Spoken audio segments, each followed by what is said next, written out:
to this meditation. Yeah, I'd like to welcome everyone to your meditation practice. And it doesn't matter what level, what level of meditation that you do.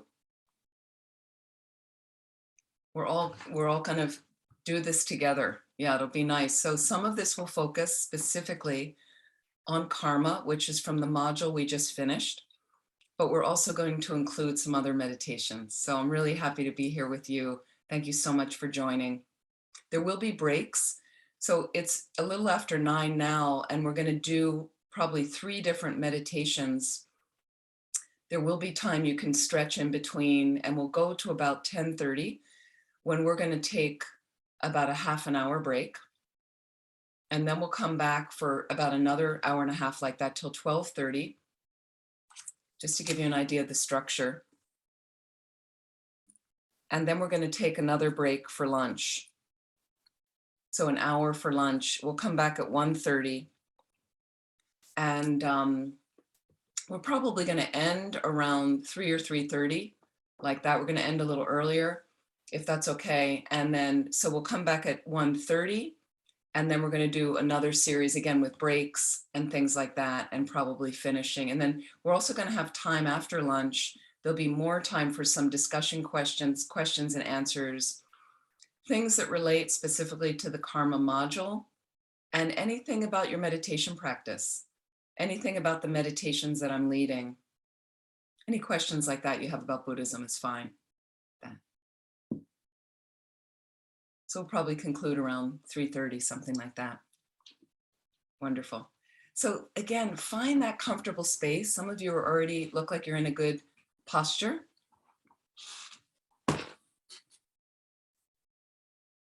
The main part is you want to make sure your spine is as extended as possible.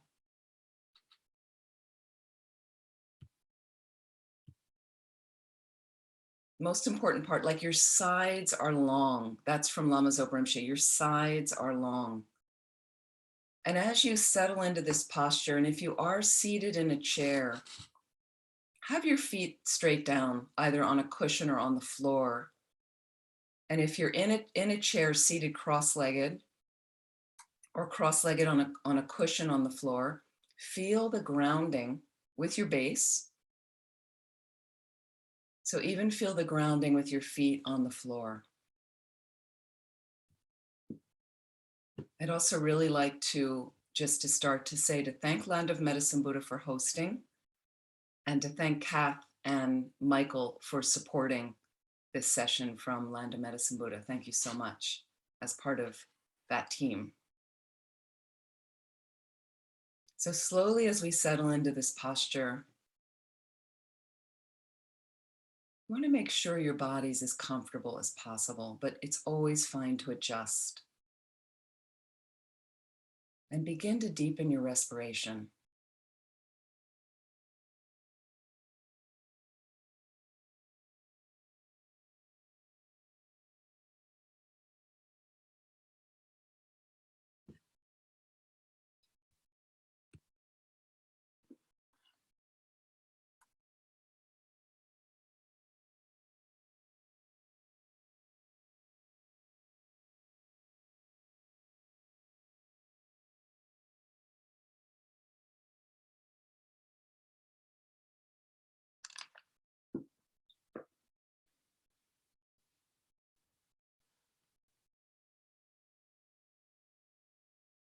It's nice if you like, as you're inhaling deeply, bring in whatever positive qualities, positive feelings you'd like to experience right now. Whether it's joy, you breathe it in and let it soak through all your cells. You just imagine. Let it run through all the systems of your body. And as you exhale, despair.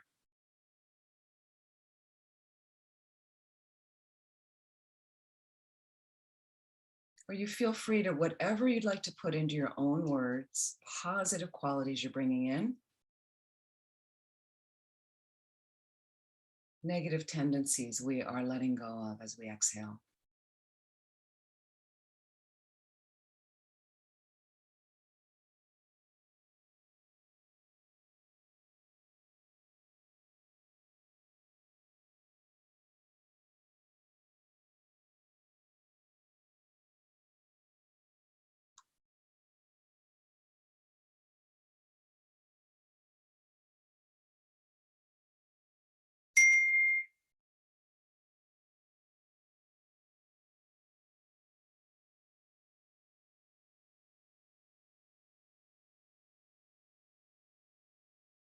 It's always a powerful place to start.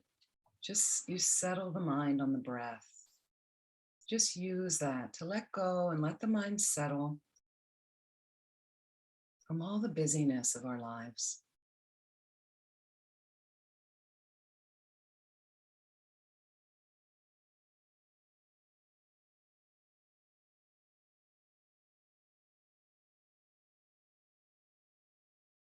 We can also clear out the subtle patterns,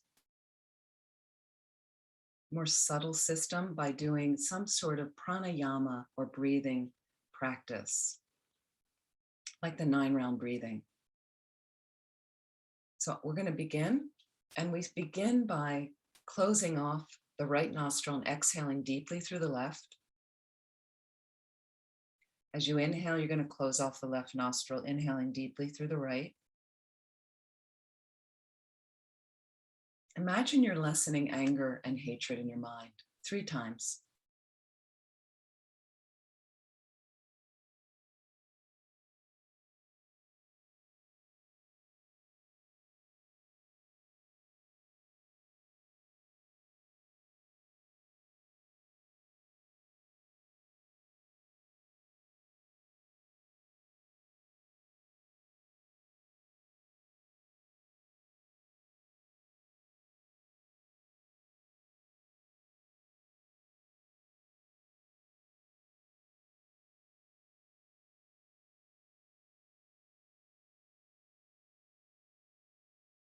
Our second round, we're closing off our left nostril, exhaling deeply through our right nostril.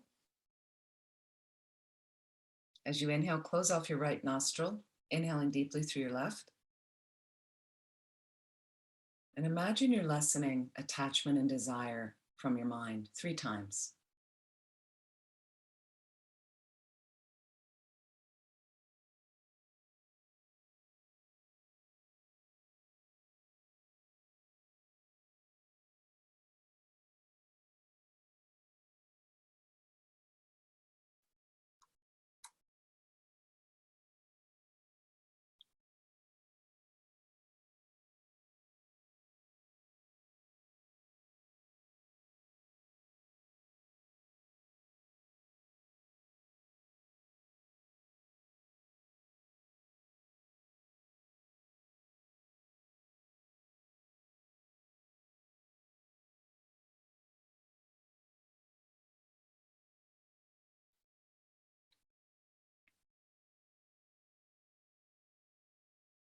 Our third round, we're exhaling deeply through both nostrils, inhaling deeply through both nostrils.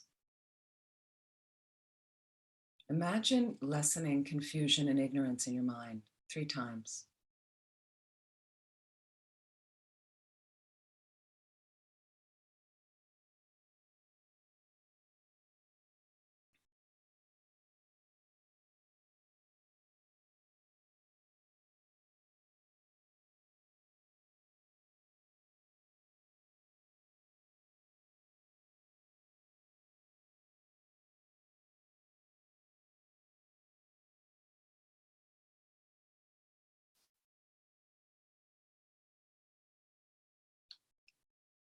And just rest your mind now on your breath. So you're following either the space just outside the nostrils where the air enters in and leaves the body.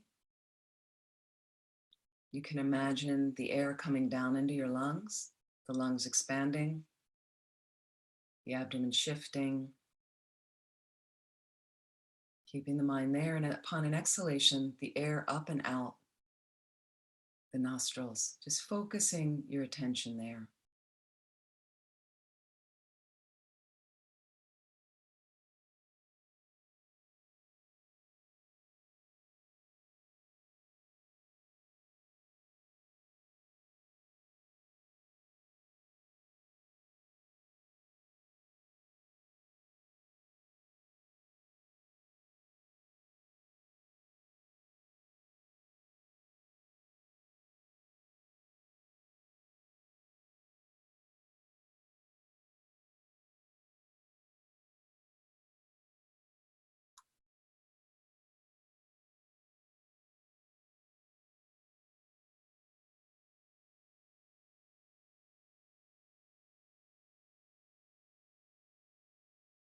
And let's reflect right now for a moment,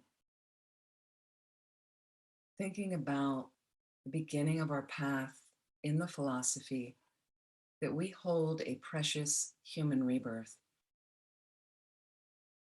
Precious human rebirth is one where you come back as a human who meets the Dharma. Human who meets the Dharma. It's a very unique, rare situation. So just for a moment, please consider the positive circumstances of your life. We're just going to do this for a couple of minutes. Wonderful things, as you've heard me say before, about having relatively clean air to breathe, clean water to drink. We have food, clothing, shelter, electricity, internet access, a device to work on, loving friends and family. We have incredible situations right now, including meeting the Dharma, meeting a path that can not only fully awaken you, but permanently help you get out of all your suffering, mental and physical. It's pretty extraordinary.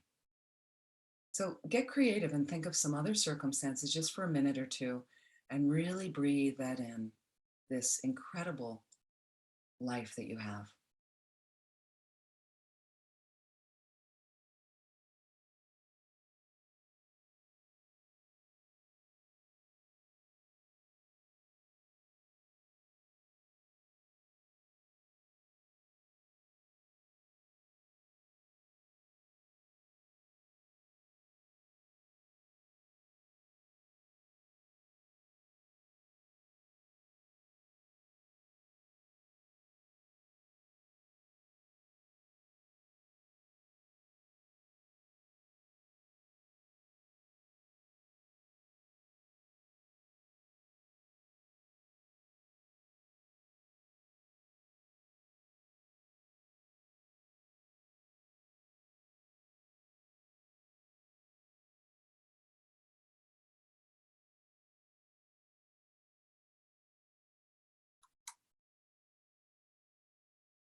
Take a couple minutes now to focus on your good qualities. This gets a little bit more delicate for us, for some of us. Your good qualities. Just 2 minutes. You may have been a dutiful son or daughter. You may be a loving partner, a great parent, a kind friend. You may have bought flowers for someone once, or offered them a meal or a computer, all kinds of things. You may be generous to centers making donations. There's so many ways you are kind and good. Please take a moment, a couple minutes, just focus on that right now. Really breathe it in. Let it soak through all your pores. Let it wash out all the negative talk you have about yourself.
So we tend to meditate on those aspects related to precious human rebirth. And I was doing it in a little bit alternative way.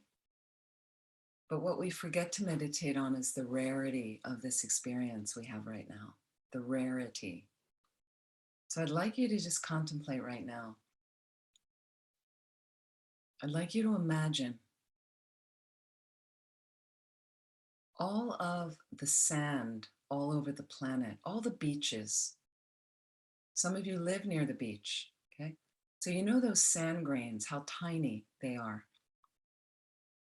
And if you think of all the oceans, all the seas around the planet, most of those sea floors are sand. So think about all the sand all over the planet.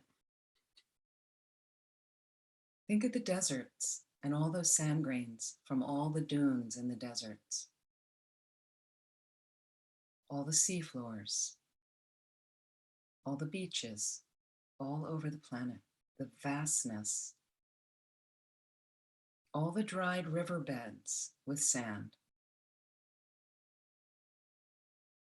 all over the planet, those tiny sand grains, countless. Think of them stretching out far and wide. But we could never count them. It would be completely impossible to count them.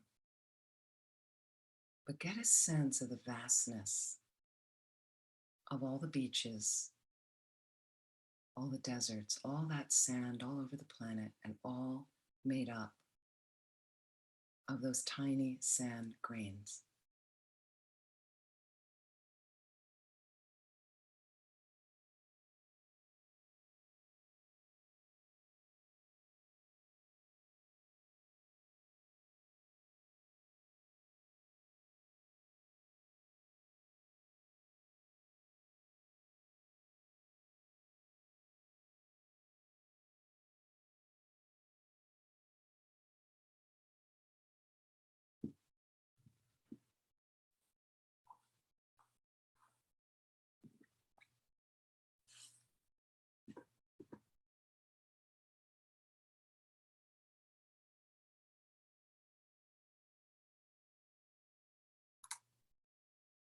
So as you stay with a part of your mind, thinking about that vastness of those sand grains, the multitude of them,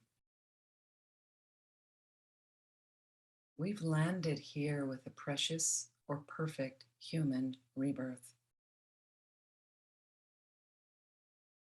So even though we may have problems,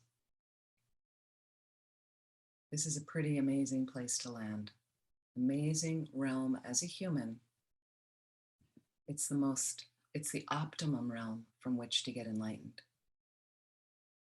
It's the best situation to become a Buddha because you have a balance of leisure and suffering. Because you can hear the Dharma. You can study the Dharma. And now with Zoom, all these teachings are available, regardless of where you live. So many incredible opportunities available in this precious human rebirth. And sometimes we feel in part of our mind, I got here now. Most probably I'll get here again.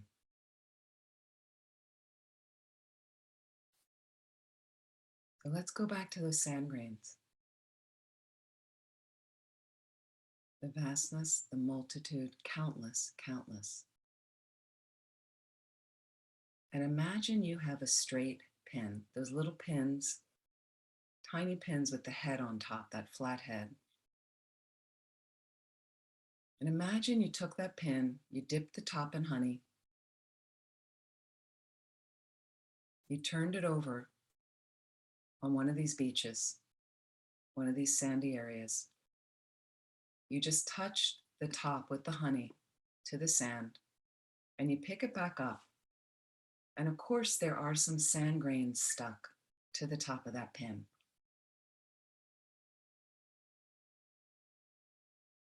So the number of sand grains attached to the top of the pin compared to all those sand grains all over the planet, that's a precious human rebirth. That's how many beings of the countless beings in our world system that get a precious human rebirth. The amount attached to the top of the pin. Please contemplate that for a moment.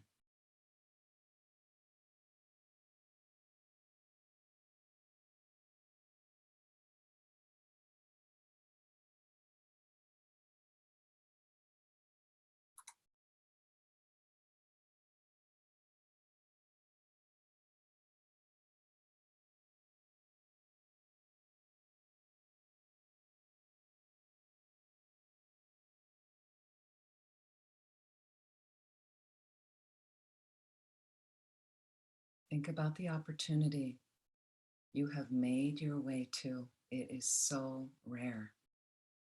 It's so precious.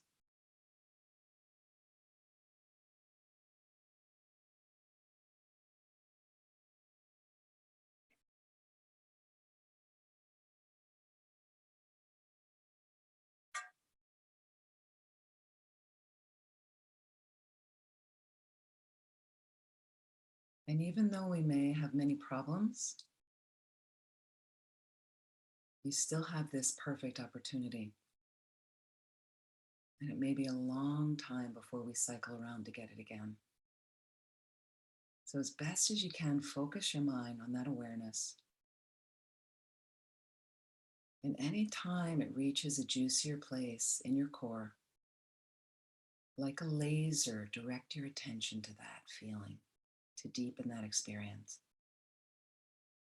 And when it fades again, you go back contemplating all those sand grains and the ones that are attached to the top of the pin, just reflecting on this perfect opportunity you have right now.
Can you make a dedication in your heart right now, as best as you can,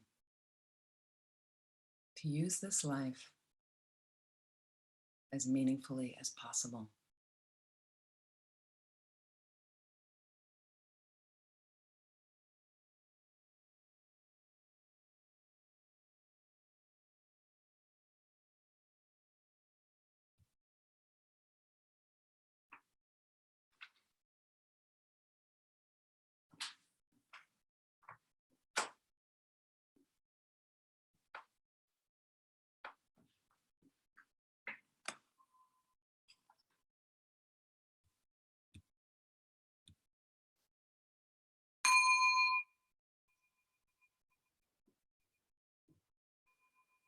Please relax.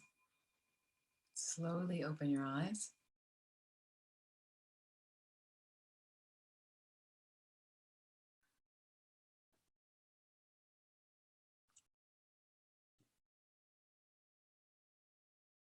So feel free to adjust your position at all if you need to.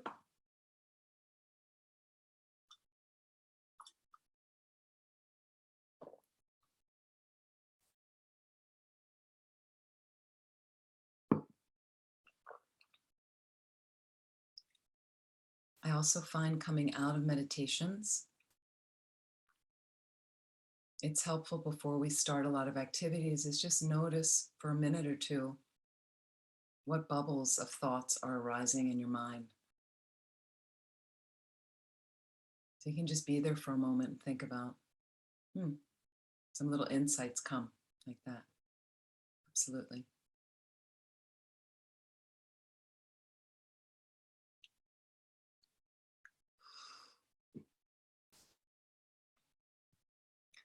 So before we get into more specific meditations on karma, I also want to do a meditation on death and impermanence, also very related to karma.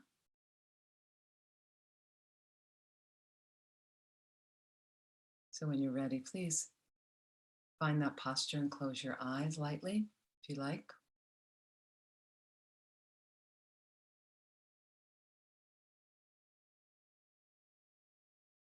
I'm just exploring a bit of the 9-point death meditation. And these are ways I find are helpful to wake us up in our practice, even though some of it can be hard and can depress us a little bit to bring the mind down. But the humbling of the mind is a great resource for practice that we need to get to our practices. So let's explore. And many of you have done these meditations before, so they are designed to do again and again, that bring us to a deeper experience. So let's explore the first heading of the 9-point death meditation. Death is certain. Death is certain. And let's think about the reasonings here. There's 3 reasonings. So slowly exploring. Number 1, everybody dies. Everybody dies.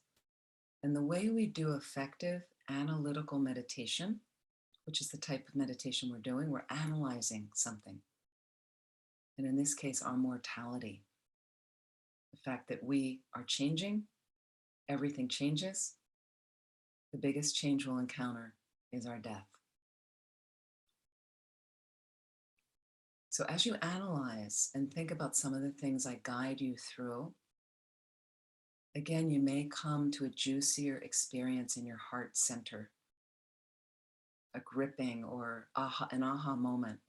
And if you do, you want to place all of your concentration there on that feeling, really laser-like in to deepen that experience. That's how we gain some insights and realizations. The experience will fade. And then you go back and analyze more quickly to come back to that deeper experiential realization.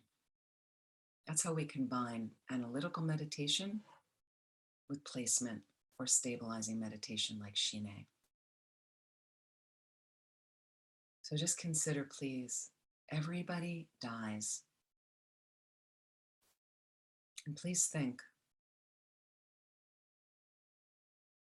there's no power in the universe that can stop death from coming to you. There is no power in the universe that can stop death from coming to you.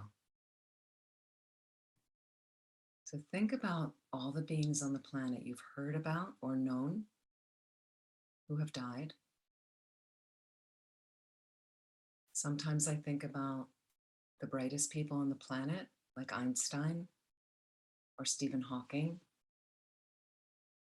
They didn't figure out a way out of death. Wouldn't it have been possible for them to sort it of all the beings on the planet? beings with high intelligence couldn't figure a way out.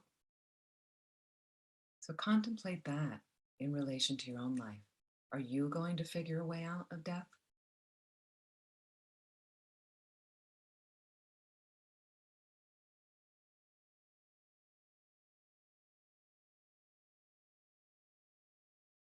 And with the corner of your mind during this meditation, you can recall again and again, I am definitely going to die.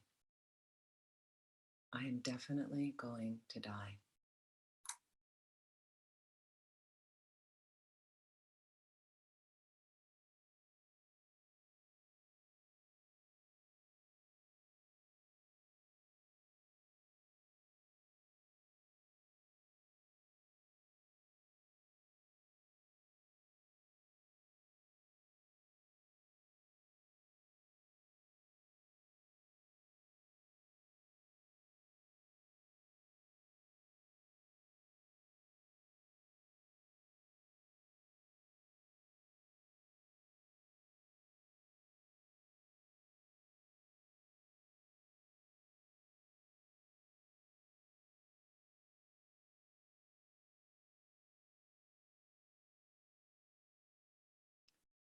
What about the most powerful people on the planet who have the power to create nuclear war on the planet or to fix the climate?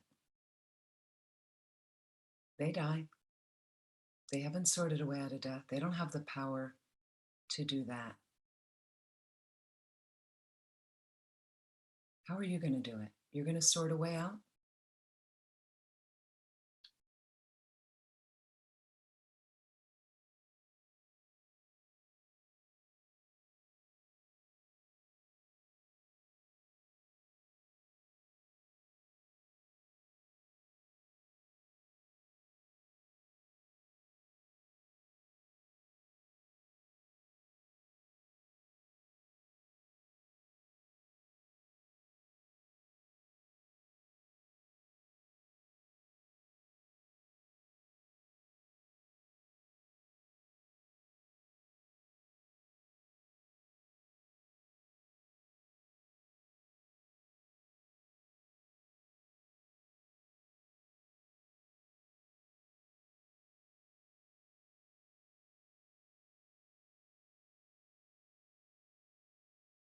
What about creative geniuses?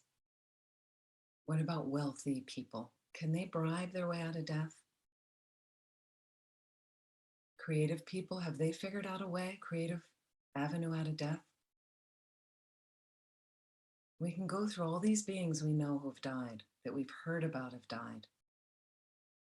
None of them have sorted it, including Jesus, Mother Teresa, highly spiritual or evolved beings. Gandhi, he died. Martin Luther King Jr., even the Buddha died. If the Buddha died,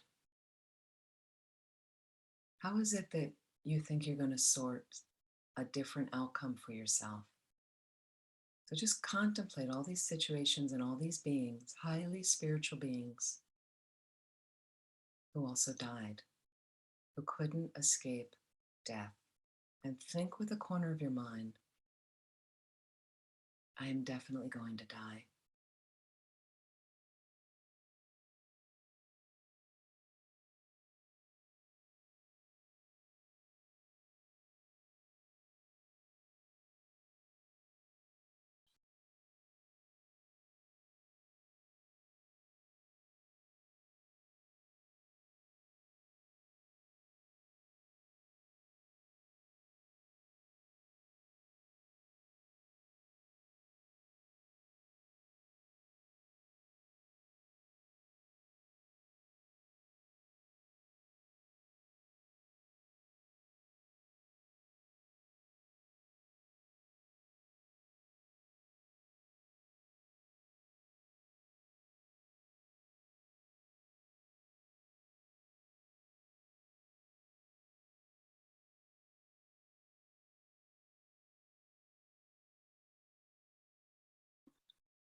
Death is certain.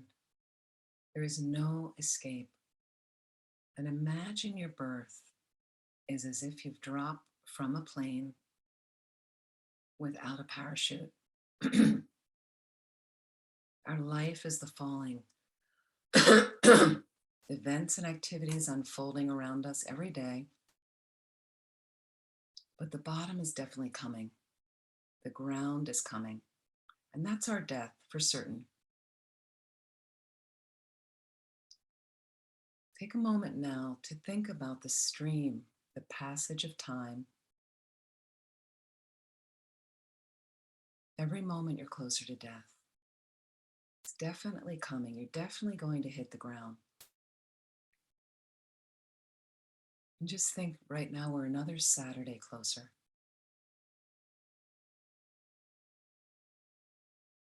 Notice your breath.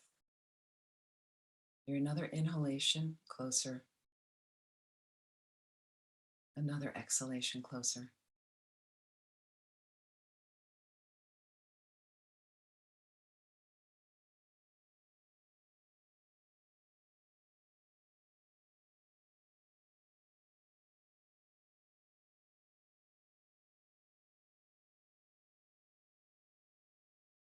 We're another November closer to death. You may have had breakfast this morning. You're another breakfast closer. Another cup of coffee or cup of tea closer to death. Another conversation with your partner, friend, housemate, someone on the phone, someone in person, closer to death. Another meditation closer. Just note this streaming passage of time that certainly will end in your death. It's inevitable.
How much time do you spend formally practicing Dharma? How much time do you spend? Think about it. So little time. Because we have time to sleep. It's about a third of our day. We have time to eat, preparing food, shopping for food, cleaning up food.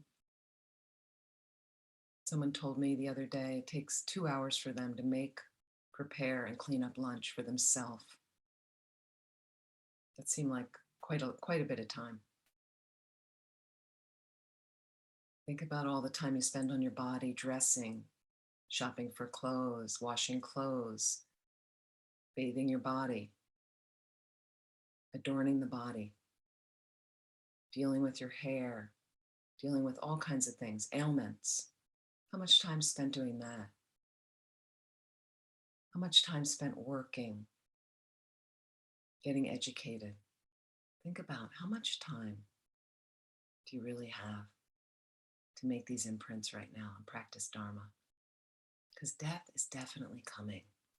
Please contemplate that.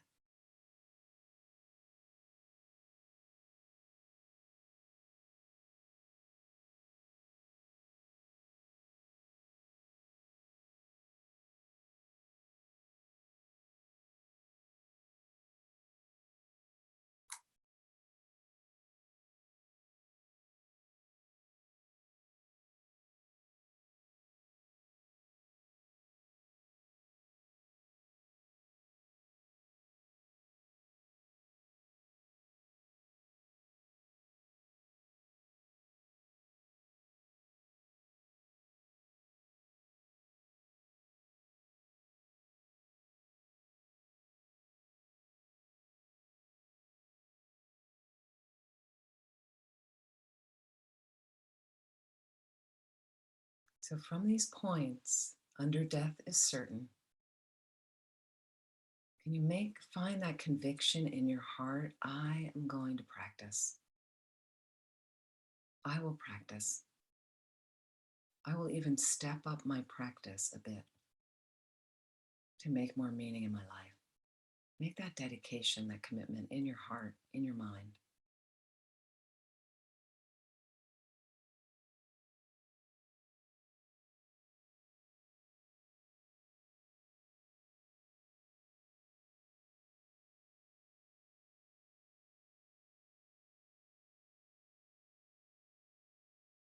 If you'd like, think of something realistic you can adjust in your life right now that will give you a little bit more time to practice Dharma. Something realistic. Can you borrow a half an hour of some meaningless surfing around the internet or on a tablet or watching videos of something meaningless and direct that 15 minutes or half an hour into more formal practice? Make a commitment right now, commitment to yourself.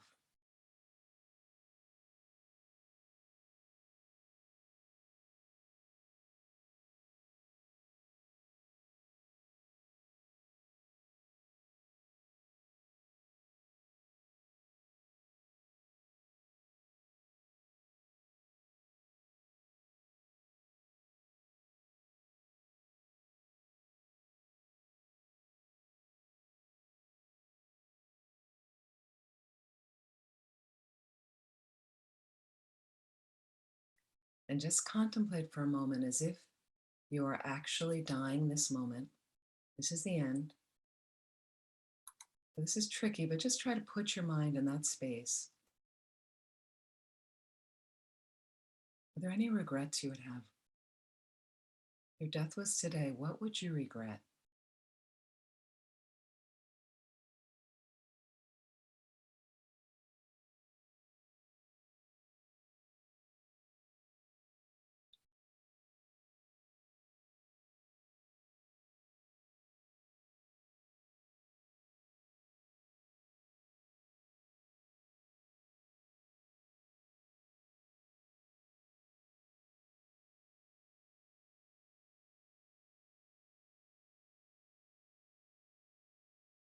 So again, let me drive that into my commitment to use life as meaningfully as possible so there are no regrets.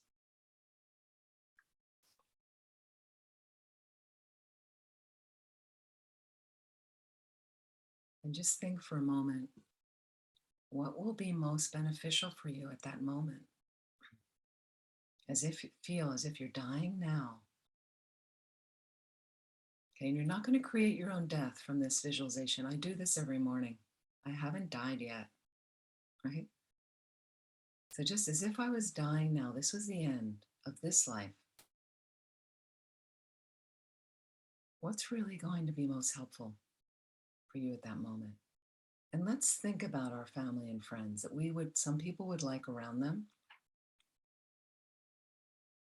There's some idea in our culture not to die alone.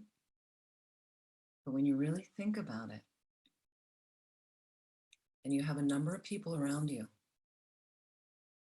maybe they don't know how to act around you in your dying moment. So they're talking loudly. They're talking about things you don't want to hear about. Maybe they're arguing with each other.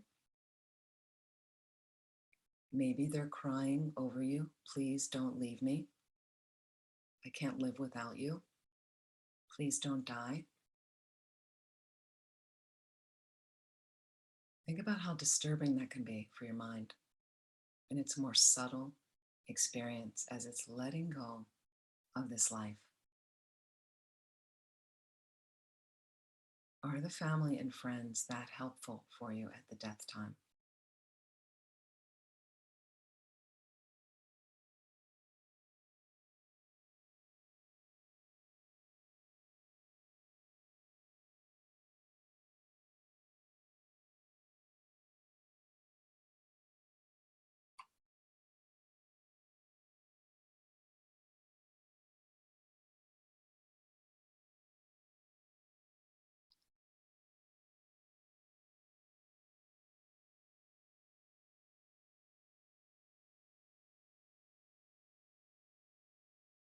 So there may be family and friends of spiritual practitioners that know your practices or know how to best orient your mind at the death time, and they may be around you doing some of those practices.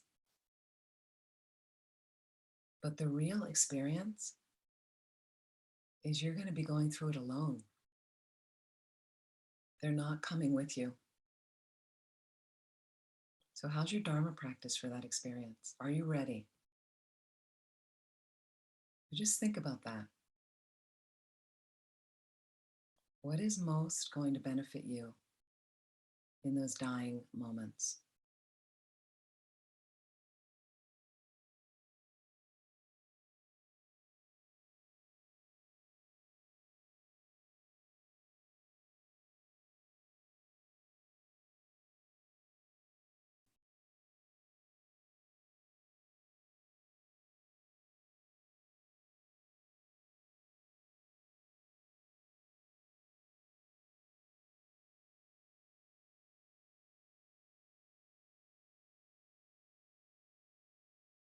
So even if we have enormous wealth and you can have every comfort of your round-the-clock care and a comfortable bed and the perfect view and the perfect food and the perfect, whatever settings, you have flowers, and that doesn't make any difference for the dying mind. None of that will come with you. Sometimes we have a lot of attachment to it as well. So our position, our possessions are not going to be of any help. Friends and family, sometimes we're very attached to them. We're hanging on from our side. It can be very disturbing at the death time. The body is of no help at the death time. But just think about, not only am I going to practice, I definitely want to get that practice going now. Think about doing it well. Make that commitment in your heart and mind right now. And again, realistically, think of one adjustment you can make this next week that you will start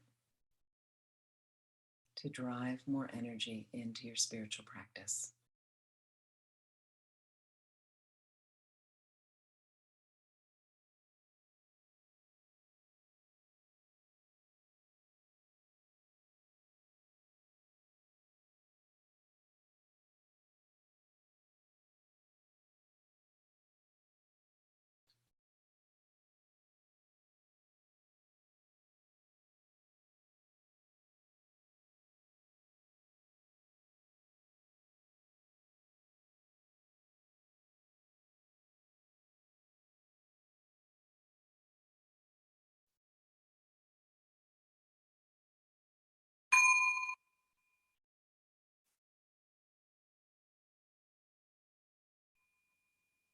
Please relax. And as you slowly open your eyes, just note any insights bubbling up from the meditation.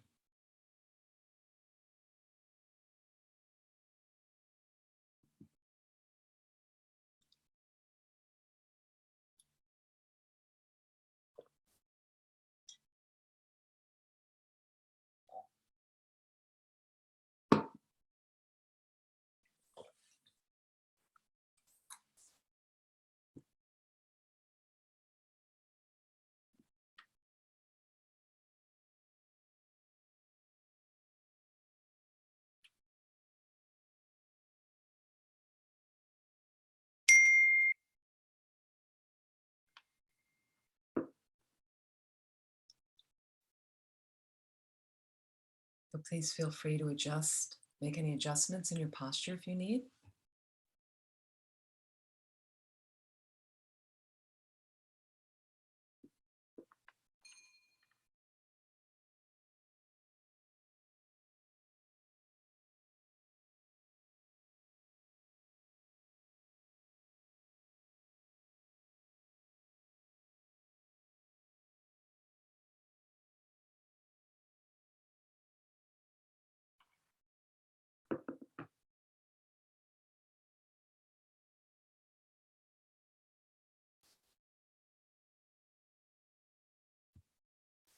So before we take a break in a half an hour, we're going to do meditation on the 4 characteristics of karma.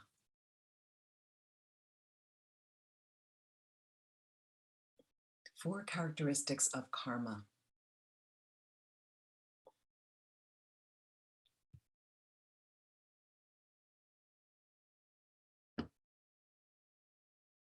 So just finding that comfortable posture again.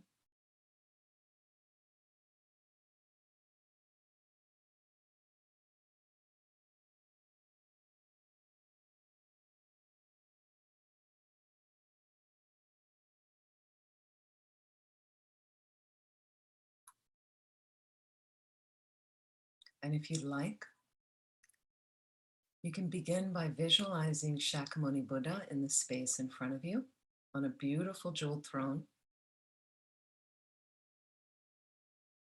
He's slightly higher than the level of your head, about 6 inches in height, a few feet in front of you, facing you. You can imagine him surrounded by all the Buddhas, Bodhisattvas, holy beings that uplift your heart and mind, if you like. Any particular teachers you might have. You can imagine in the space all around you are all living beings. Yeah. So imagine light rays coming from all the holy beings' hearts, and they flow into our foreheads, all myself and all the living beings around me. Purifies all negativities and brings all of us realizations of what we're meditating on. As best as you can imagine.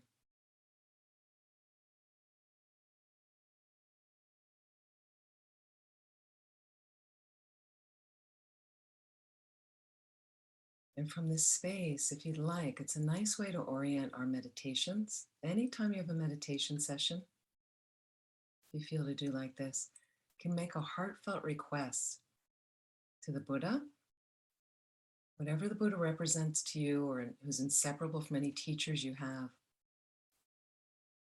to please be able to realize the essential points of whatever meditation you're doing. And the real reason is so for the purpose of being able to perfectly benefit all these beings, all these sentient beings. So just feel that, if you like, in your heart, all those blessings from the Buddha and the holy beings. And that orientation to bless that meditation practice that we're doing.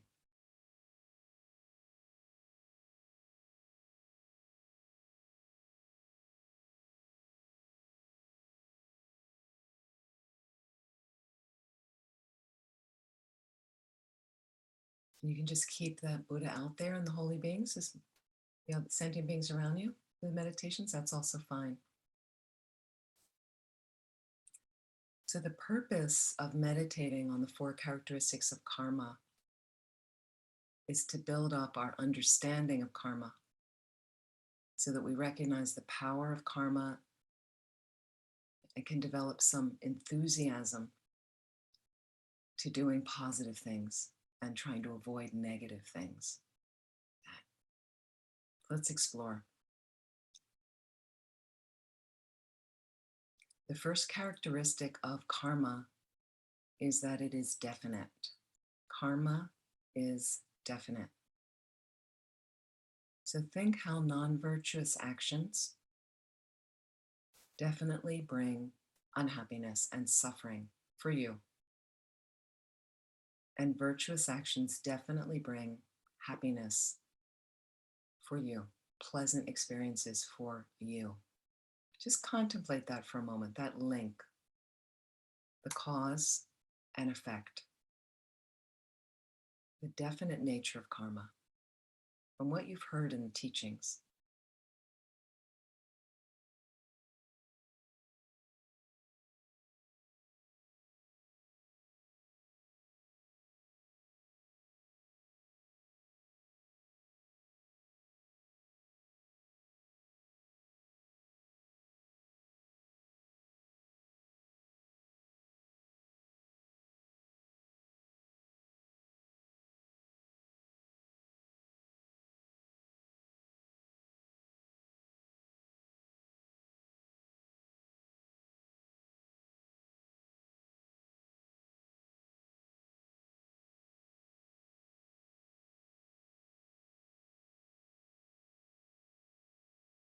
So, like they say, when you plant an apple seed, you get an apple tree. You definitely get an apple tree, not an oak tree. So, the teachings in karma relate to that. With karma is definite, is actions that are motivated by virtuous mental states like loving kindness, generosity, faith, wisdom. They're virtuous by nature. So, actions that are motivated by those virtuous mental states can only ripen in experiences of happiness. That's what Tibetan Buddhism says. Those virtuous mental states can only ripen in experiences of happiness. Please contemplate that. Think about that deeply.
Actions that are motivated by non-virtuous mental states, like anger, attachment, pride, jealousy, ignorance, fear.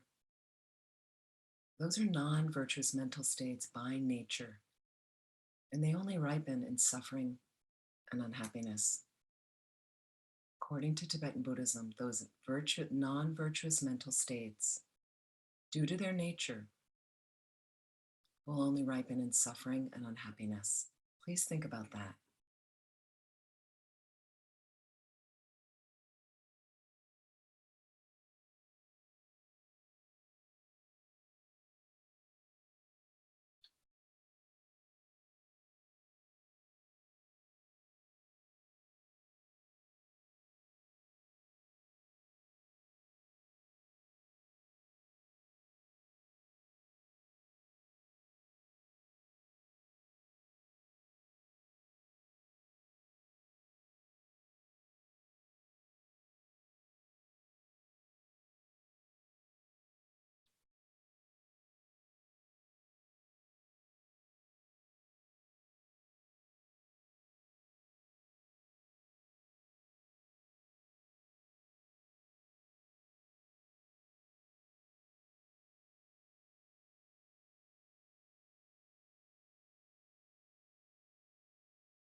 Karma is definite.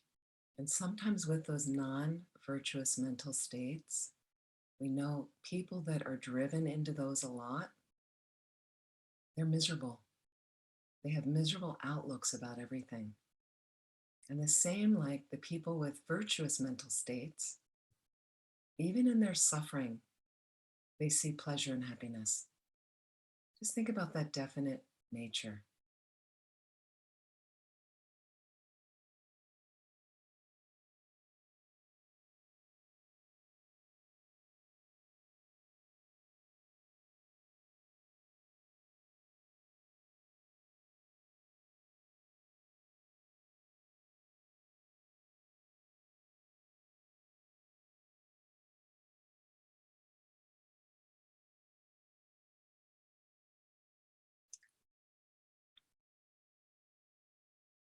So bring to mind now some of the virtuous and some of the non-virtuous actions you've created in the past.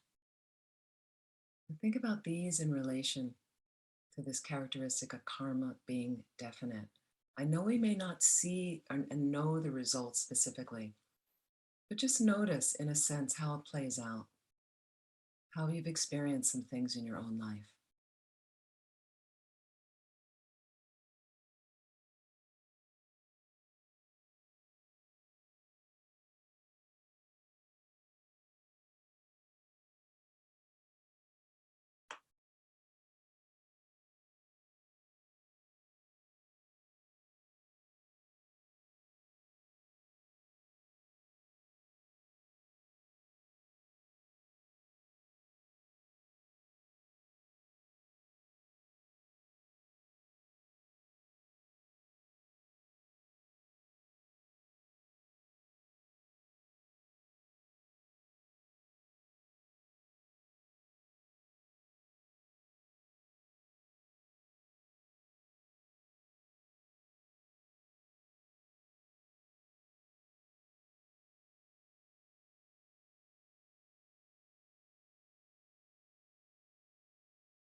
Let's explore the next characteristic.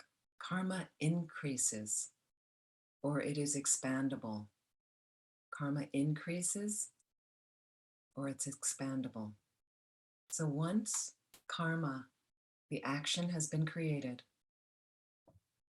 the imprint is left on the consciousness, okay? It will continue to increase in strength. So it's true for both virtuous and non-virtuous karmic actions. So while the action may seem small, may seem unimportant at the time that you're creating it, because of this characteristic of the increasing nature, it can bring a very strong result. So therefore, it's very important to be conscientious in creating even small virtuous actions, to try as best as we can to channel things into virtuous actions, avoiding even the slightest non-virtue. And then we have our purification process. So that weakens the power of non-virtue.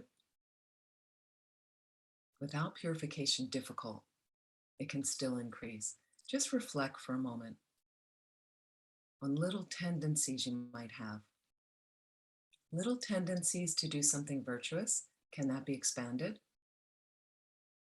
And the little tendencies of non-virtues that you get in the habit of. How can you decrease those? And can you get more purification activated in your life? What would that look like? Just contemplate that.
So the third characteristic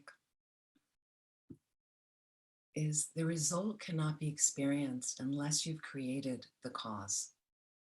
So we don't experience other people's karma. There's no effect, in fact, without a cause. So take a moment now, recall examples, take a few minutes, examples of happiness you've experienced in the past. And while it may seem that external conditions brought about the happiness, it wouldn't have been possible. Wouldn't have been possible to experience the happiness unless you created the cause. And in the same way, bring to mind some experiences of suffering or unhappiness that you've had in the past. Again, it may seem some external experiences create that or the source of that, but it wouldn't have been possible, according to Tibetan Buddhism, to experience these unless you've created the cause. See if you can notice that. One example I give, my experience of, for instance, dealing with certain utility companies to get bills adjusted. When the bill was wrong, if they didn't want to adjust the bill, I would raise my voice. So my feeling was anger would get the bill adjusted. Anger would give me a good result. I got my bill adjusted. But in Tibetan Buddhism, it says it's mistaken. Anger creates more negative karma and suffering for me in the future. The reason the bill got adjusted that pleased me, so there's the result of a pleasant, happy action unfolding, was simply due to some other positive, some other virtuous activity I've done in the past. That's why karma is so intricate. So it gave me a mistaken idea that if you raise your voice with the utility companies on the phone, then you'll get happiness. It's a mistake again. So just think about these examples. You had happiness, you had an experience of happiness. What may have created that? You had an experience of suffering. Could that imprint have been in the mind, not created by external conditions? Contemplate that for a few minutes.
It's this characteristic that means we have control over our future.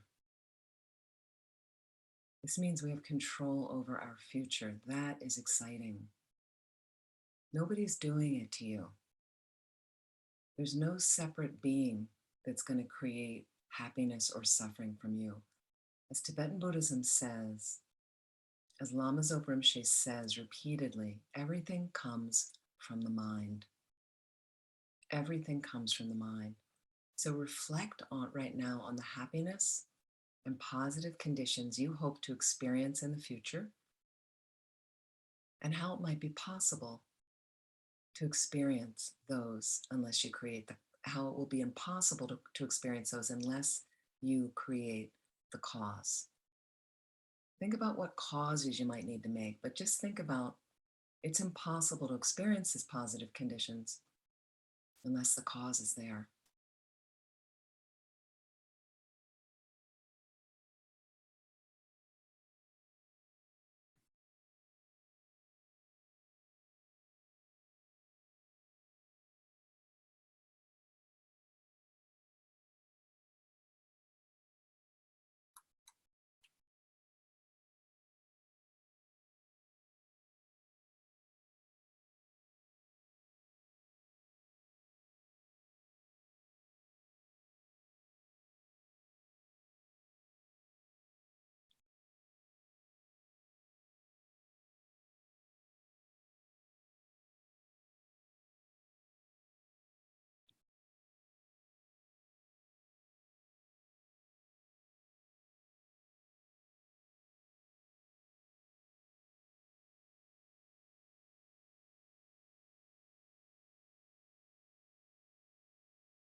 Let's look at the fourth characteristic.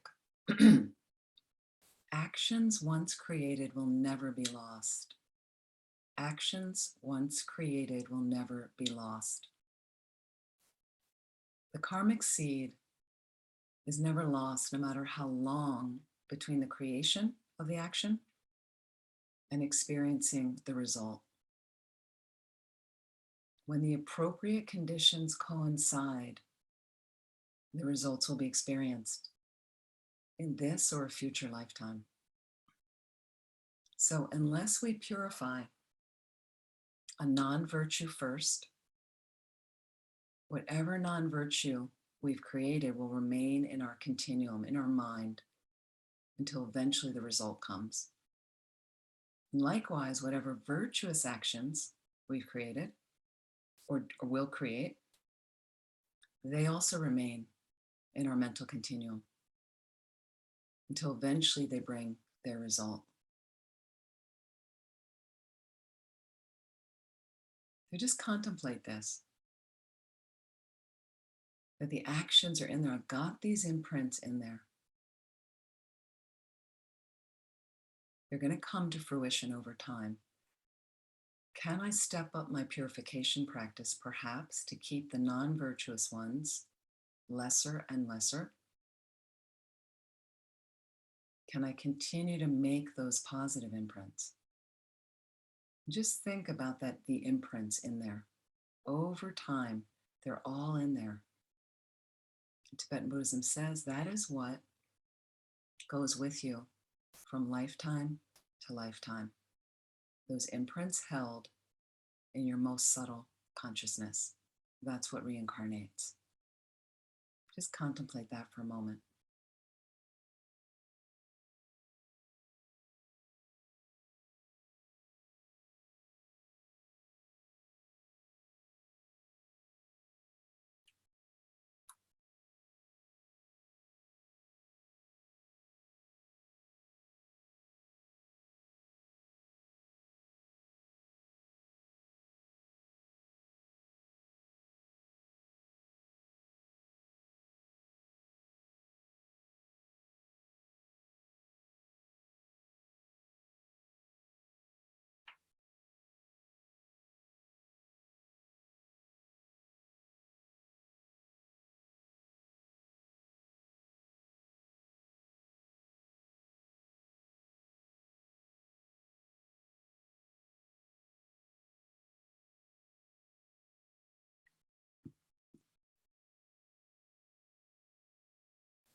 So by thinking about these four characteristics, our understanding of the power of karma, both virtuous and non-virtuous karma, can become clearer.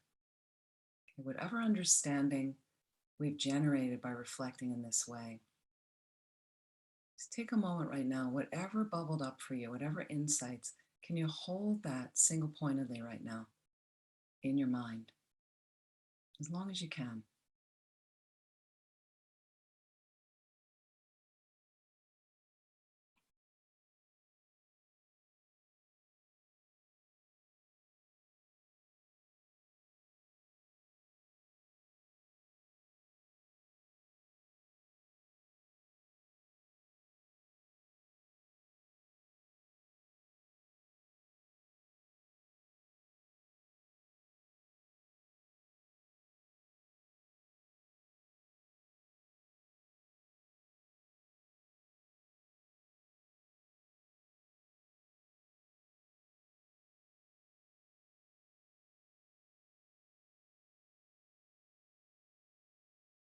And as we have the Buddha again in front of us, you can imagine he's very pleased. All the Buddhas and Bodhisattvas pleased with our practice. And if you'd like, you can imagine a replica of the Buddhas and Bodhisattvas dissolve into a radiant golden drop of light. Imagine that melting into your crown, just granting you the blessings and realizations of their holy body, speech, and mind.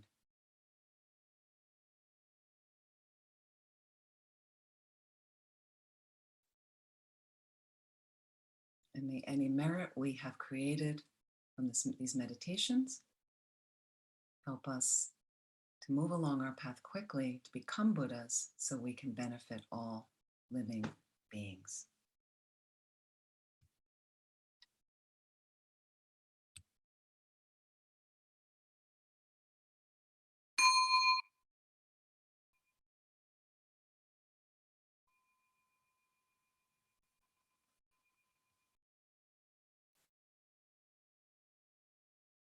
Please relax. And slowly open your eyes. Notice any insights.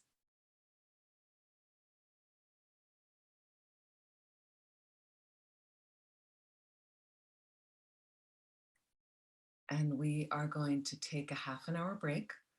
And in the break time, what I'd like you to do, even though you're in your homes and things, is if it's possible, not to be too engaging if you live with other people, but to keep the mind focused on the meditations that we did: precious human rebirth, death and impermanence, karma, the beginnings of the 4 characteristics of karma.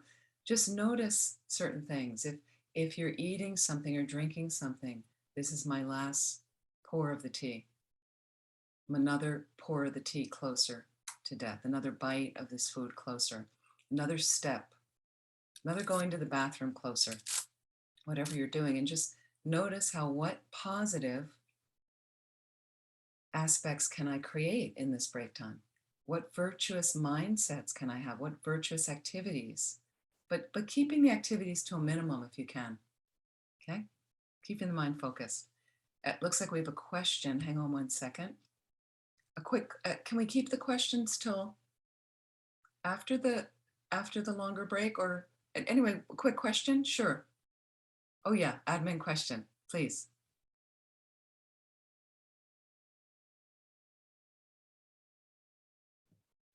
I was actually hoping to talk to you privately, actually, Venerable. I'm wondering if I could So call you. We're going to take a break. Yeah. And you might have to get me then on WhatsApp or something like that. Okay, or could I send you a private message on the chat? Yeah, that's fine. We can exchange information by chat. Okay, great. Thank you. So we're going to take a half an hour break. So half an hour and we'll be back. Thank you.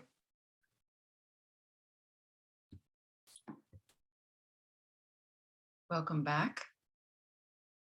We'll give it another minute because there were some people that were trying to get in this morning. So unfortunately, we are going to fix our tech things at Land of Medicine Buddha, and hopefully it'll be working really well.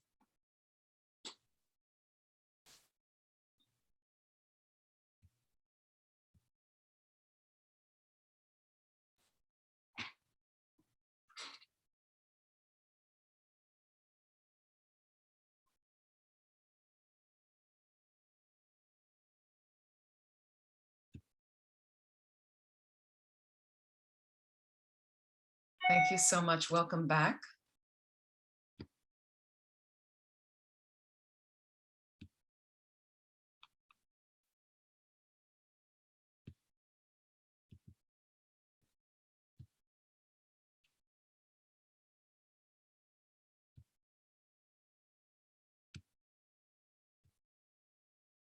We're going to be doing a meditation now on the 10 non-virtues, the 10 non-virtues.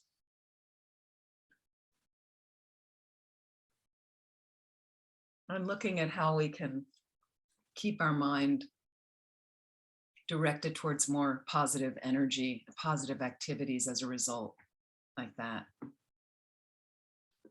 So it's always nice if you come back from a break, you reestablish the nice posture. You just lightly close your eyes. And once again, focus the mind on the breath for a couple of minutes.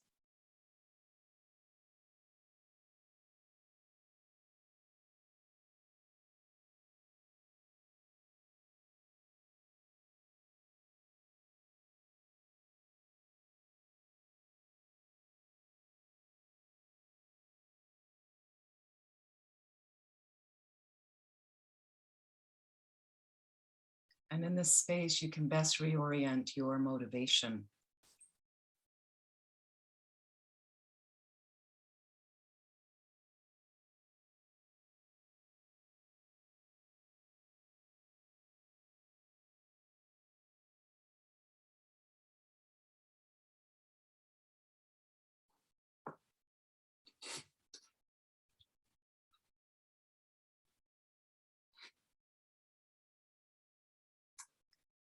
Another thing you can do from added meditations, because we layer things on top one after another, slowly, they all have an effect on the mind.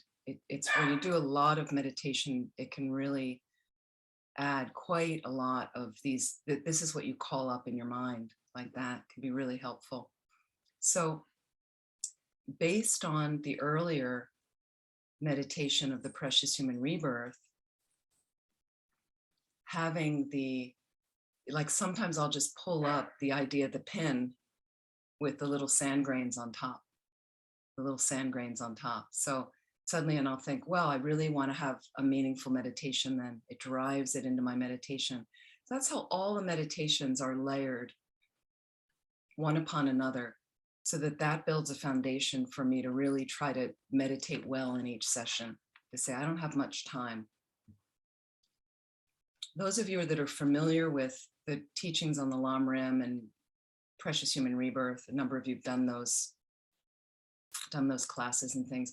Another way to look at the rarity, and one of the examples they give in Tibetan Buddhism that initially didn't resonate with me for a long time, was the analogy of the blind sea turtle, which many of you have heard about.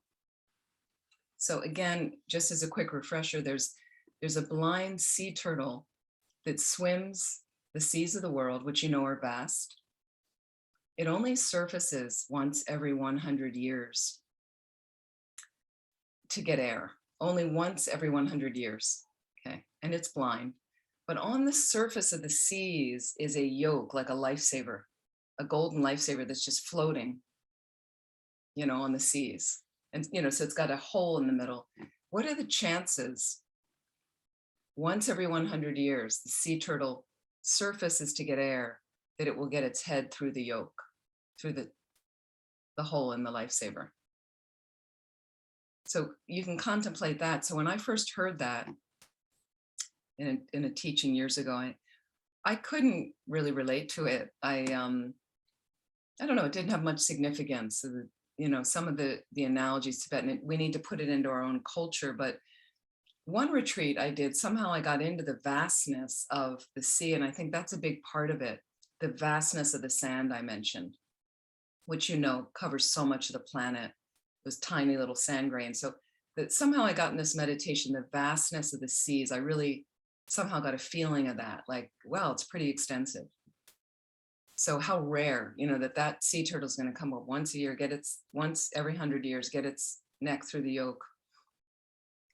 So somehow it had more meaning. It suddenly had a little bit more sense there for it, like that. So then a couple years later, after this longer retreat, I was in Mexico. Some of you may have heard the story. I was teaching in Mexico. And the guy that was hosting me had suddenly got a dive shop, scuba diving shop, or had been involved in that, and really wanted me to go out on a dive boat. And I don't scuba dive, but they were going to do it. And he said, you can snorkel, and really insisted for days, like, come with us. And so I finally said, okay, I'll go. We were out on the boat, and they were all down below because they were scuba diving.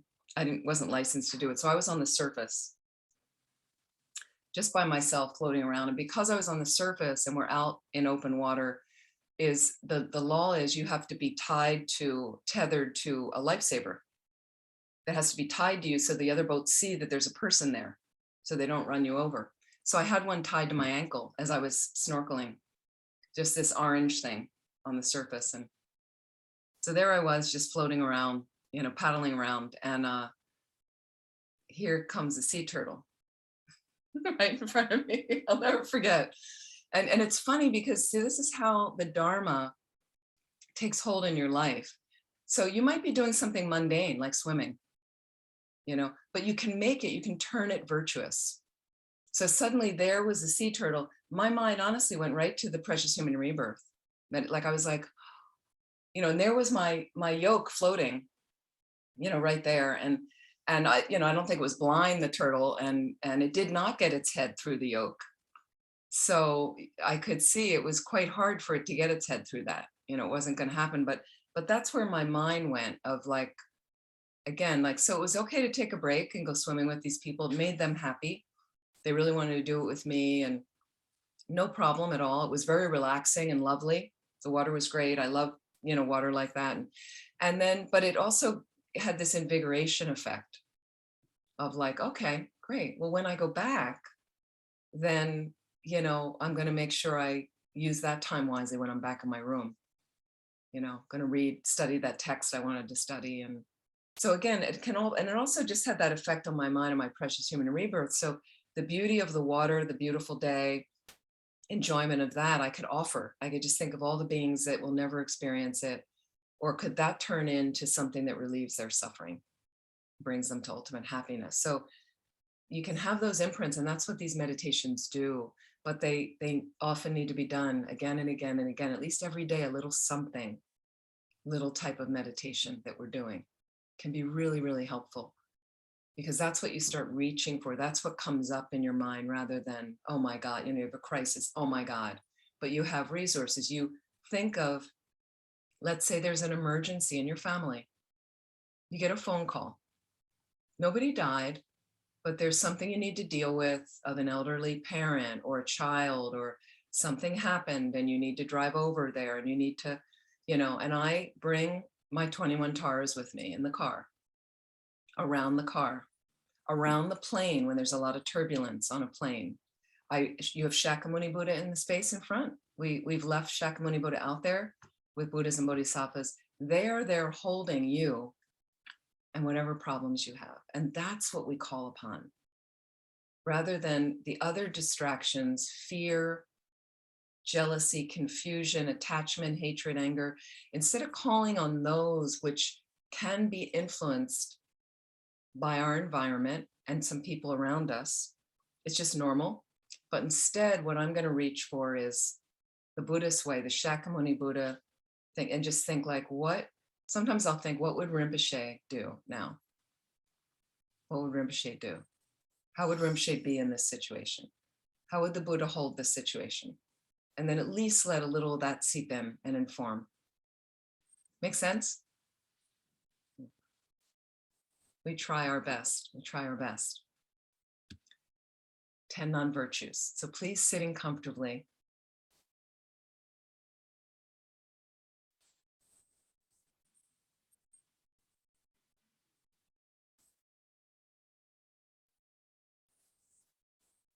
Just settling the mind on the breath for a moment.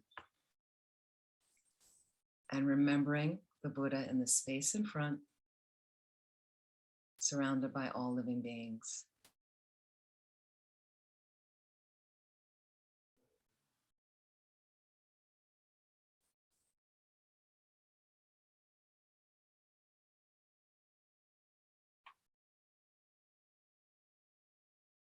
And again, feeling light radiating out from the Buddha's heart and all the holy beings in front of you.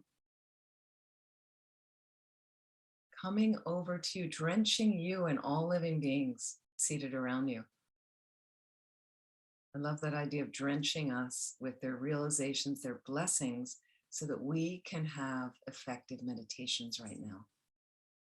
Just feel that energy flowing into you.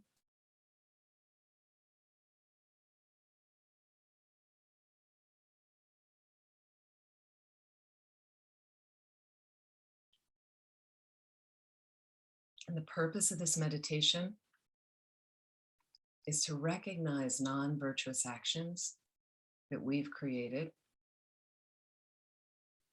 in this life, in previous lives, and develop an urgent wish to purify them.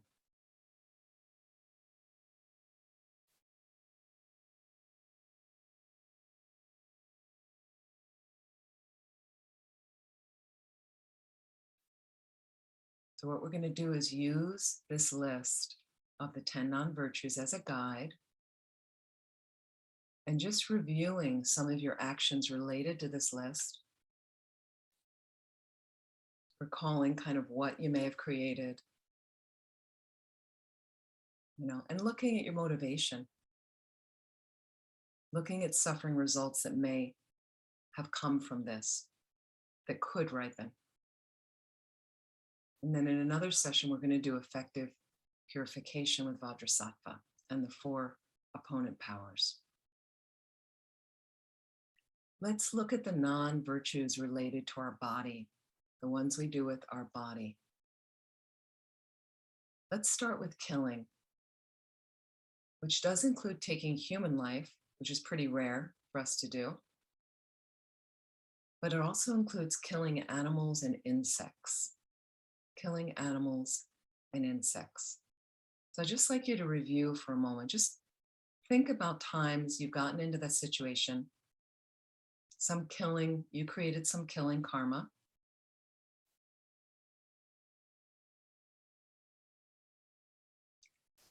And I'd just like you to first think about the motivation for doing it. Was it anger? Was it out of attachment? You wanted your space to be clean. You didn't want insects in it. You didn't want ants in your kitchen. Was it out of confusion? You didn't realize that killing them was a problem. You didn't know there was another way to get rid of, to act like that. So just recall, just spend a little bit of time. We'll go through some of the non-virtues. And really look at that motivation.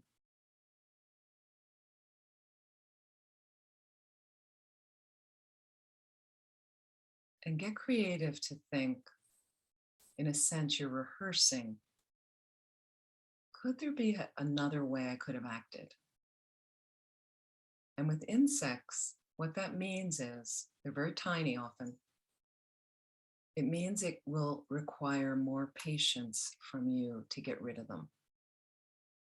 So be realistic. What could you do next time, for instance?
Think about what could be the negative results from the killing karma. Do you have a short life? Do medicines not work for you very effectively? Have you ever been in a dangerous area or living in a dangerous place? Just think about what killing ends up creating for us. To kind of generate in your heart an aversion to doing it again in the future.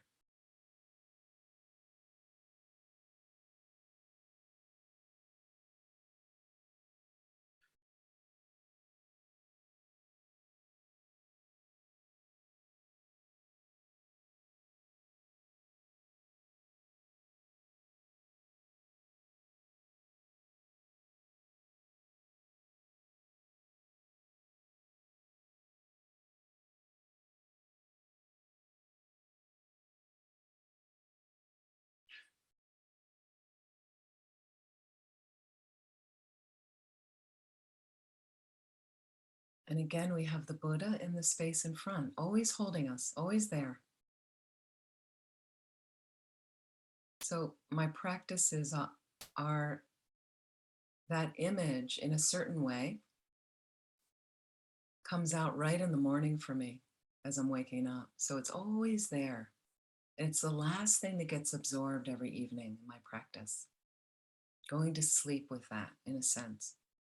So that's what holds you through all the challenges. So just thinking about the Buddha, his entourage, all the holy beings in the space in front, can you generate thoughts of refuge in even Buddha, Dharma, Sangha, the triple gem? Because we get confused, we mess up. It's natural for a human. So take refuge, drive it into your refuge to deepen that that's where I'm going to go when I have problems, when I get into trouble, when my mind turned to some old habit of negativity. Simply habit. It's simply a well-rehearsed experience, which is why I do it again and again. I don't really think we have many bad intentions. It's just habit. So again, from your heart, think about the Buddha in the space in front of you and generate this thought that based on the refuge, think about your wish to lead all beings to that highest level of enlightenment as well. Not just yourself, but all these living beings in the space around you. Incredibly powerful to base your practice on that refuge. So just feel that as much as you can in your heart. And especially in relation to keeping you from continuing to practice any killing.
Let's look at the actions of stealing. Taking possession of others taking their possessions without their permission, borrowing things without asking, keeping them for yourself when you think that they are now mine. Okay, think about activities you may have engaged in with stealing, little things. You didn't pay for the entree on the bill and you noticed it was missing, but you enjoyed it. You didn't tell the wait person. Taking things from your office home, from your workplace home, but thinking of them as yours, not intending to use them for work all the time, not intending to return them. Have you ever been at the gym or the health club? You forgot shampoo or a conditioner, something, and you see somebody sitting out and you use it without asking them. These are where we get into stealing. These little things. Not intending to pay someone back from a loan, something like that. So think it's the little things that get us into trouble. What was your motivation? Go back into the motivation if you can.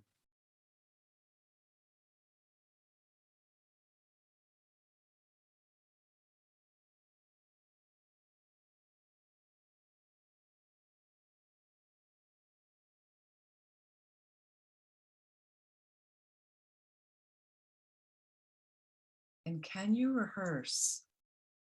Get creative in the future. If that's one of your tendencies. It's taking what isn't offered, borrowing without asking, assuming something's yours.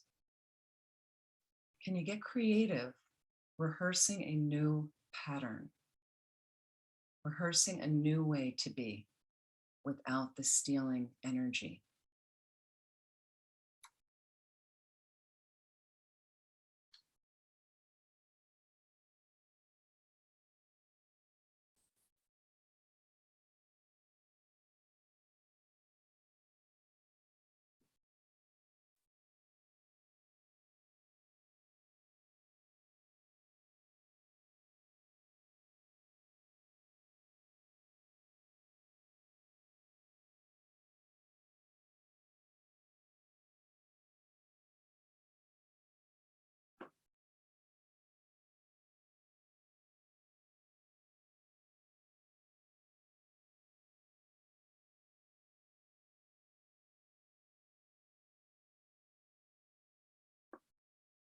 If you find you want to get out of loans, you don't pay for entrees that were ordered on a bill, okay, because you're short of money, it's stealing, think about it, that creates you to be poor and not have.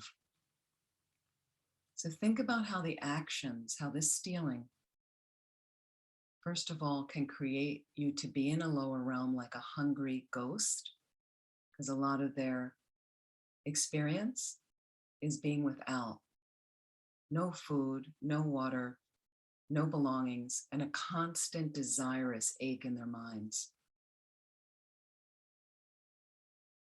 Think about if you happen to have a tendency in life to lose things, things of value to you, to have things stolen from you, things borrowed and broken or not returned.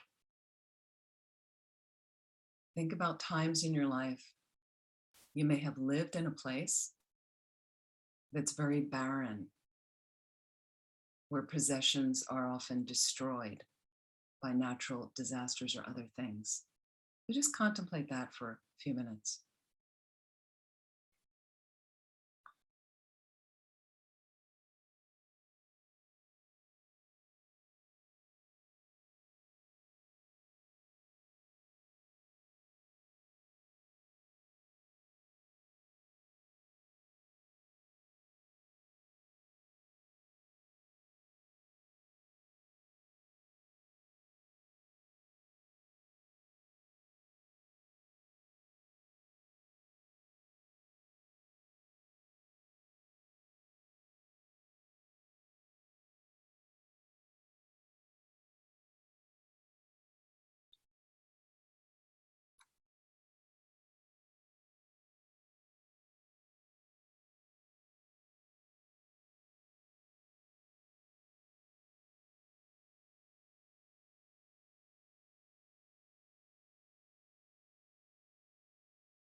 Again, think about the Buddha in the space in front. From your heart, if you can generate some refuge, but also feel, let that golden light flow from the Buddha's heart again, showering you, all living beings around you. And especially now, with whatever helps best orient your mind to deal with any stealing karma or tendencies. Let that purify, let that wash away.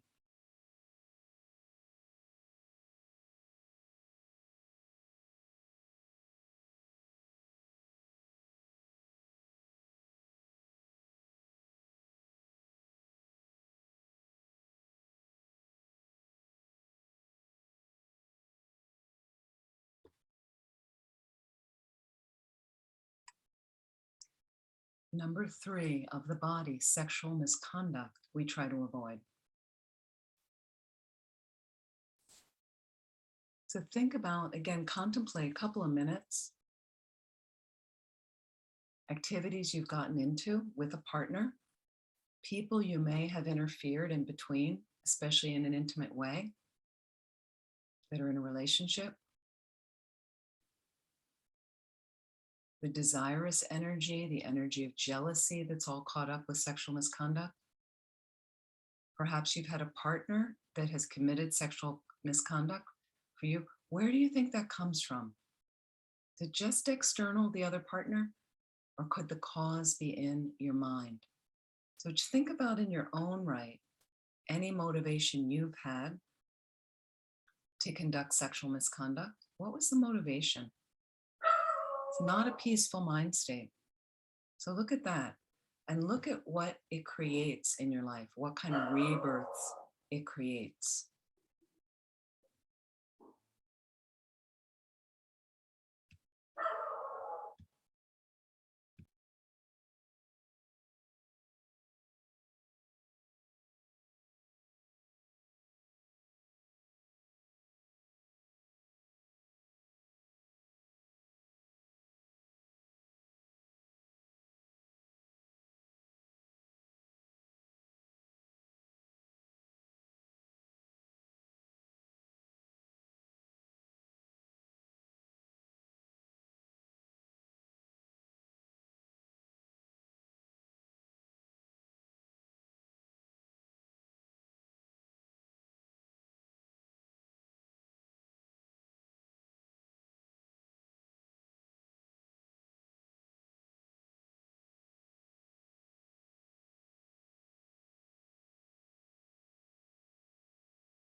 Could you have lived at some time in a dirty place, very muddy? That's a result of sexual misconduct, according to Tibetan Buddhism. Have you had a family member or a partner who's hostile toward you? That can be a result of sexual misconduct as well. So let's think about refuge. Think about our refuge again with the Buddha in front of us. And think about in the refuge, what realistic activity you can do that will prevent your mind from going there in the future. Prevent your mind from going there in the future.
Let's look at our speech. This is where we get into a lot of trouble.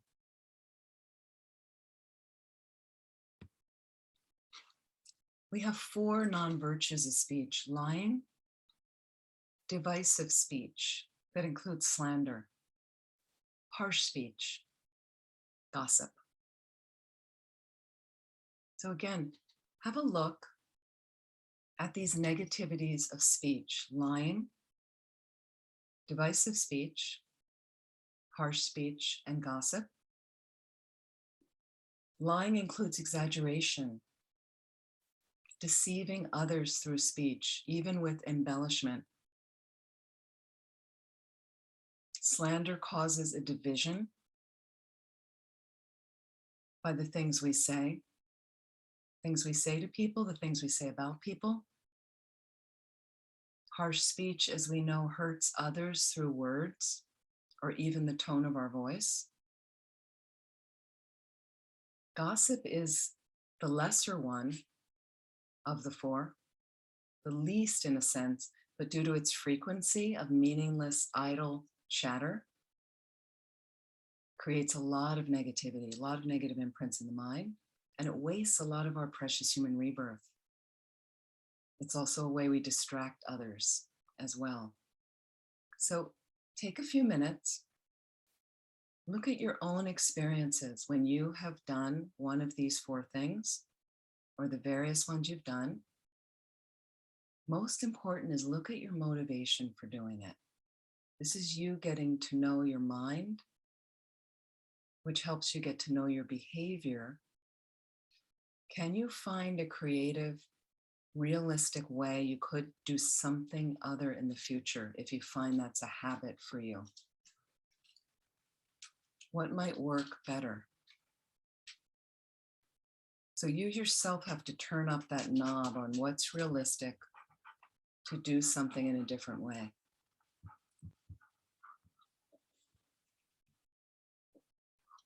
So just take a few minutes and first just look at the motivation when you've committed these activities.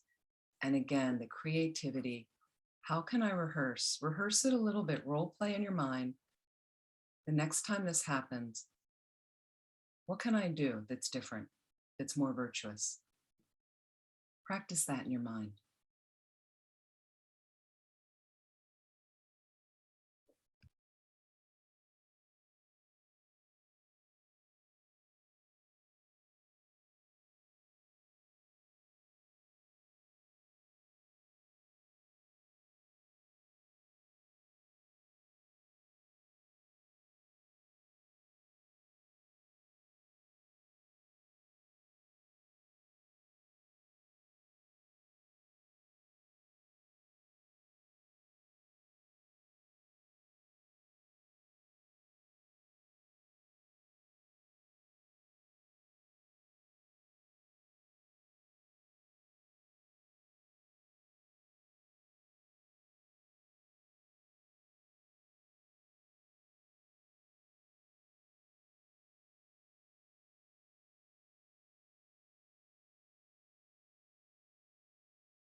Have you ever found in your life people don't believe you? Could be a result of lying. Do you have an experience in your life where you live in a fractious household or divisive workspace, work environment? That can be a result of divisive speech. Do you feel that people are always yelling at you, saying things that hurt you? Or have you found yourself living down a road that is very difficult to pass by? Broken up, muddy road can be the result of harsh speech.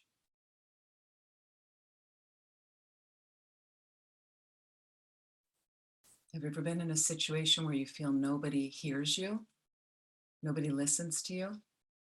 Can be the result of meaningless chatter or gossip.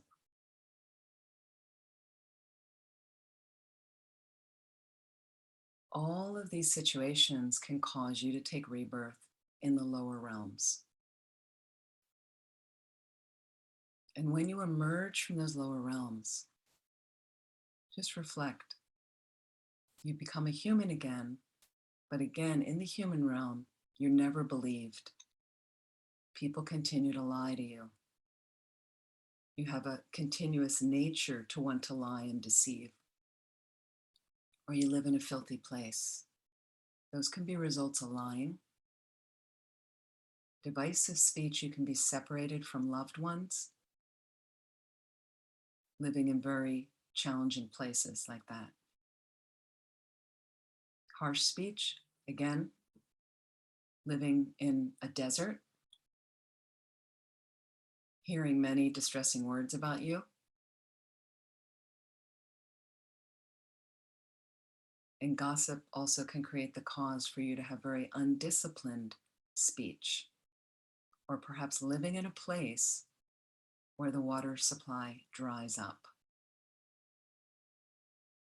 Certainly have to look at that, making this move to California right now as my speech karma shifted. So once again, thinking of the Buddha, Bodhisattvas in the space in front, can I seek protection from them from more suffering? Which means I'm going to have to correct some of these negative habits that I have with my speech. Can you find with your heart going there for protection from them? As much as you can, take refuge.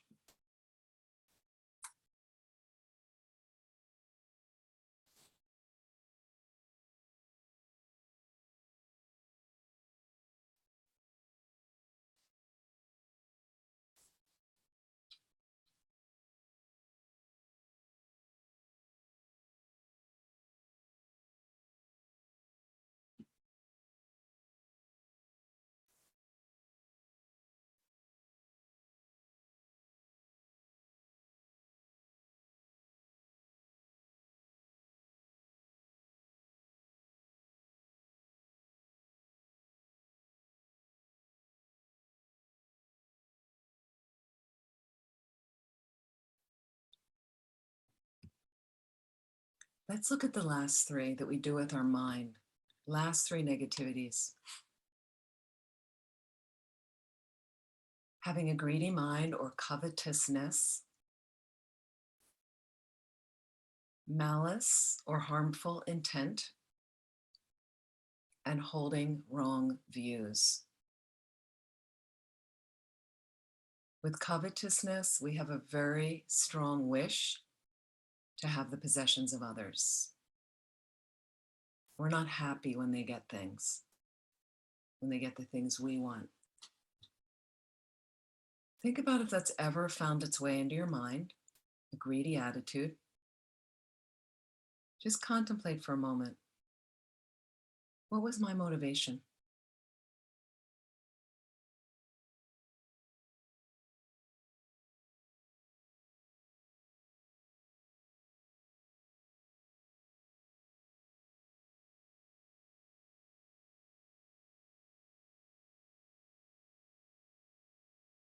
Where is generosity?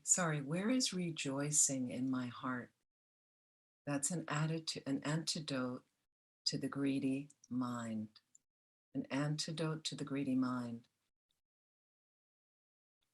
Rejoicing, being happy at someone's good fortune. We will do a meditation on that later. So get creative to think, how can I realistically grow that attitude in my heart and mind? Being happy with others' good fortune. We just need to exercise that.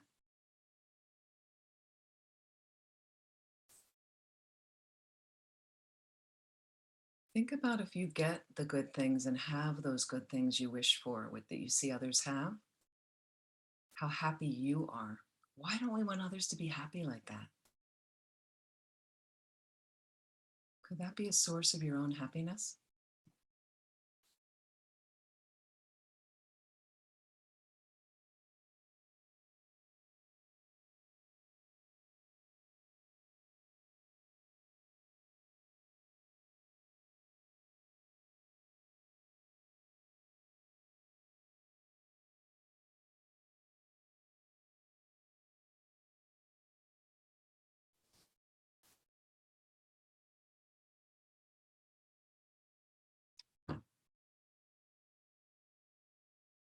What about malice or harmful intent? These are hateful thoughts towards others, wanting to harm them.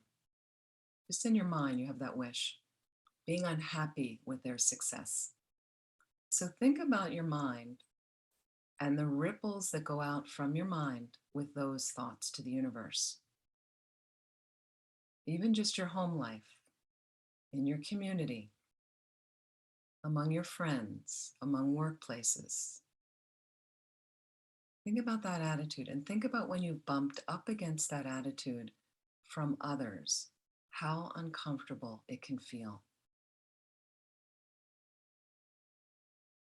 What was your motivation if you ever fell into that harmful intent or malice?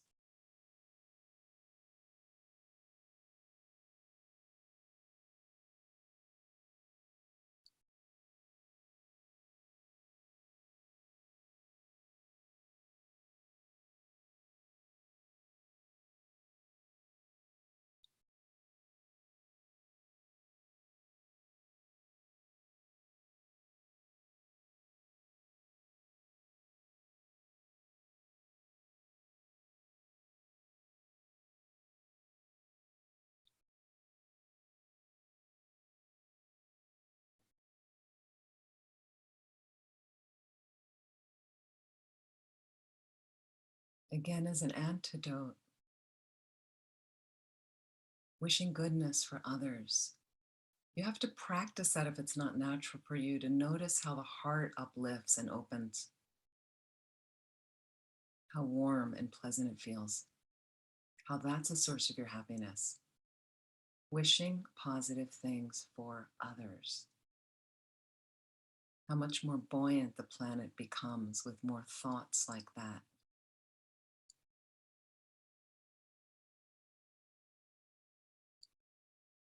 Here's another result of malice. What it could result: food always tastes bad to you. Food always tastes bad to you. Can you imagine? And a result of covetousness is you're always dissatisfied. Your business ventures fail, or you live in a very isolated place that doesn't make you happy.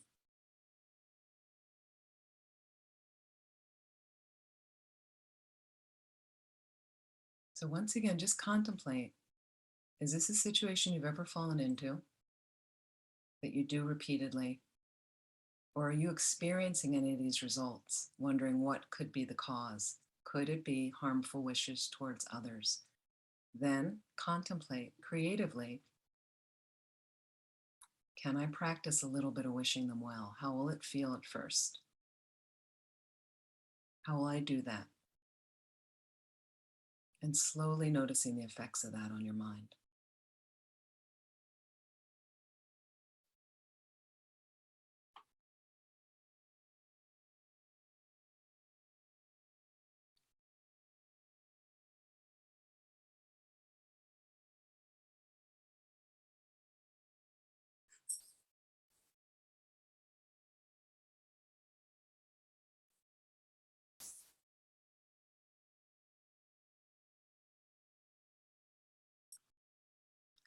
Let's look at wrong views, holding wrong views. And I know these aren't easy meditations to do. This is opposite, holding wrong views that are opposite to the truth. Okay? You don't believe in karma. You don't think it exists.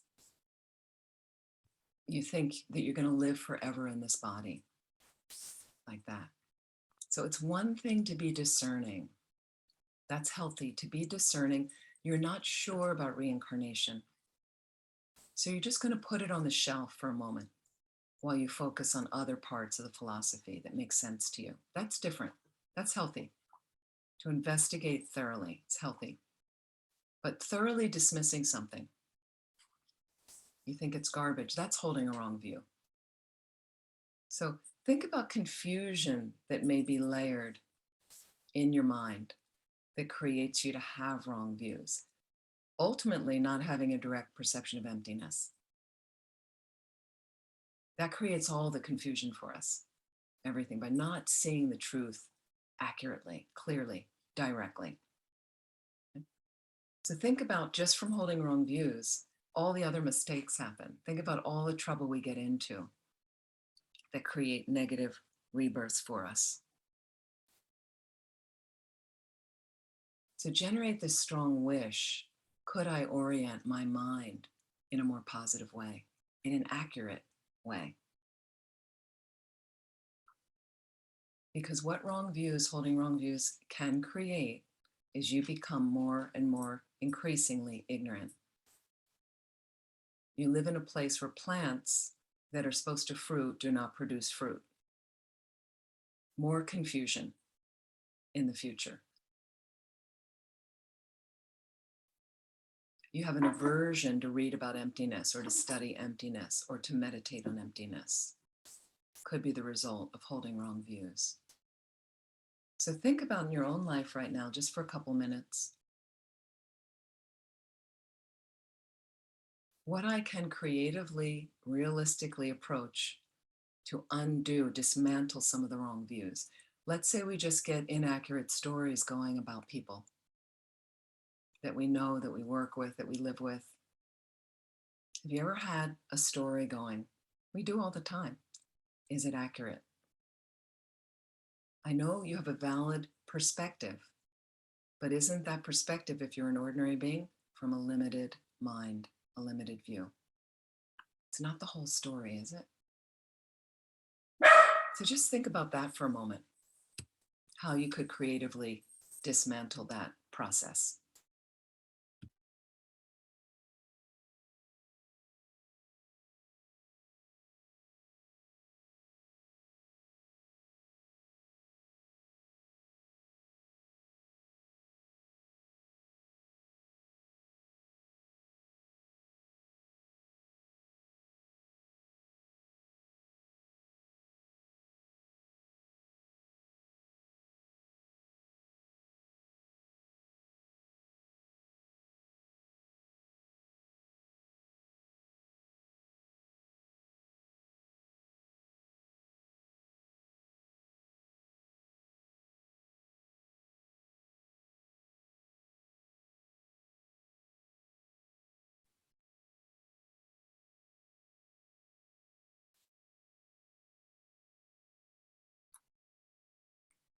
Think about the Buddhas in the space, Buddhas and Bodhisattvas in the space in front of us.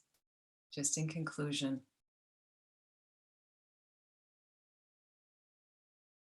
light rays coming forth from their hearts, blessing us as we recall virtuous actions of mind. And actually, all of these virtuous actions, for instance, taking care of life and trying to protect life as much as you can. Taking care of your belongings and any belongings of others and those you borrow from. Cherishing your relationships, especially intimate ones, and honoring those of others. Speaking truthfully. Saying things that bring people together. Speaking nicely to people genuinely, sincerely, and speaking meaningfully.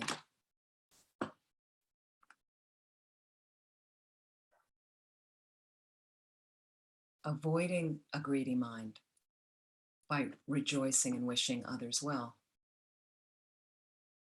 and trying to cultivate the proper view.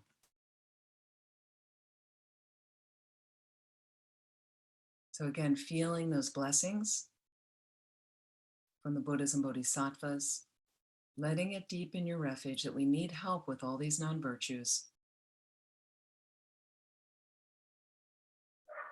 Absorbing the light rays into you, feeling the blessings for your body, speech, and mind.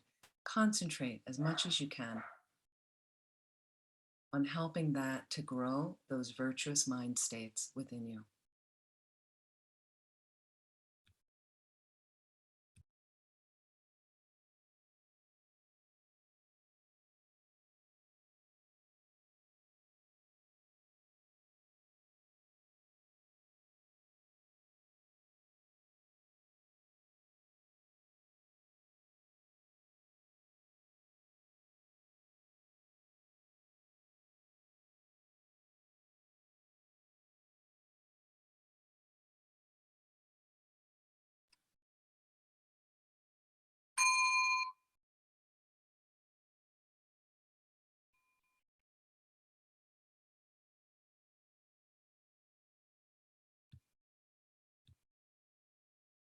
Please relax.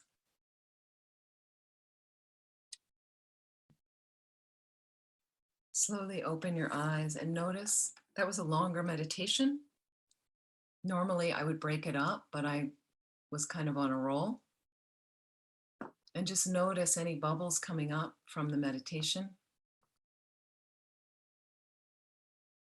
Any little insights like that. Mainly changes in your behavior that are possible. That's what's exciting.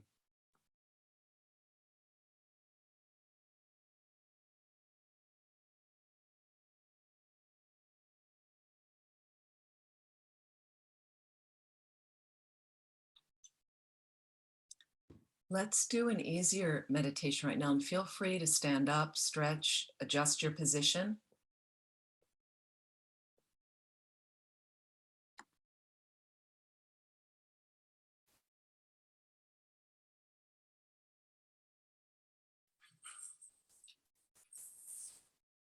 Sorry for the barking dog.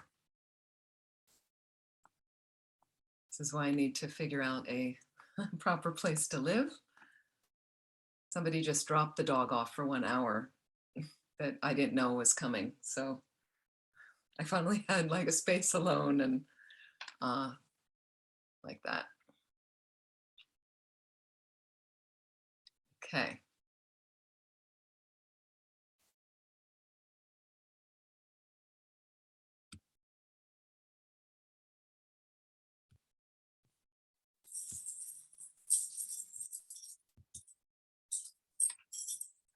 Good boy.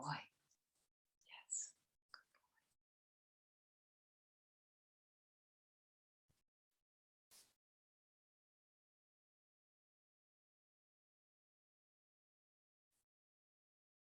Wonderful.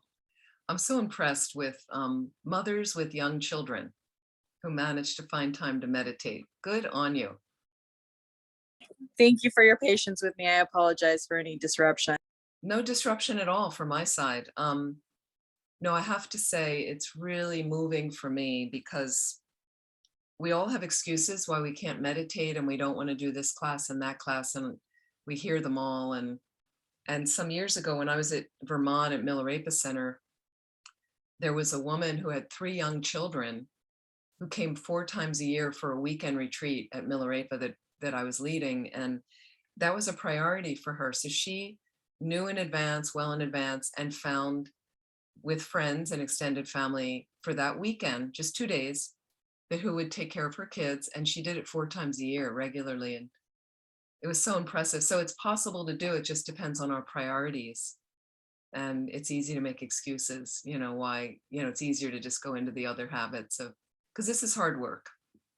This is hard work. So thanks for joining. let's do this easier meditation right now until we take a break for lunch or whatever else you want to do, depending on where you live. Take a little bit longer gap. Rejoicing. Rejoicing. This is the easiest way, they say, to create positive energy or merit. The easiest way. So right now, actually, it is the season, technically, in Bodh Gaya, India, where a lot of practitioners come to do more serious practice at the stupa, which is on the site, huge shrine on the site of where the Buddha got enlightened. Bodh Gaya, India, in the plains of eastern India. Okay, so it's a season. I don't know now with COVID, there's obviously many great less numbers of people there, but normally I've been there, I've lived there at times for like several months during this season, which would start around October or late September and go through March usually. People come to do a lot of prostrations, to make mandala offerings, to do practices. There's prayer festivals there of thousands and thousands of monks and nuns that have come from all the Buddhist traditions. There's Hindu pilgrims that come. So it's swarming in the season. And if you can't get over there and you see a picture of Bodh Gaya and you see pictures and videos of people making 100,000 prostrations as part of a preliminary practice to purify, and you feel great about that, you get some of that merit from just sitting on your rear end and rejoicing. That's how rejoicing works. Easiest way. So let's look a little bit more at a little more formal meditation on rejoicing. Okay? Because that's a really important part of your practice. Rejoicing. We kind of do something and then we're on to the next thing. And one thing I notice about, because of a couple of us here, Kath and I, Michael as well, are involved with Land of Medicine Buddha. And the center right now, we're working on some really critical fixes for the center that's really brilliant. And it's exciting and kind of from the ground up. And what happens is there's so much to do at centers that you get one thing fixed and you don't take time to rejoice, you're just right on to the next thing, and everybody's buried. And so it's very important, that rejoicing thing of, hey, you painted the little room, organized the pantry and the kitchen. Fantastic, rejoice. It's really important. Okay.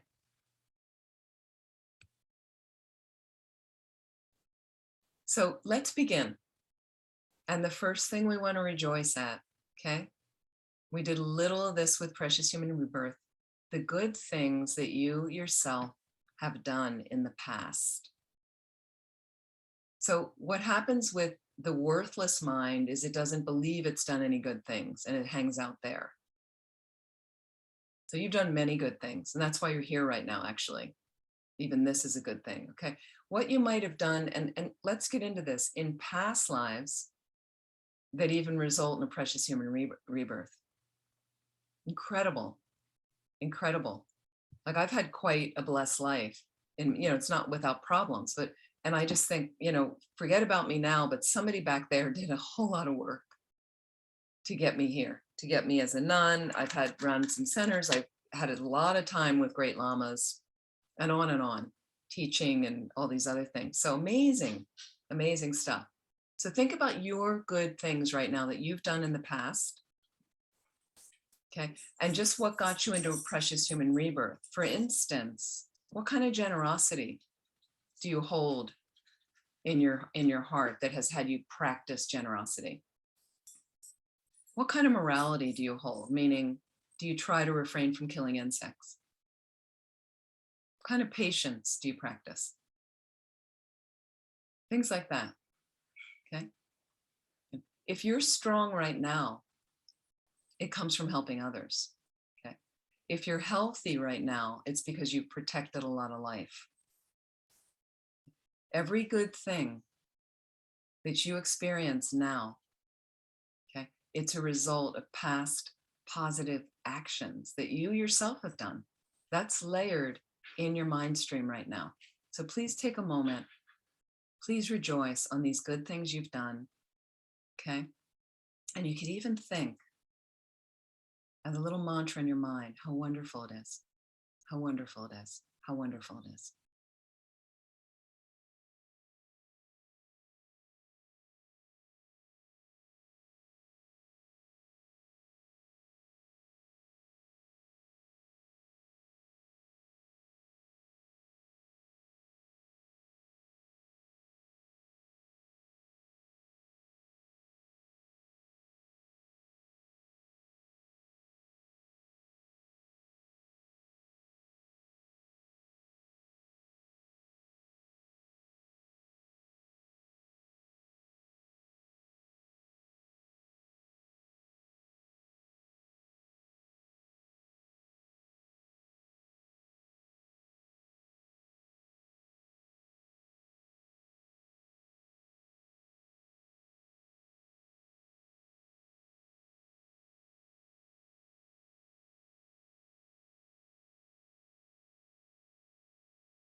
And think about ways you've helped others. Think about any advice you followed of teachers, mentors, things you've actually done in the past, things you are now doing. Also, present activities you're now doing. Just think again how wonderful it is. How wonderful it is.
Rejoice in what is positive for you to do in the future. Okay, if you stay on this path, and because you have Buddha nature, which is a seed that can develop and ripen into a Buddha, into a fully realized being, you eventually will become a Buddha. All the realizations on the path will develop in your mind. Think about all the ways then you'll help others. Teaching Dharma. Okay, from now until enlightenment, and after you've attained enlightenment. Think of all those good deeds you'll be able to do. Amazing. And just think again how wonderful it is. How wonderful it is. Let that heart open to rejoicing.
And think of all the wonderful things others have done, all their virtuous qualities, the way people have helped each other, okay, now and in the past,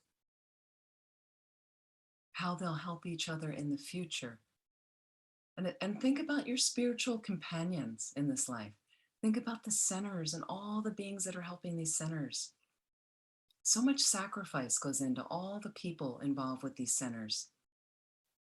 How much they give of their time, volunteering mostly. And think about particular qualities others have impressed you with, their generosity, their beauty, their intelligence, their devotion, their practice. So really let that spread in your being of this incredible rejoicing, thinking again, how wonderful it is, how wonderful it is, how wonderful it is.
Let's think about holy beings, saints, Buddhas, bodhisattvas, any particular teachers we feel, especially those with higher realizations. His Holiness the Dalai Lama, think about the work that he does, the work done by Lama Zopa Rinpoche and their qualities. And just rejoicing in their qualities and deeds, thinking how wonderful it is, how wonderful it is.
And now just allow your mind to be completely aware of and rejoice in all the wonderful things that yourself, others, and all the Buddhas and Bodhisattvas have done, are doing, and will do from now on until they reach enlightenment. And just notice, just let yourself go to feeling expansive and happy for yourself and others. Just thinking again, how wonderful it is, how wonderful it is.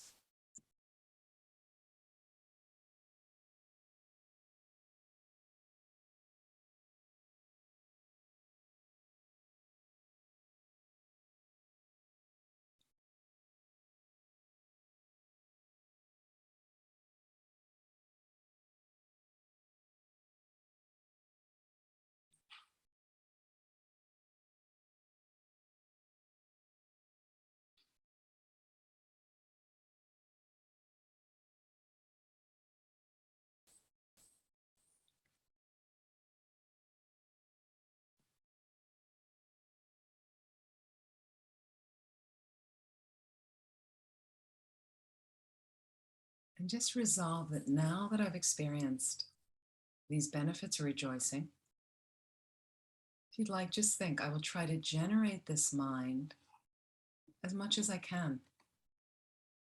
So when I see good qualities in others, I might note any jealousy that arises if that happens to be one of your habits. And I might have to first force myself to rejoice, but eventually through practice, it will come naturally. So again, beginning is awareness, what my mind's doing without judgment, and making some adjustments. Because jealousy makes your mind unhappy, and you know that, okay? I'm going to try to think of it this way. I'm going to try to empower positive energy in my mind and heart. That's what happens every time you rejoice. So just make that dedication in your heart, in your mind. Can I try to realistically make these adjustments so that I am empowering positive energy in my heart and mind?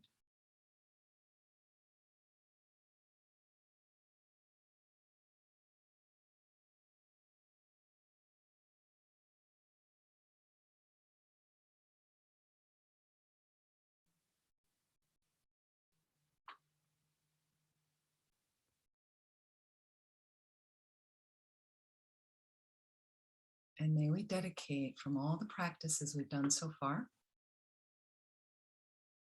dedicating the merit, the positive energy, the helping us be able to meditate more and more, meditate more effectively, and really as a result get to know our minds better and better so we can turn them from negative experiences to having them merge with positive experiences all the time so we can really benefit all living beings.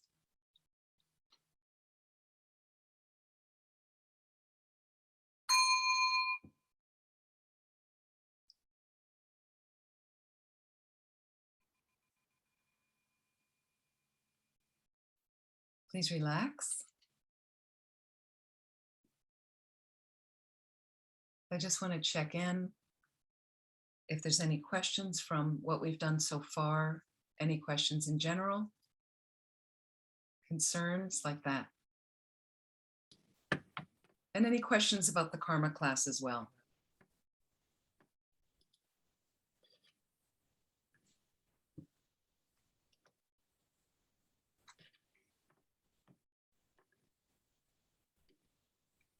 Julia.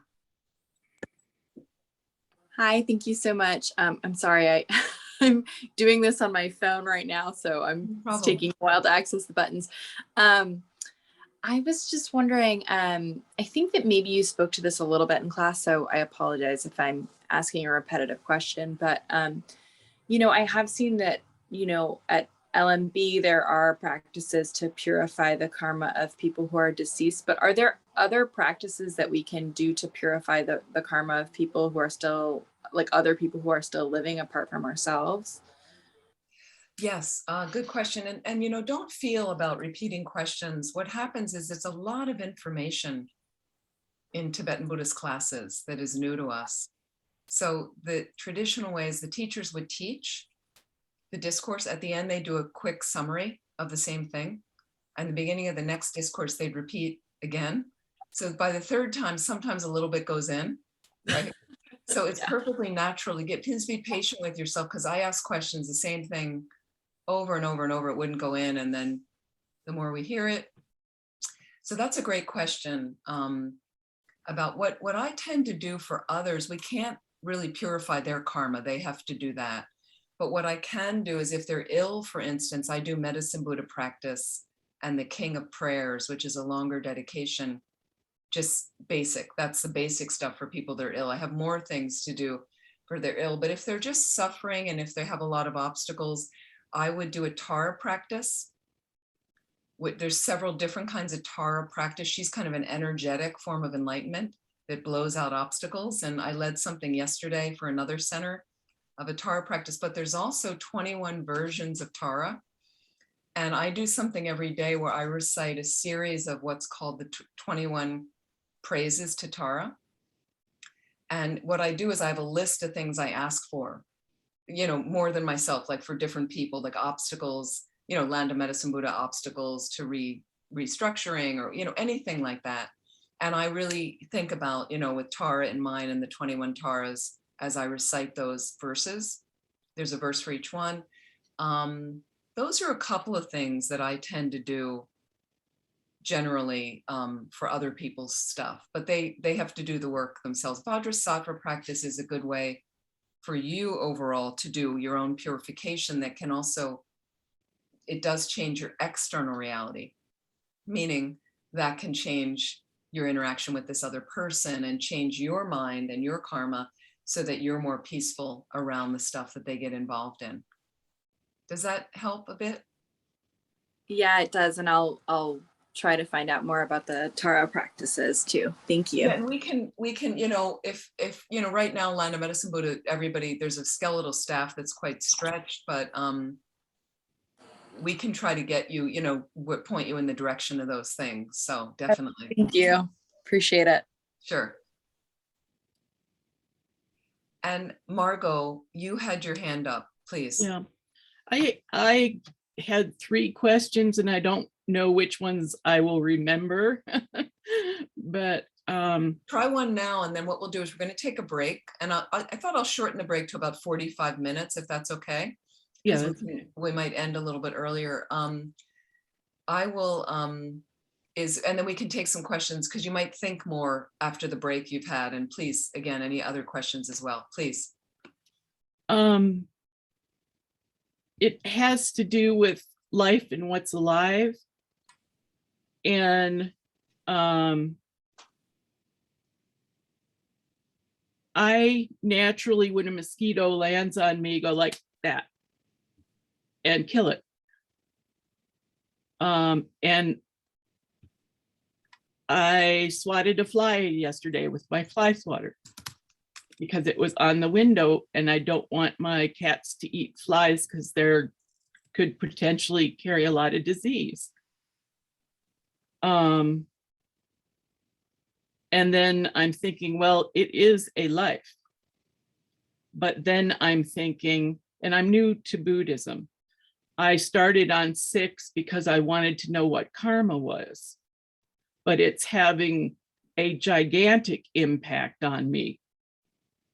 And I wish I had taken 1, 2, 3, 4, and 5. So I'm just a baby. And my house is overrun with these little beetly things. And not overrun, but I see them every single day, and they hide in the corners and drive me crazy. And then I think of more serious things like abortions. And that's killing too. And then I think of all the things I've done wrong in my life. And I have to take refuge. And I have to. It's not like I can handle it. And I wish I could make over this life. So being a baby, being new to Buddhism, when I started this course, I was not practicing Buddhism. I was not calling myself a Buddhist. I wanted to find out what karma was. Mm-hmm. Well, I seem to have tripped over myself and did a couple of rolls forward, and am very involved with wanting to be a better person. And there's so much to do. I'm a little bit, it's the good feeling of when you shake yourself, I do Qigong and I do Tai Chi. So I follow the Tao, and that's not new to me. But the amount of practice and dedication, it's more like 12 to 24 hours a day. It's with. So do you want to know what to do at this point? Is that what yes, you're asking? I think I'm. Okay, so let's first of all take a couple steps back, take a deep breath. Okay. First of all, we're all babies here. So, now granted, you might have just shown up now and somebody shows up 10 years ago, and it doesn't really matter. It's all very new every day to me, my mind in some ways, And the thing is, you can only start where you are, which is right now.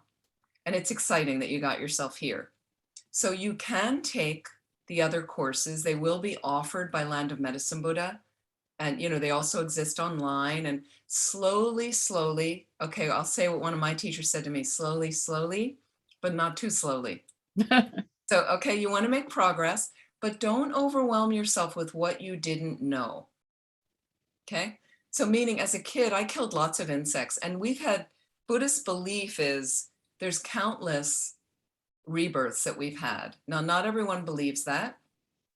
We've had countless rebirths. Therefore, we've killed many, many things. Mm-hmm. We've had many abortions. We've killed many insects. It doesn't matter what life. And, so we have Vajrasattva practice that we're going to do after the break, which shows you how to do effective purification.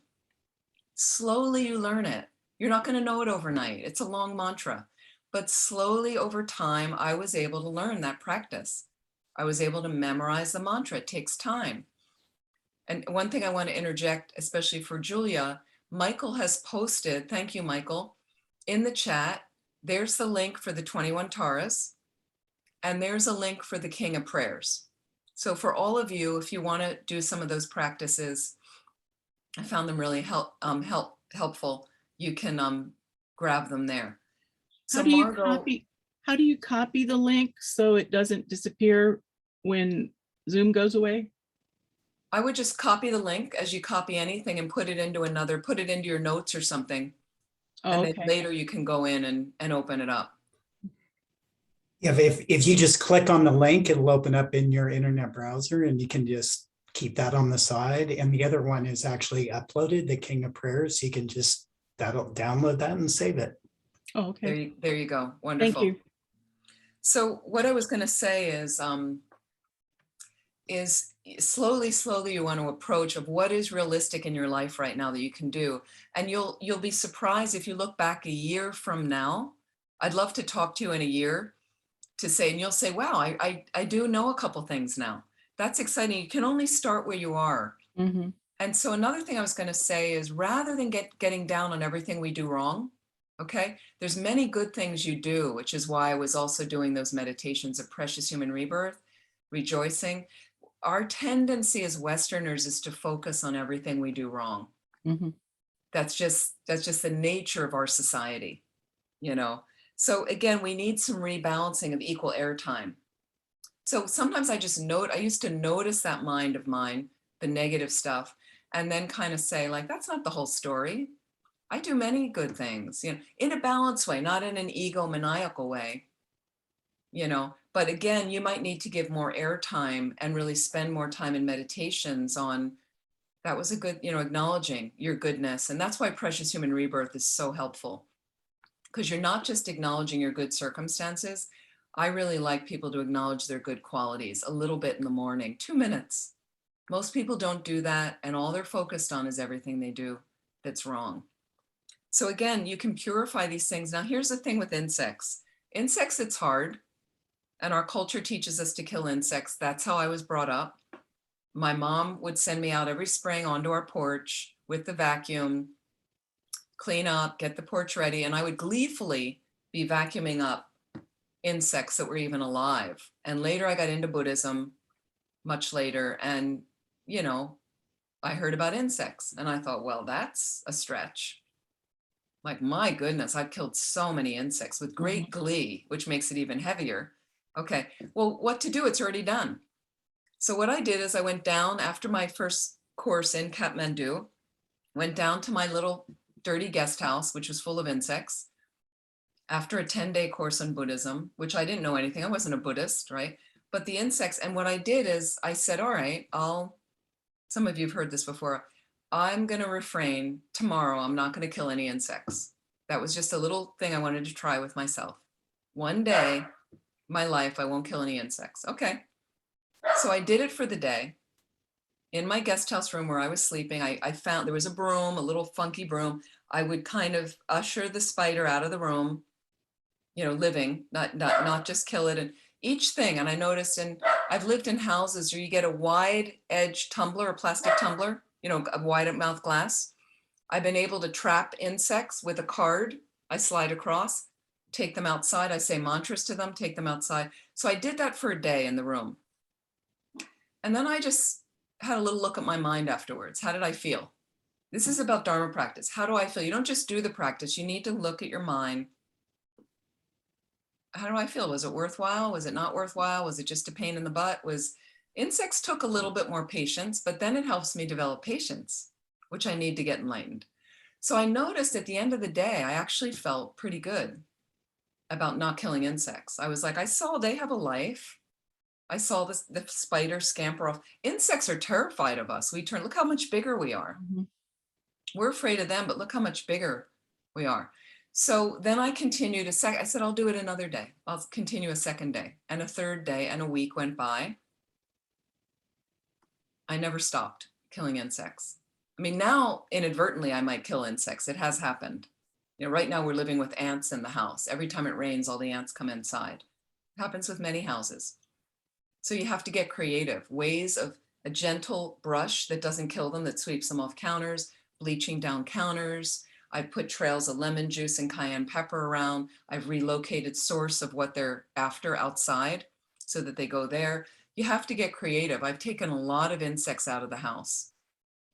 It's your decision. But the thing about karma, all it's about is taking responsibility, getting clear on our activities and taking responsibility. So it's not forcing anyone to do anything. It's really your personal decision of how you want to live your life, but try something and then notice, how does my mind feel? And you may be able to just reduce the amount of insects you might be killing over the course of a couple of weeks or something, and see how it feels. That's a great help, because I can apply that to the other, I can apply that to the other, Kelly, I don't even have the texts in my mouth yet. I don't even have That's the okay. words. The other courses, yeah, Yeah. absolutely. Everything is a gradual, and when Lam Rim, steps on the path, that's what it means. Steps on the path. The Discovering Buddhism modules are all taking you through that philosophy of the Lam Rim. And what it means, Lam, path, Rim, steps or stages, that means it's a gradual process. Mhm. You don't change your mind overnight. You change your mind over many lifetimes. And Westerners, especially Americans, don't have the patience for that, which I find really sad, because it's really, for me, I've seen it's just the best thing going right now. But again, it takes time till we show up with that to realize, wow, I found this jewel. But again, it's a gradual process. So be patient with yourself in the Thank you. process. I think you're doing great. So, asking a question like that. We're going to take a break. Thank you so much for the questions. And we're going to take a break for 45 minutes. Please have tea, coffee, get something, have a snack if you like. We're going to come back in 45 minutes, and we're going to do some additional meditations. Yeah, I think I'm just going to log into my computer. Excuse me for one moment. No problem. We can start the recording maybe when everyone's here. Yeah, that might. Thank you. Welcome back, everyone. This is a great time, once again, to reestablish a motivation. So we've had a little bit of a break. And it's the perfect time, again, to check the orientation of your mind. How's the mind right now? And just noticing any little upheavals or little bubbles. Everything feeling smooth and great, wonderful. And if you'd like, you can close your eyes for a moment.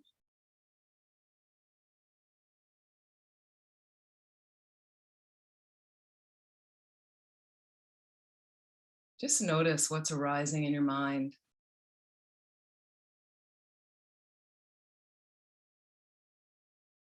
As you take a moment to reestablish a good motivation for the remainder of our time. We've got a couple more hours at least.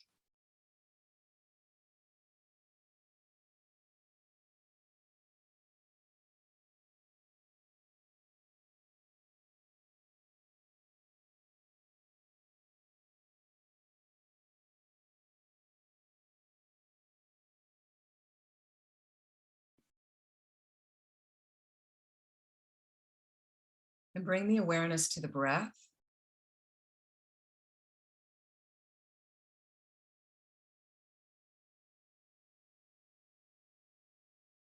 And just lessening any distractions from the break you've had. And just bringing that gaze inward again.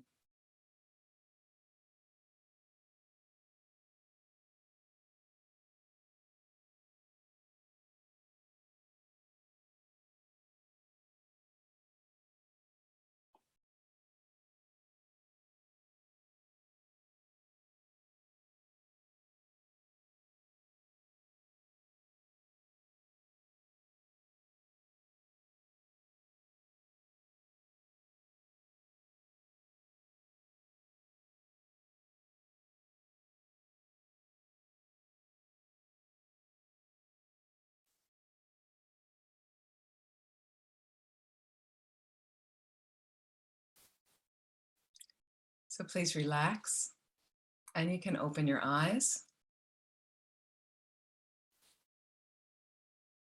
I have had some good karma ripening in that the seemingly neurotic barky dog has now left, has been picked up. It was a sweet dog, but just makes a lot of noise. Please, any other questions that are popping up for you or something that might have come up at the break? Anything else you'd like to check in with?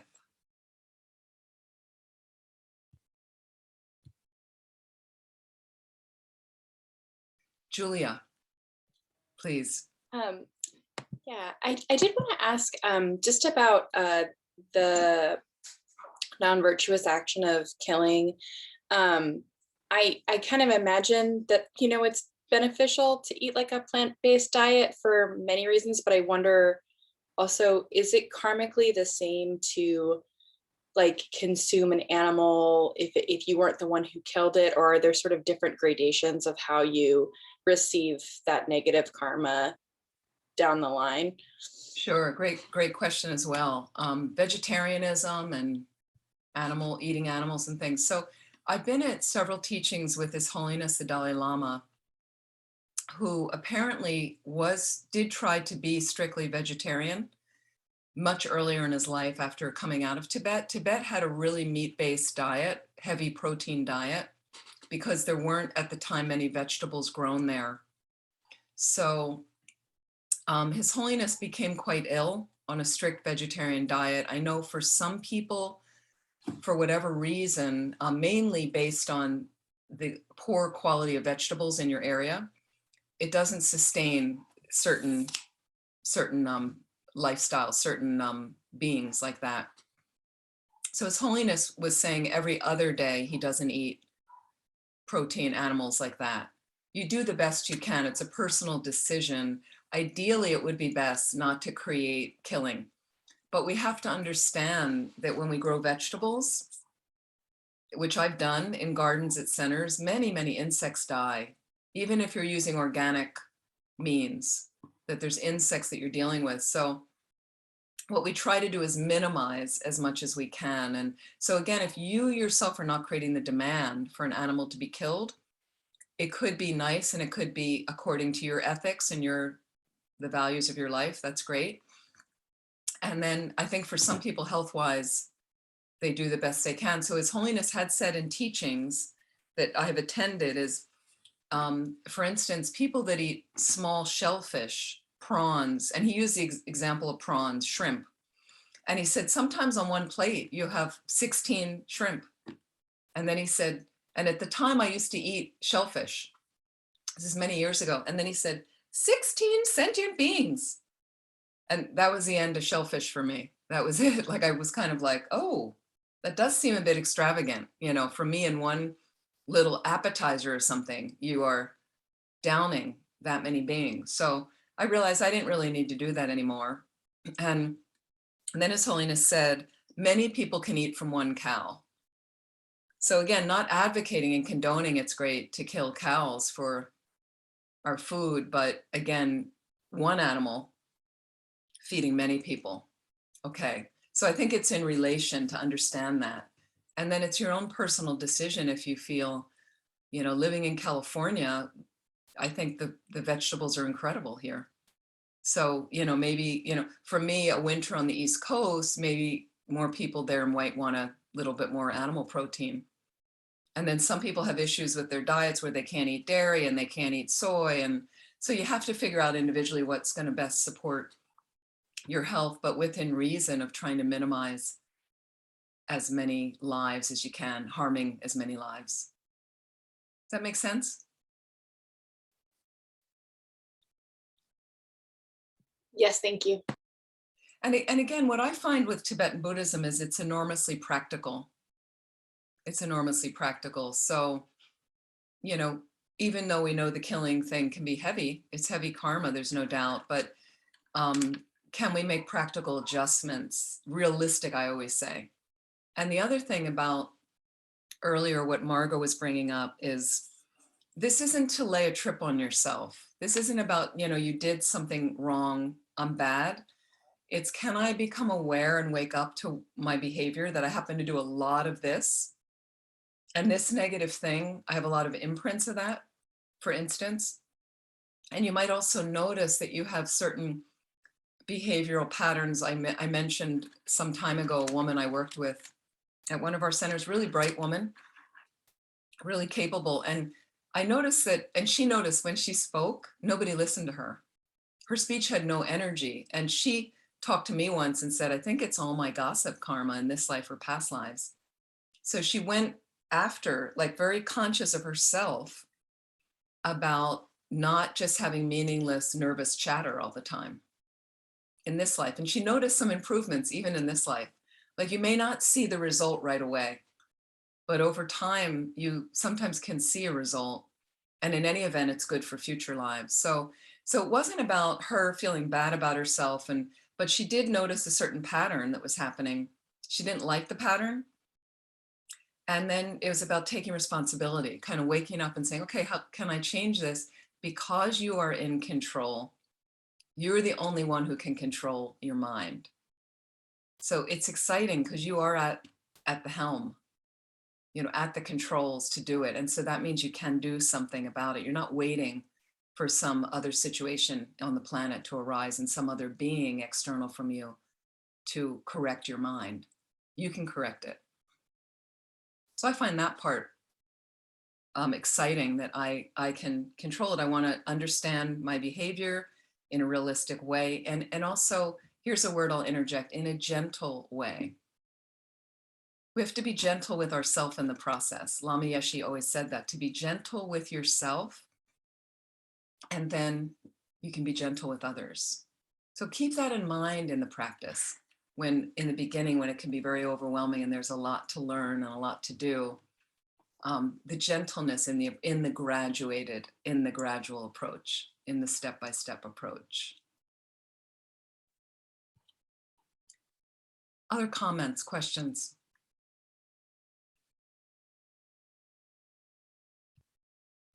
Kath, please.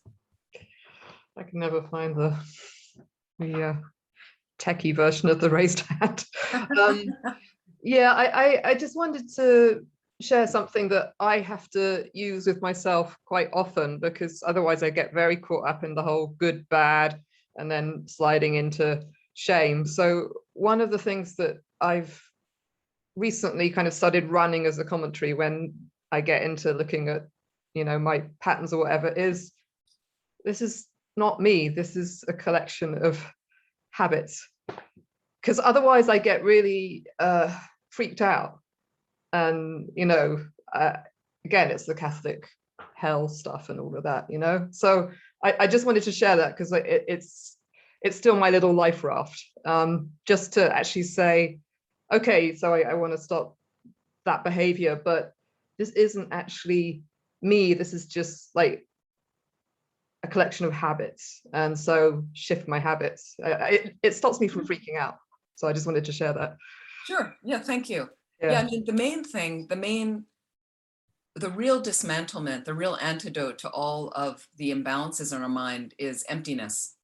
And what I mean by that, and don't worry, Margot, if you're newer and you go, what does that mean? And it's that we have a very solid feeling about ourselves, the I'm going to say self. And what that does is, first of all, it's not accurate, that we are the center of our universe. And we have a sense of self that is concretely, solidly existing, independent of any causes and conditions or parts or any concepts, mental concepts we have about ourselves. So that's the source of all the suffering for us. Holding that, grasping onto that very carefully. And then as a result of that, we cherish the self-cherishing as well comes from that. And that's all, the suffering is all there. So as Kath is saying, she's this collection of, that's what's having a problem. That's what's really going on. And is to think about, reorienting yourself once you have a little bit more understanding about the nature of reality and have had teachings on emptiness and have read some of the simpler books about emptiness, simpler passages, can meditate on emptiness effectively. We start to dismantle that mistaken view like that. And then there's a little bit more fluidity to things, when things don't go well.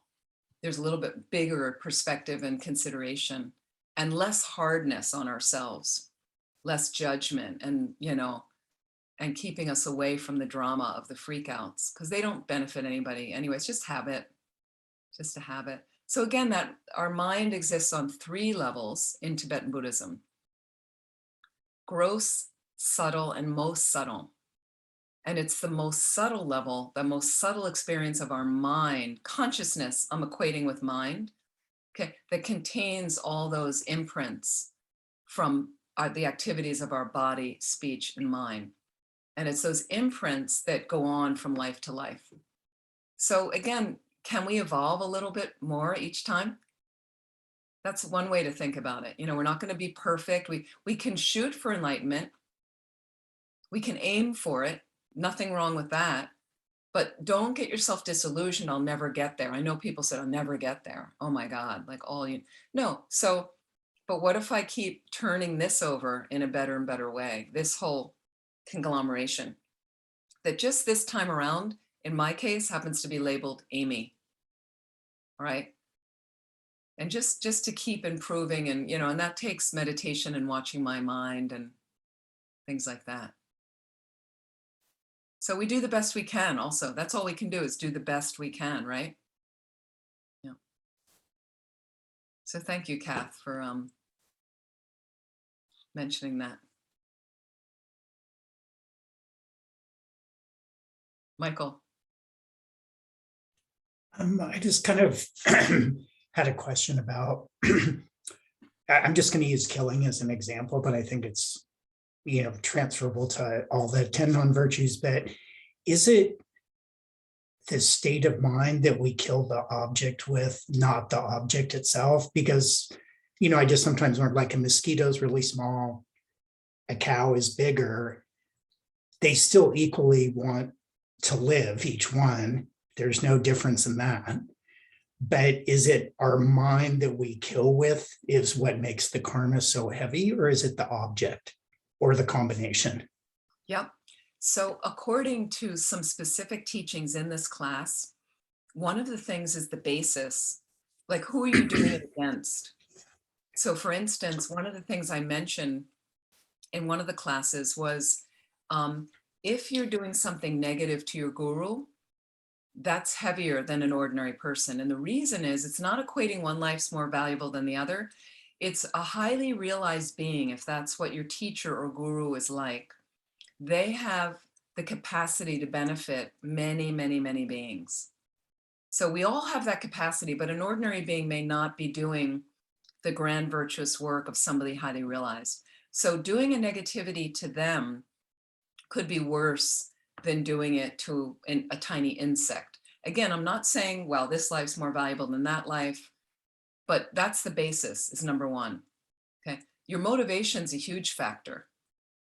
So again, we also have heaviness based on, first of all, the activity itself. So killing's heavy just because it's a very heavy negativity as opposed to gossip. Okay. But that's heavy just based on the activity, on the deed itself.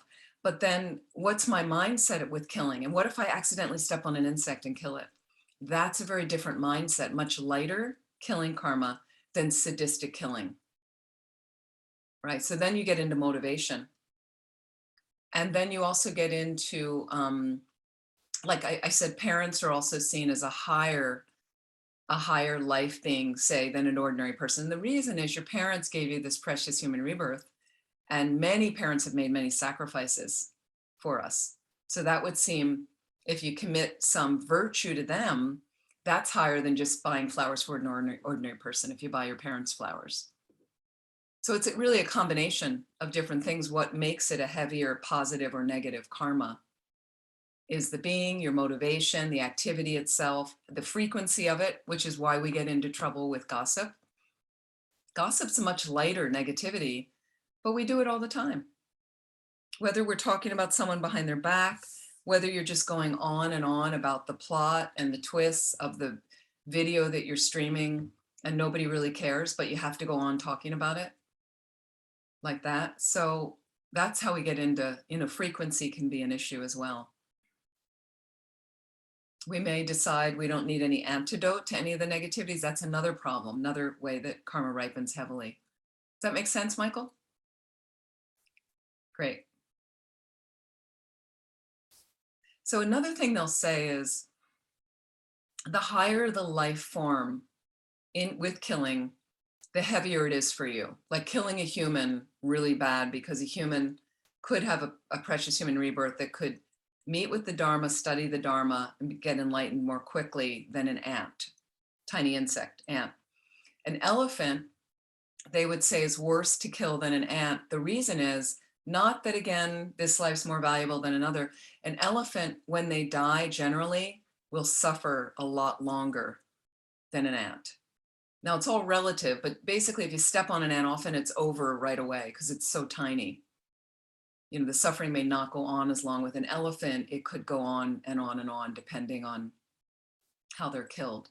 So it's just something to think about. It kind of makes sense as far as, you know, how long is the suffering that you're inflicting. I think that has a factor as well.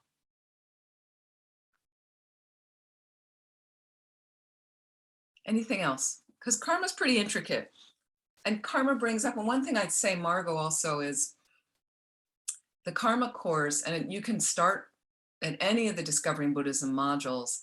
The karma course brings up a lot for people, and especially if you're very new, because you get into these things and say, well, I did all these horrible things, as we're very focused on that anyway as Westerners. And it really freaks people out as well. But this is simply about taking responsibility, waking up to our minds and starting to learn what are the things I need to keep myself away from. What kind of path do I want to build of ethical conduct? What's the most practical, realistic way for me to get there?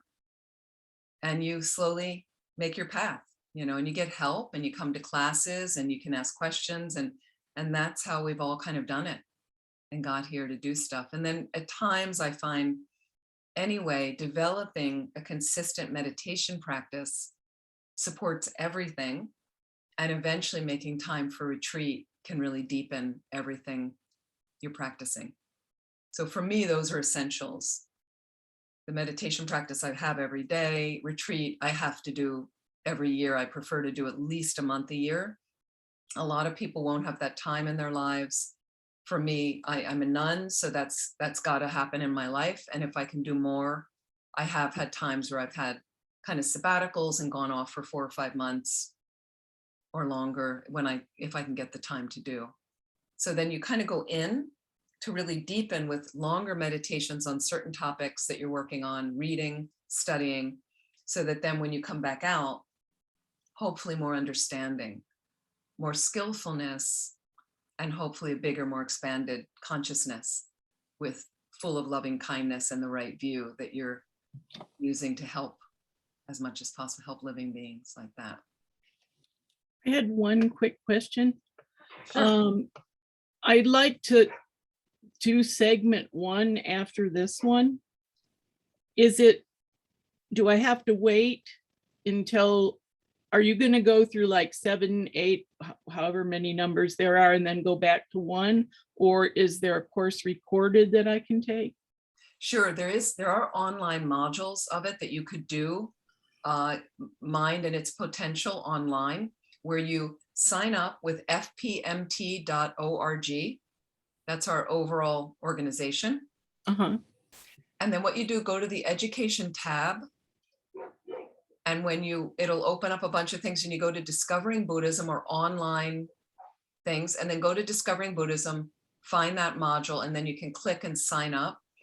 And I think there's some fee for it. And then you listen and you can watch videos of somebody teaching.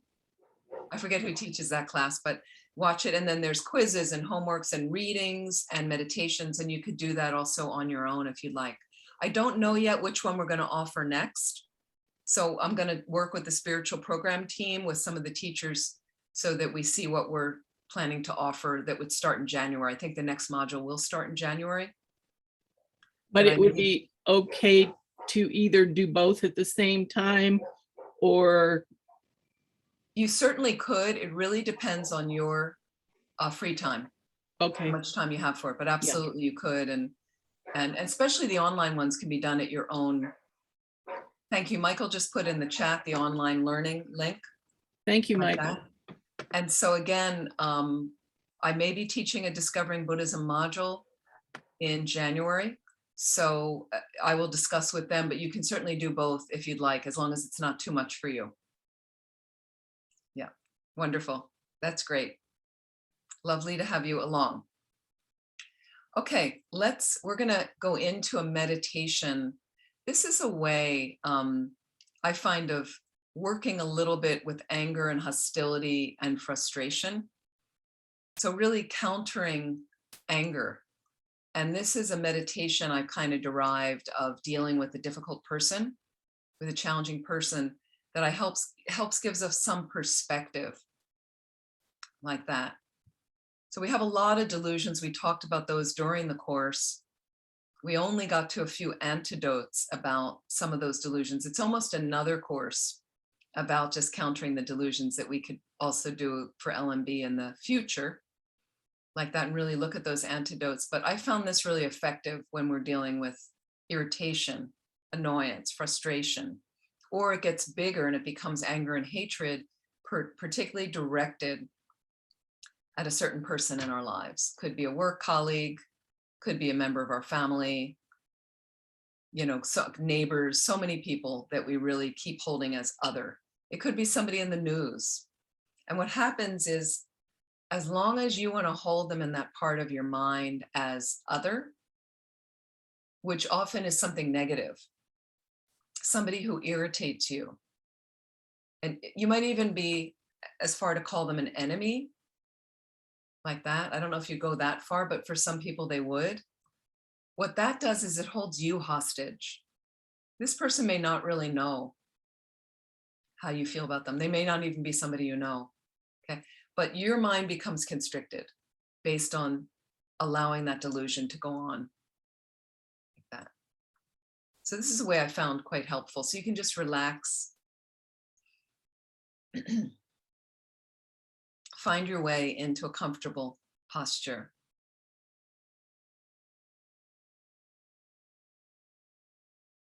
You can lightly close your eyes.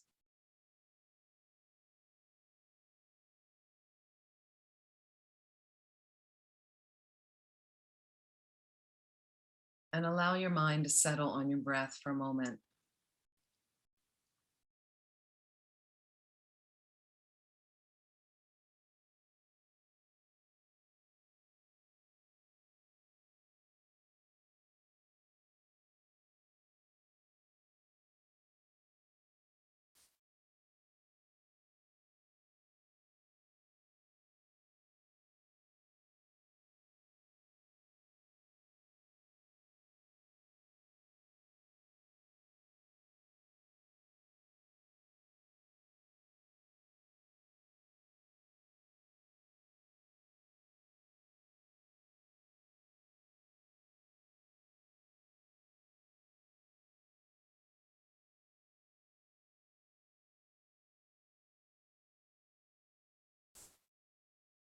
So I'd like you to reflect on someone, just choose one person who you find very challenging in your life. You may be so much to call them an enemy, could be, but maybe you don't label them that way. Maybe they're just a difficult person, a challenging person. It's easier to use someone you know if you can. Place them in the space across from you as if they're seated across from you, facing you.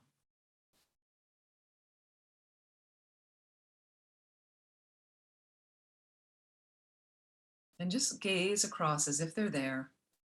Notice the feelings right now that arise in your body and mind in relation to this person.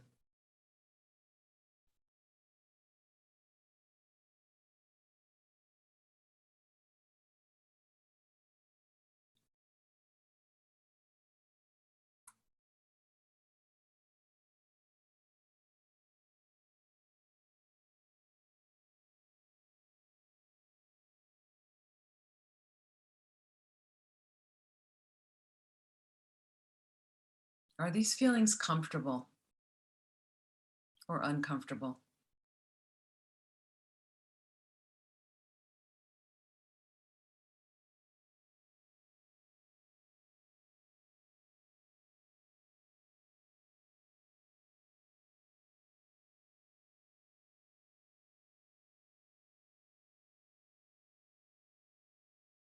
So I'd like you to look across at this person. I'd like you to try to recall the last time you were engaged in a very challenging situation with them.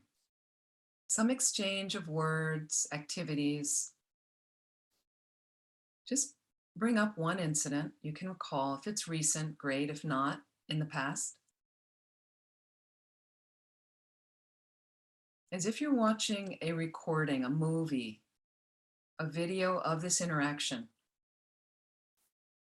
Push the play button. Let this situation unfold. And you are just the separate observer right now, watching the scene.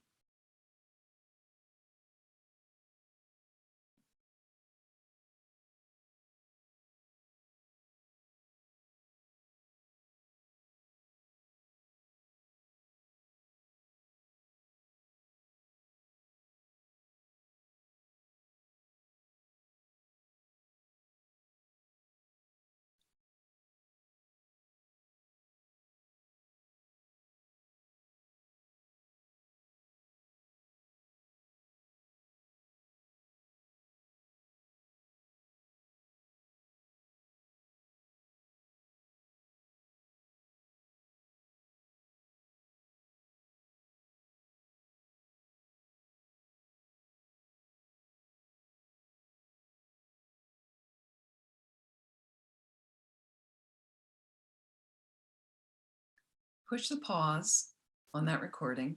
Just stop wherever you are. Now look across at this person.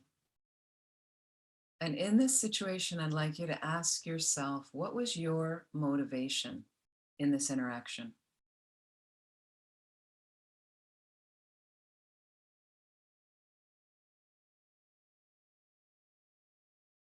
Was there anything in that motivation to help the other person? Or was it just about you?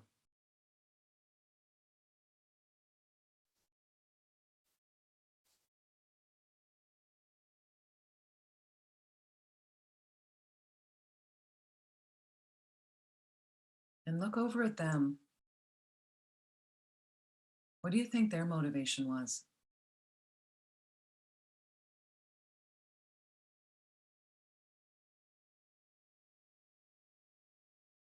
And isn't it interesting how, did you ever consider what their motivation was? And the whole outlay of this situation over time?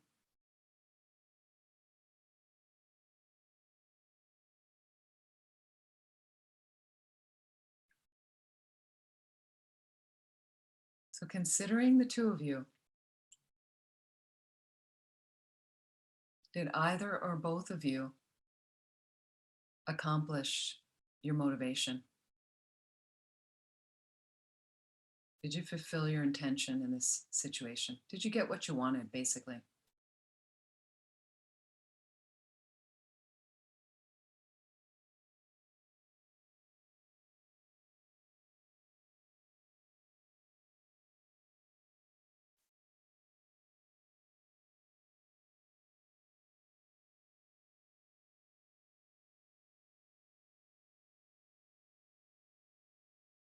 Notice how it feels to be in this situation with someone who's challenging. How does it feel, body and mind?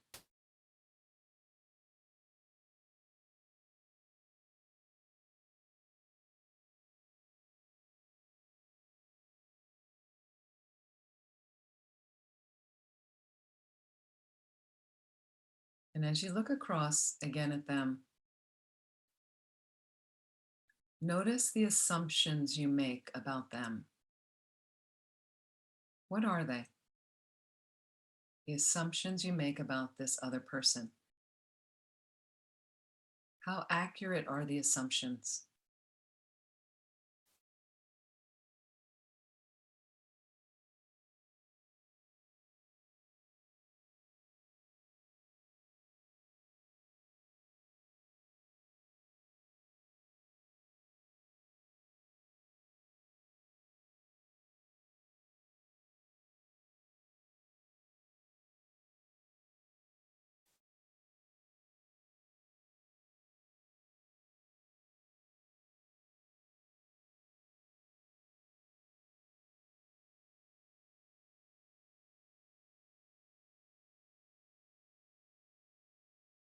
And how much do you know about this other person?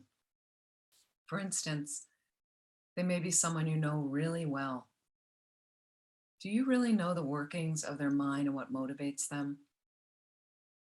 What all of their hopes and fears are? All the pockets they go to hide when they're uncomfortable? So just look across at them.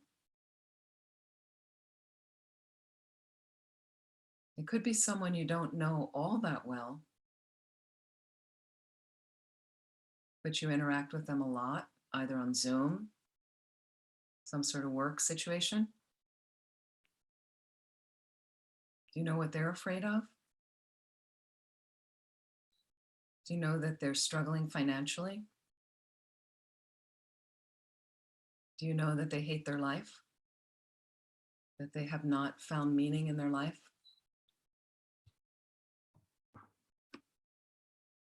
That they have health issues? That their kid is sick or someone close to them is sick?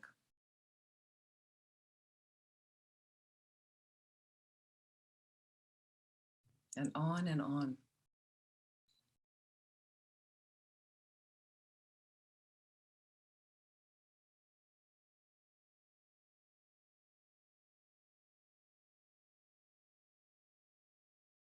And even if it's someone close to you,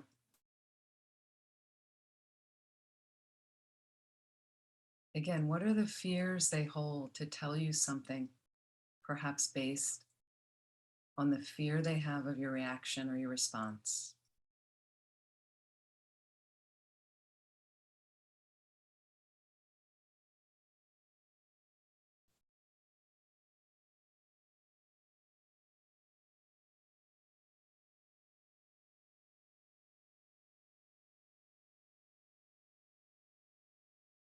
So how do they look to you now?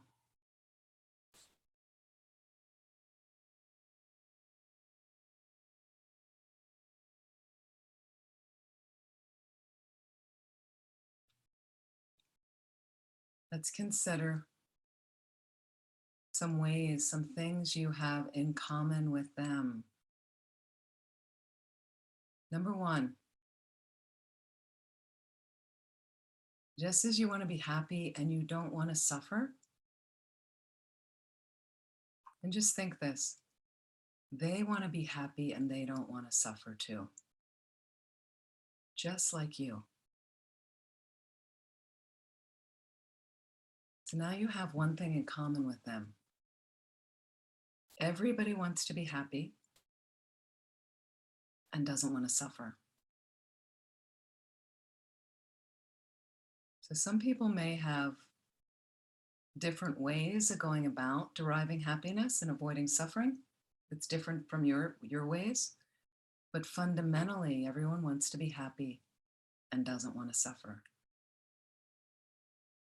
That's this person across from you and you.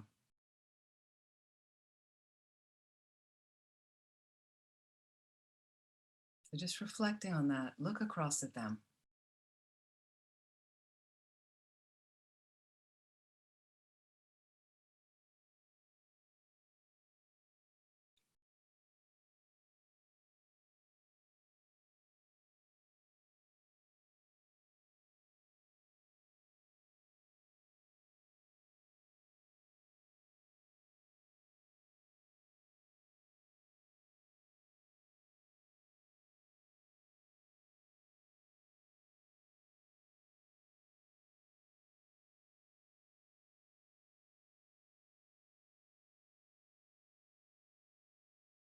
Here's a second thing you have in common. You and the other person have Buddha nature. Have Buddha nature. What that means is you're not a Buddha yet, but you have a seed, a potential in your mind, each of you, that can ripen into a fully realized being, can become a Buddha, which in Sanskrit simply means fully awakened being. So look across at this person. Right now, just reflecting on their Buddha nature, that they have Buddha nature like every being with a mind has, just like you.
So isn't it interesting when you think about the Buddha nature and wanting to be happy and not suffer,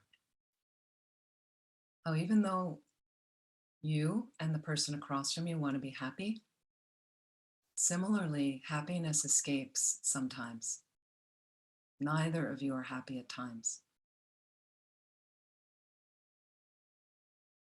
Similarly, you want to escape suffering, you and the other person, of course, like everyone wants. Yet sometimes both are suffering. It's inevitable in samsara. And these are things we share with this person across from us. So just considering these various things, various similarities you have with them, keep looking across at them. How do you feel about them now? How do they look to you now?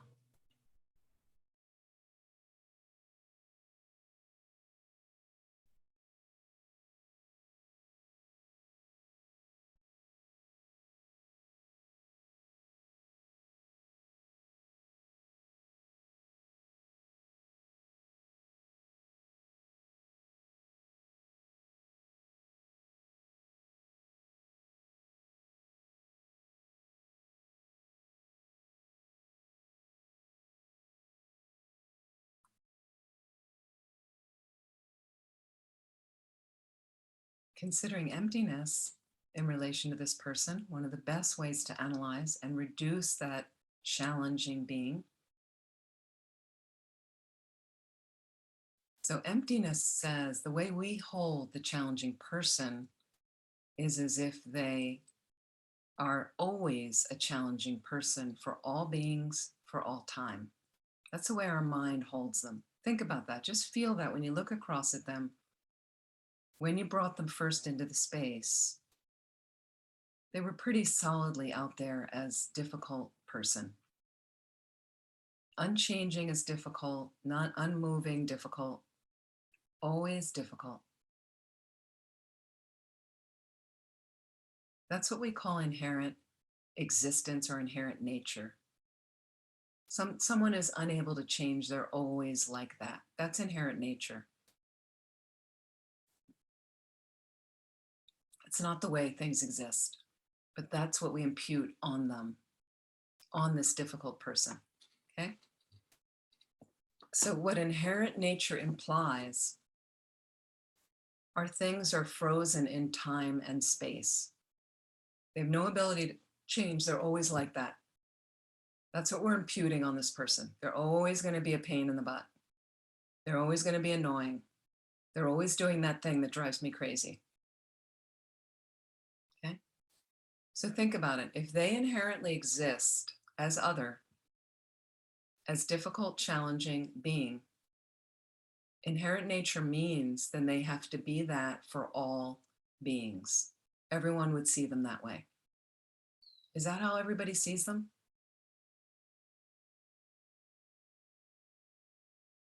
Please reflect on that. Is that how everybody sees them?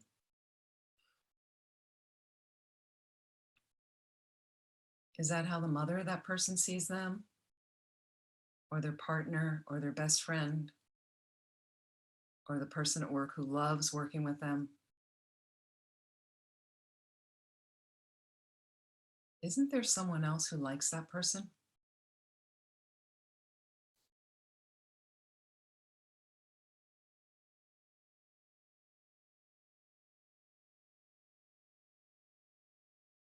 So based on that, could this person being difficult, challenging, annoying, be coming from my mind side, from my view? From the seeds, the propensities in my mind that I have planted, that simply due to karma are causing me to see the other person in this way? Because not everybody sees them in this way. Just reflect on that more deeply. Isn't that interesting?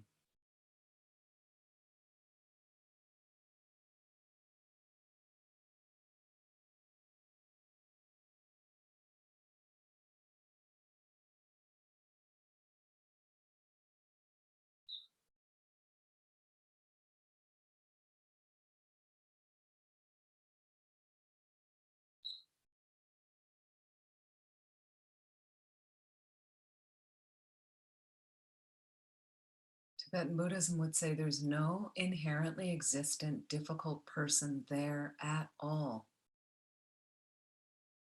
But my mind is imputing that on them, coming from my mind's side. If I pacify the imbalance and disturbance in my mind that causes me to see the person this way, the person will no longer be difficult. When you pacify and subdue all of those causes of disturbance in your mind, the external reality also will be pleasant for you, will not disturb your mind. That's how it works. So even though you may see war and poverty around you, it doesn't disturb the realizations of your mind and that highly realized omniscient mind space of a Buddha. And then you're empowered to participate in that to help living beings every moment. And you generate bliss from that every moment. That's where we're headed.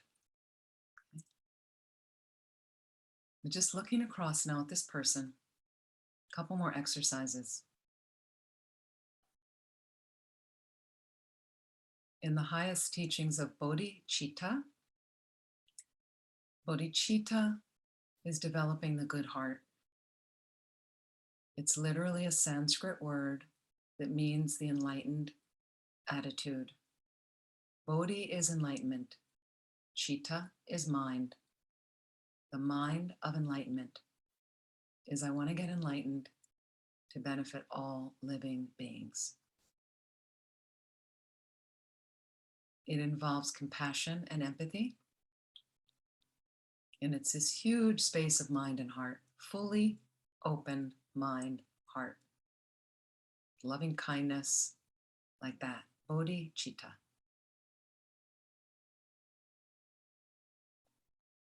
So in these higher level teachings of Bodhichitta, we have a practice called exchanging self with others. What if you turn the tables right now? And as we have even a saying in our culture, put yourself in someone else's shoes. Imagine you are that person, your difficult person. You're looking out through their eyes back at you. What's that experience like? For a moment, as much as you can, be them looking back at you.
So come back into yourself now, looking across at your difficult person.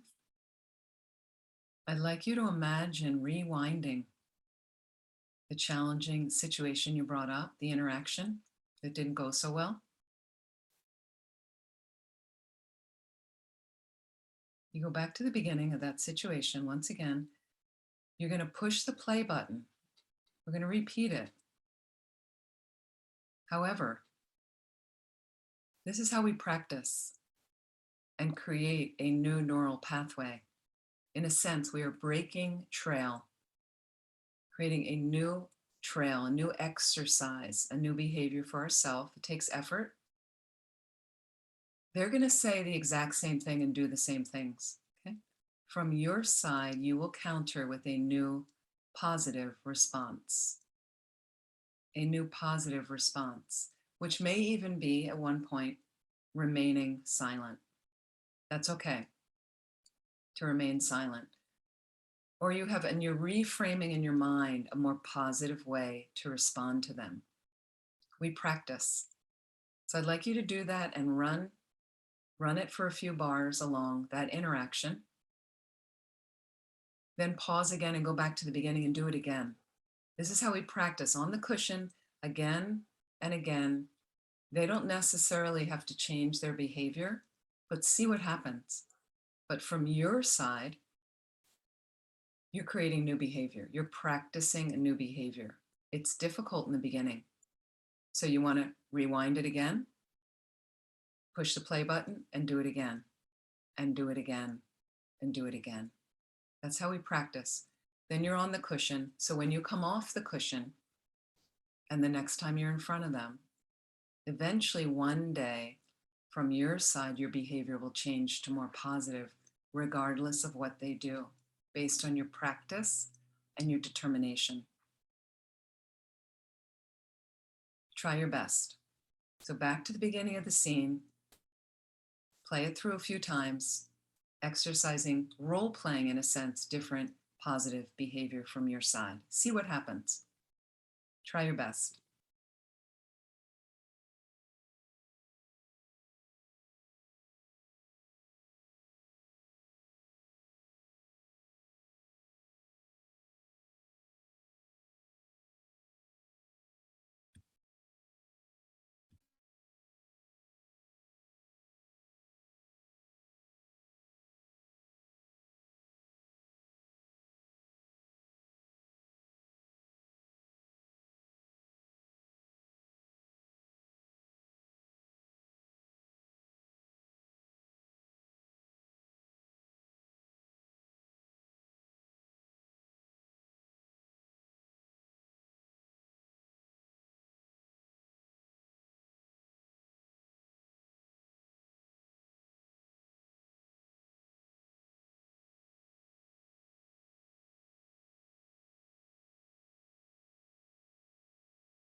So push the stop button.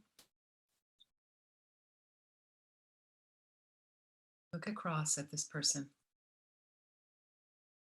It's your challenging person.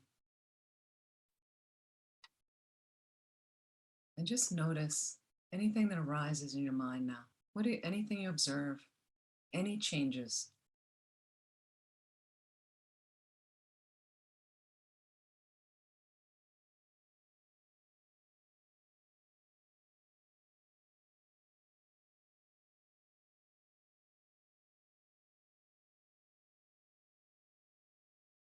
Can you wish this person well now before we let them return back to the space from where they came? So any acknowledgement you'd like to make with them, please do.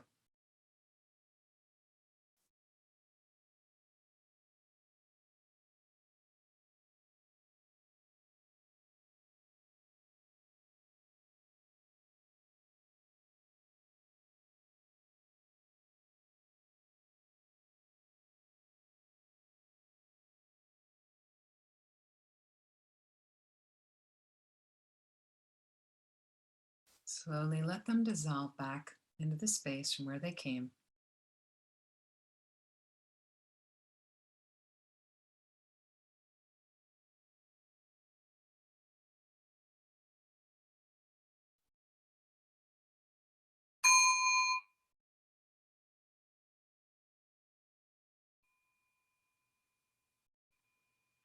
Please relax.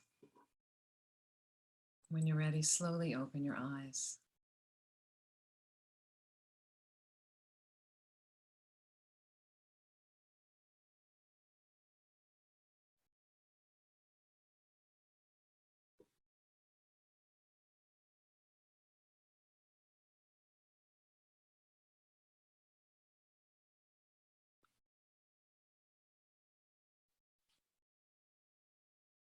How did it go for you? Any shift? Anything stuck? Anything you observed?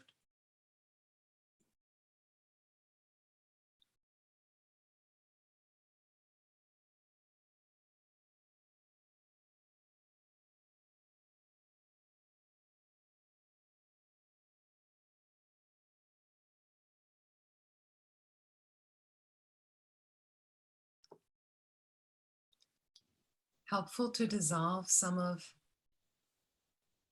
the other tight notions we've had about the person, or no shift? Michael?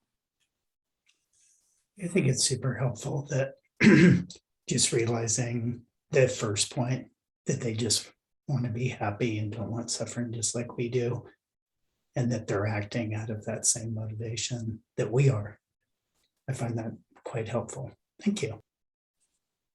Sure, sure.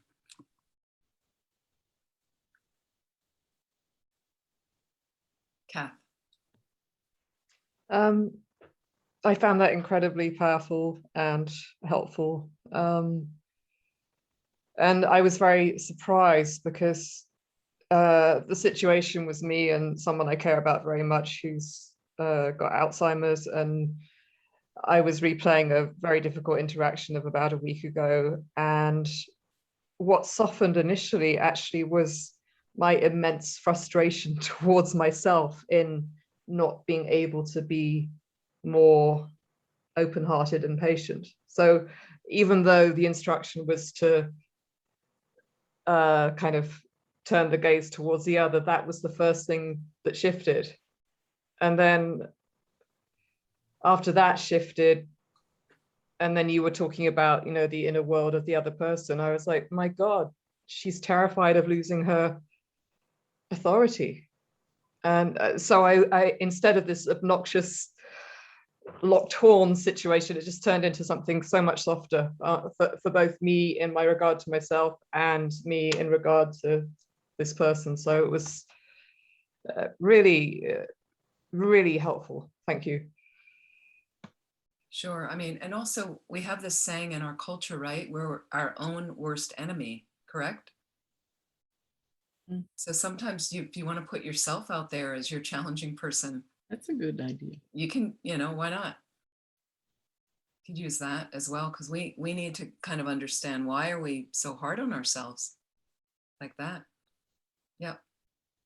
Yeah. And what I always find interesting is you're holding this person to be so evil, or whatever is annoying, whatever it is. But we never think about from their perspective. What's going on for them? What's their motivation? What's it like fighting with you? Like being across from you, and in so many things it's all about us. It's all about us. Thank you. Julia. Yeah, I think just I find that very powerful also. And I also just want to say my heart goes out to, I don't see the name there, but just the Alzheimer's situation, that can be very difficult. So my heart goes out to you. It's like a lot to work with, Catherine. Sorry, I just see SPC on there. Yeah. But just the moment you kind of asked us to check our motivation, just hearing, like, being like, oh, I'm really just was trying to convince something, of someone. I wasn't thinking about their well-being. And gosh, how scary it is to be up against me when I have, something I'm trying to prove. Like, it was kind of terrifying to be sitting across from me when we kind of switched positions. And I was like, oh gosh, how unpleasant for them. It's really, really eye-opening. So yeah, that was a really good activity for me, I think. And it gave me just a lot more empathy for the person that I was having conflict with. Yes, because we are driven with our agenda, right? I mean, they become difficult only because they're interfering with our agenda. Our agenda, my wishes. I need this. I want this to happen. I mean, even my dad, before he passed away, he didn't really have Alzheimer's, but he did live to be 92. And the last few years of his life, he really couldn't take care of himself that well. And, and I was helping, and just, there'd be times I get frustrated with him because I was in a hurry. Like, I needed something else, but and then suddenly something would come up, and suddenly it was going to take another hour when I had planned to stop by for 15 minutes to drop something off, and then got involved. And then I'd get all angry, and then it would kind of come out. It could have come out on him, I'll put it this way. But then I realized it's not him. He's just an old person that needs help, needs assistance. So then again, practical, realistic. So what I did is I would try so much anymore when I would visit and come over to drop something off. It could be medicine, or that I would never do it in a rush anymore. Because every time I was in a rush, then there'd be some bigger need. So it's like, then I just learn. Why be in a rush then? Make sure I'm going to go over there when I've got a good couple of hours, not in a rush, and something comes up. And then if there isn't anything that comes up, then I just have some quality time with him. Very relaxed, no agenda, no nothing. So there's certain things we can build in that also support keeping our minds away from this person is doing it to me. It's challenging caregiving our parents, and nothing richer than doing it, because look what they gave us, right? But somehow we have all this joy. As I look at Julia with her baby, the development of a new life is so exciting, and it's so fun, and all that skin is all new, and it's even like we don't even mind their poop of a baby. But an old person, it's all different as an old person. Why? Still a human being that has all this life experience now and all this wisdom to share with you, and moments of, but somehow we, oh, they're old. Ugh. Body's decaying. And well, hello, that's where we're all headed if we're not there yet, right? So it's all these just phases of life. This the standard course of life. And it gives us many opportunities to serve. Many opportunities to serve. Nothing better than serving our parents. And also with Alzheimer's and dementia, it's so challenging. Like, please acknowledge for yourself that, and get the support you need in order to do that, to do it well, because it's very challenging. Even my dad without Alzheimer's, but then he had cancer and stuff, but even just the regular things of life, because he couldn't do certain things anymore, and you expect people to do it, but he couldn't do it. And just adaptation is the key word, adapting. He made it so much easier for his kids because he adapted. how adaptable are you? I know people that hate change in any form, even though it could be great for them. No, no, no. You know, people settle. I just want everything. They're miserable, but I want everything to stay the same. How many people choose that again and again? So I was just thinking how I was so grateful for my dad that adapted. Like, he had to keep adapting. Things just kept, shutting down of his system. It's normal. And he would kind of roll with it. It was amazing, amazing example for me of like, may I do it, half as good as that. Michael. Yeah, just what you're talking about parents, since it's come up, that I found with my mom that she ended up being like my best teacher, because I kept wanting to resolve things the way I thought was best for her, which gave me this huge insight to how messed up my own mind was, because you go, no, they need to do this because I think that's best for them.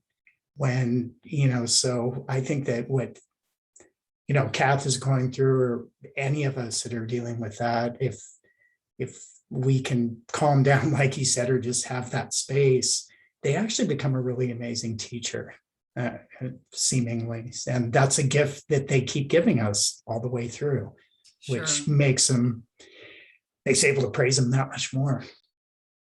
Yes, and there can be real gems that come through in the midst of craziness, and also be gentle with yourself, especially Kath.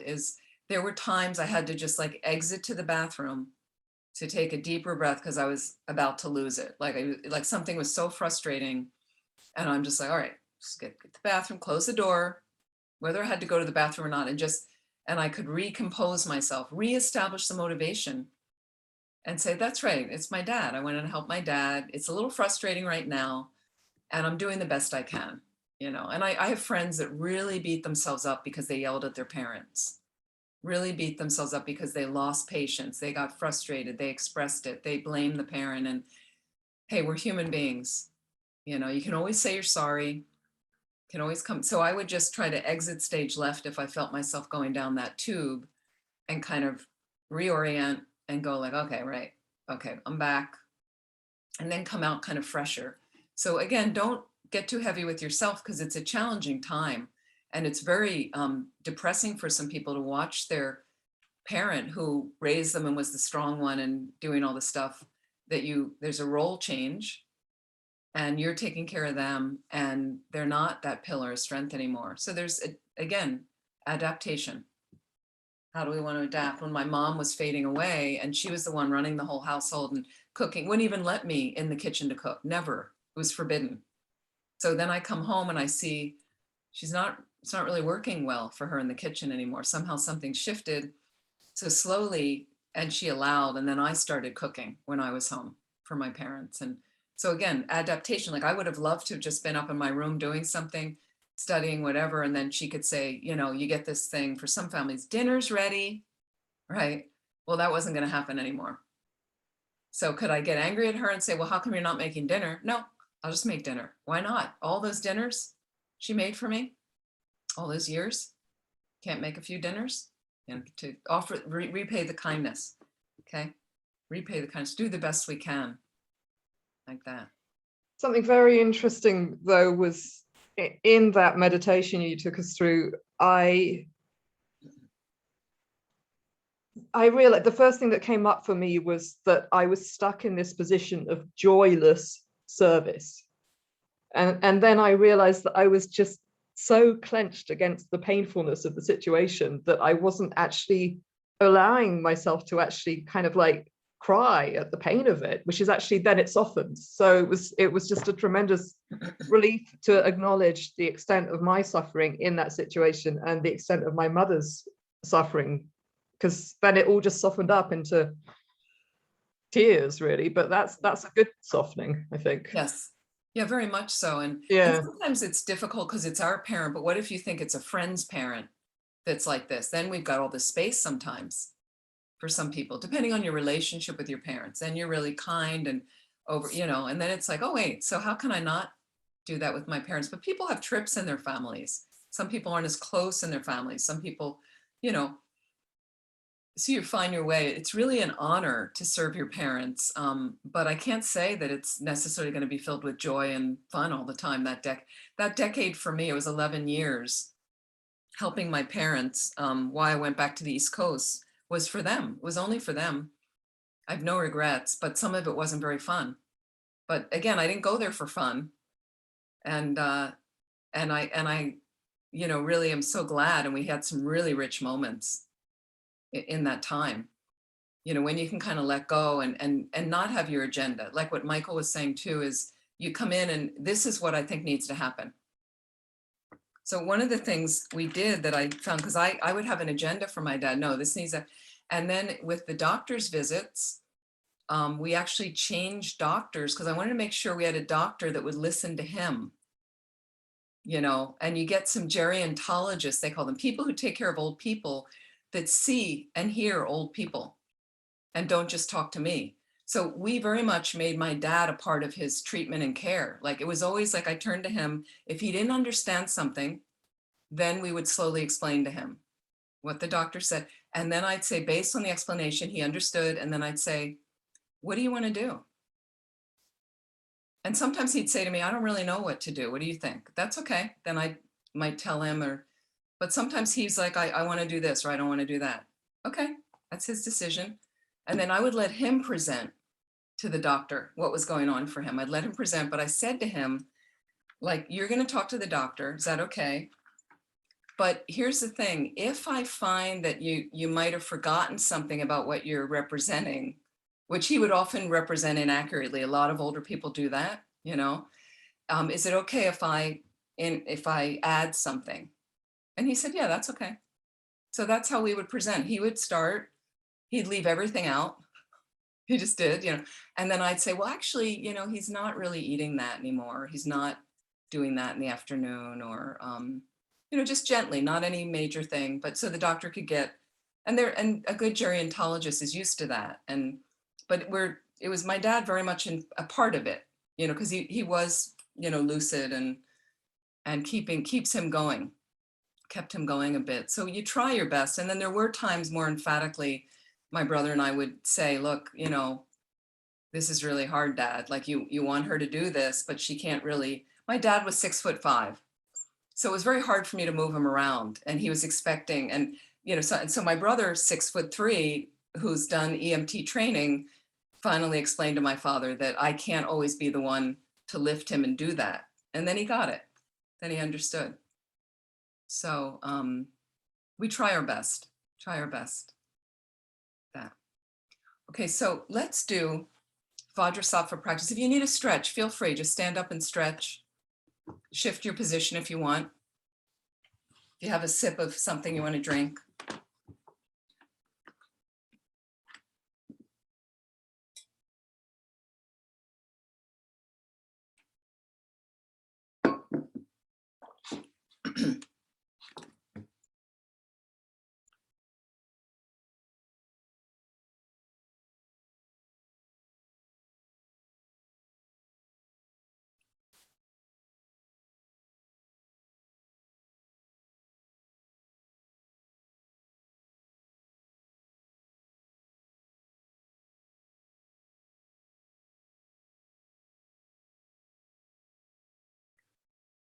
So we're going to do a Vajrasattva practice. I've got one I'm going to share. Thank you, Michael, yeah, I've got one right here I'm going to share with everyone. I'll share my screen. And this is a really effective purification practice, as a few of you know. This is the main one I like to do every evening before I go to sleep. It's essential. Lama Zopa Rinpoche says, once you know about this practice, you're crazy not to do it, is what Rinpoche says. You're crazy not to do it. Because we hear about the 10 non-virtues and we get scared. And we go, God, I've done all these things and I keep doing them. Now what do? We purify. You can purify anything according to Tibetan Buddhism. Now, this doesn't mean that I'm going to keep killing insects because I can purify later. You know, again, that's your own personal experience of that, but at least we have a purification, and we have many purification practices, Vajrasattva being one of them. Vajrasattva is simply a manifestation of a deity that represents the omniscient mind, the Buddha mind. And in this form as Vajrasattva, that I'll show you in a minute, helps us purify. That's kind of his job. Each Buddha has a different role that they play. So his job is purification. We do this with something called the 4 opponent powers, makes it stronger. The 4 opponent powers, they all begin with R in English. So some people call them the 4 R's. It's an easy way to remember them. And there's different orders. Some people start with refuge or reliance. I like to start with regret, and then refuge, and then the remedy, where we visualize and do some recitations of the mantra, and then resolution. Those are the 4 opponent powers. So again, regret, reliance or refuge, the remedy, and resolution.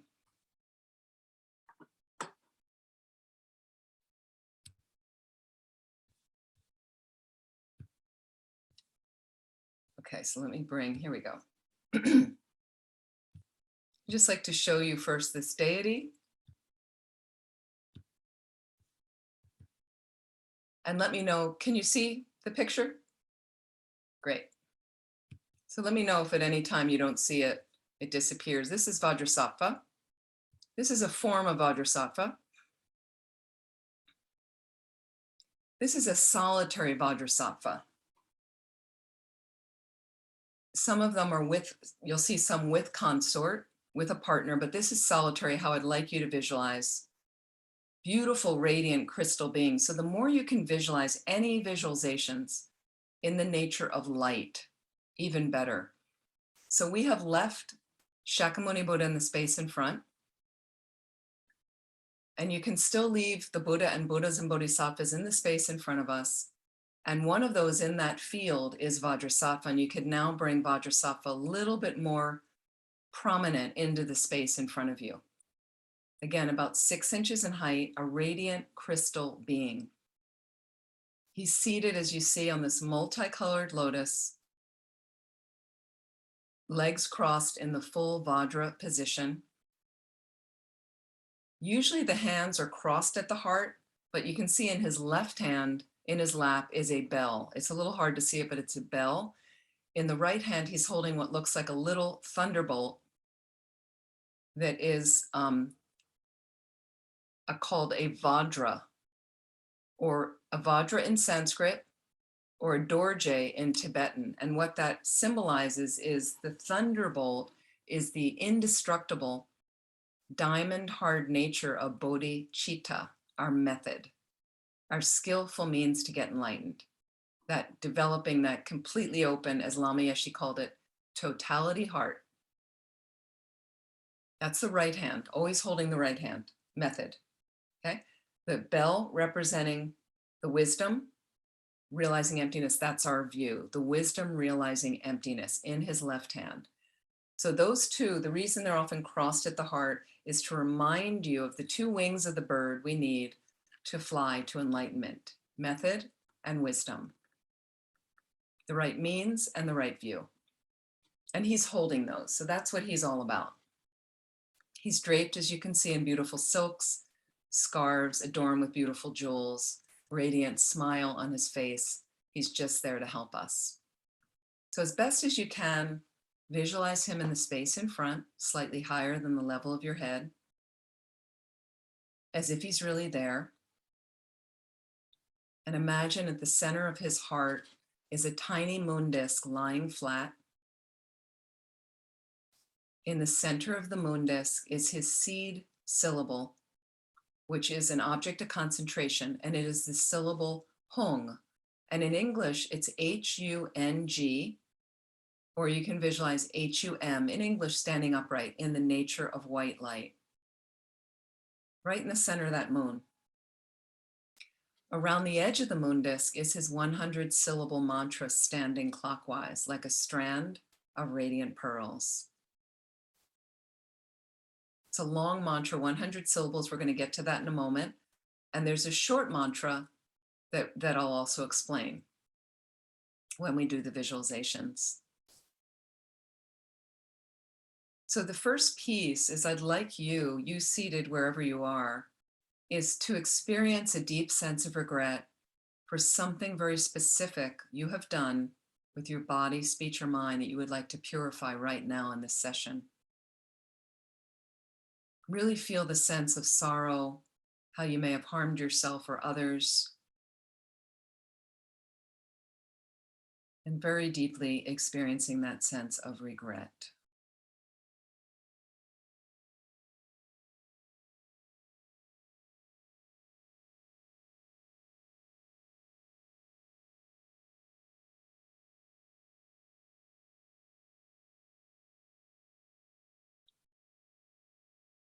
So we mess up, we're humans. We mess up, make mistakes. That's natural being a human. Now we're going to clean it up.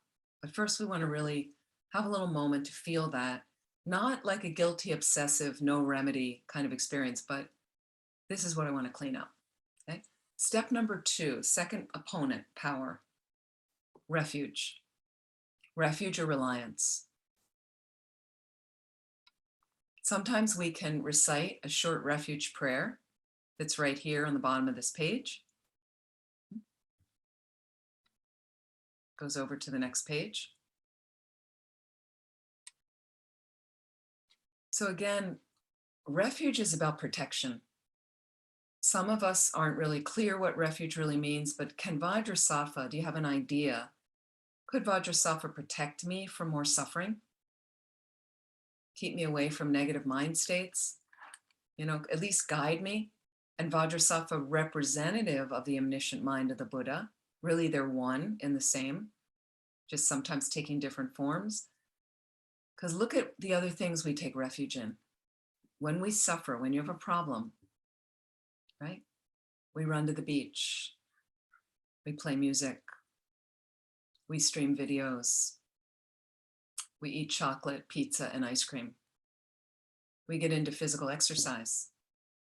We escape into novels and reading non-Dharma books.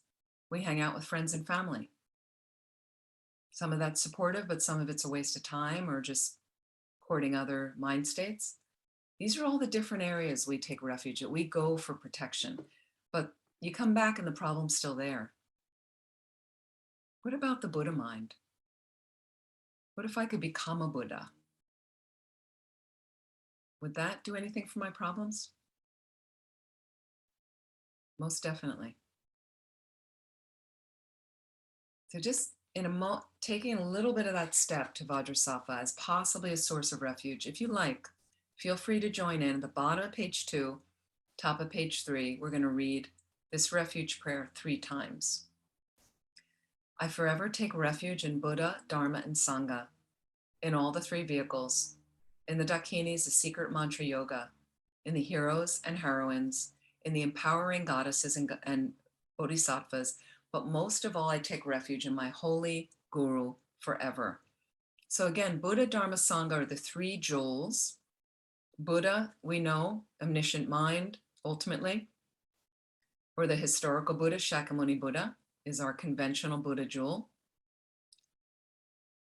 Dharma jewel, ultimately, the teachings on emptiness that cut the root of our suffering. Conventionally, all of our teachings and philosophy is the Dharma.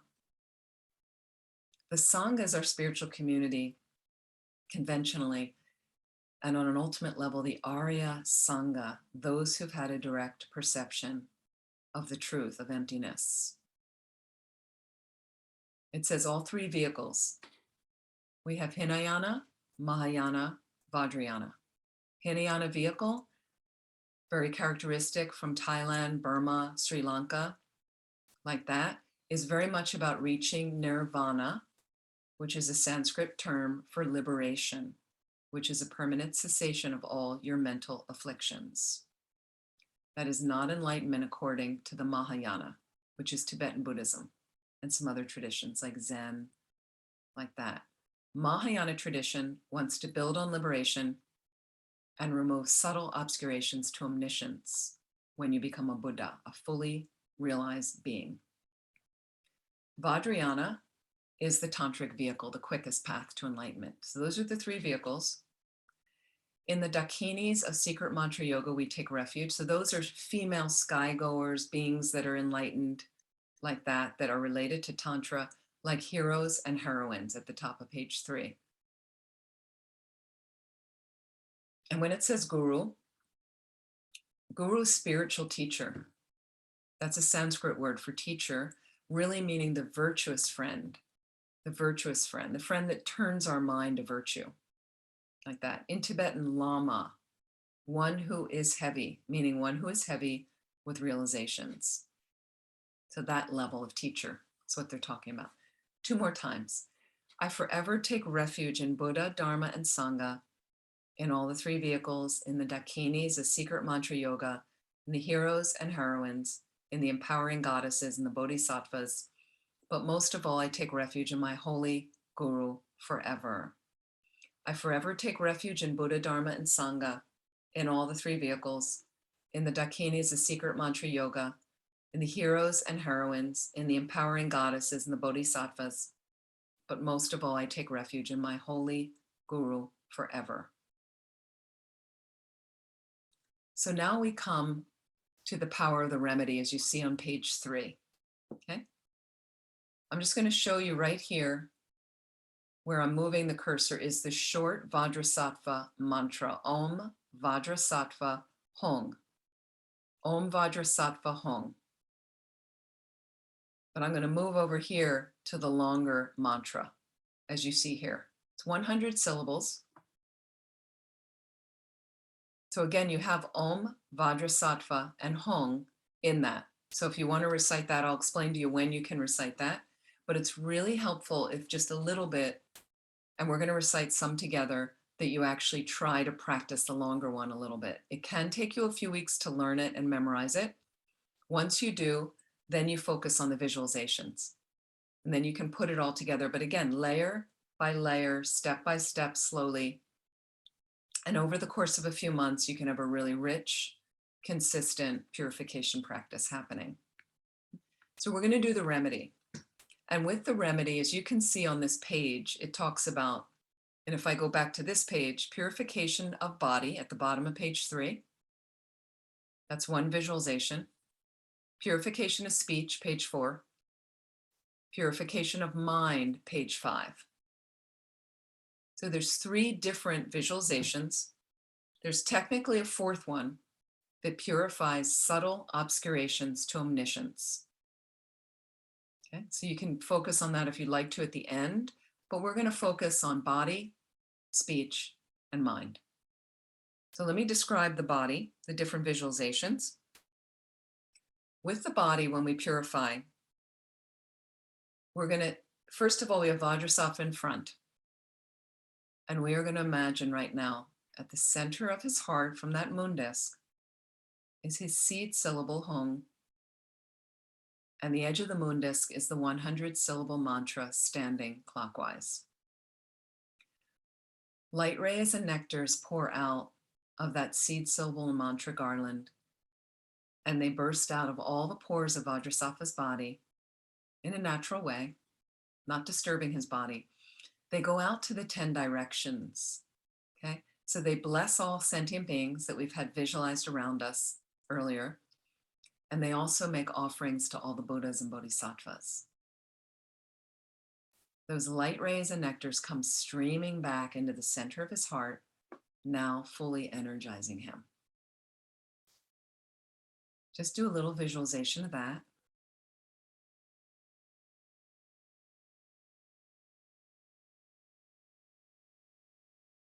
Now that he's fully energized, imagine the Vajrasattva in the space in front of you now comes to the crown of your head.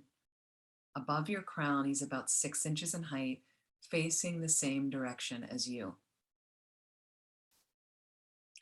The light and nectar continue to pour forth from the Hong syllable at his heart and the mantra garland around the moon disk, fills his entire being, and overflows through all the pores of his body, and now cascading down through your crown like a radiant waterfall. You can visualize whatever colored light rays represent purification to you, whatever images represent purification to you. And as it comes into your crown, imagine it's now purifying all the negativities you've done with your body, like killing, stealing, sexual misconduct, and it washes all of them out down and through the lower openings of your body until they're completely gone. And here at the top of page 4, it says you could visualize snakes, scorpions, ants, black tar, dirty water, whatever represents negativity to you coming out of you. Not that there's any problem with snakes or scorpions or things, but washing them all out in images. You could have images of environmental toxins, war, anger, delusions like that. So we're going to start purification just doing this. We're going to do 3 mantras. Just do the best you can. Om Vajra Sattva Samaya Manubalaya Vajra Sattva Dino Badida Dido Me Bhava Sutokayo Me Bhava Supokayo Me Bhava Anurakto Me Bhava Sarva Siddhi Me Brayanta Sarva Karma Susame Sitam Shriyam Guru Om Ha Ha Ha Ha Ho Bhagavan Sarva Tata Gata Vajra Mame Mutsa Vajra Bhava Mahasamaya Sattva Aum Pe Om Vajra Sattva Samaya Manupalaya Vajra Sattva Dinoba Dida Dido Me Bhava Sutokayo Me Bhava Subokayo Me Bhava Anurakto Me Bhava Sarva Siddhi Me Brayanta Sarva Karma Susame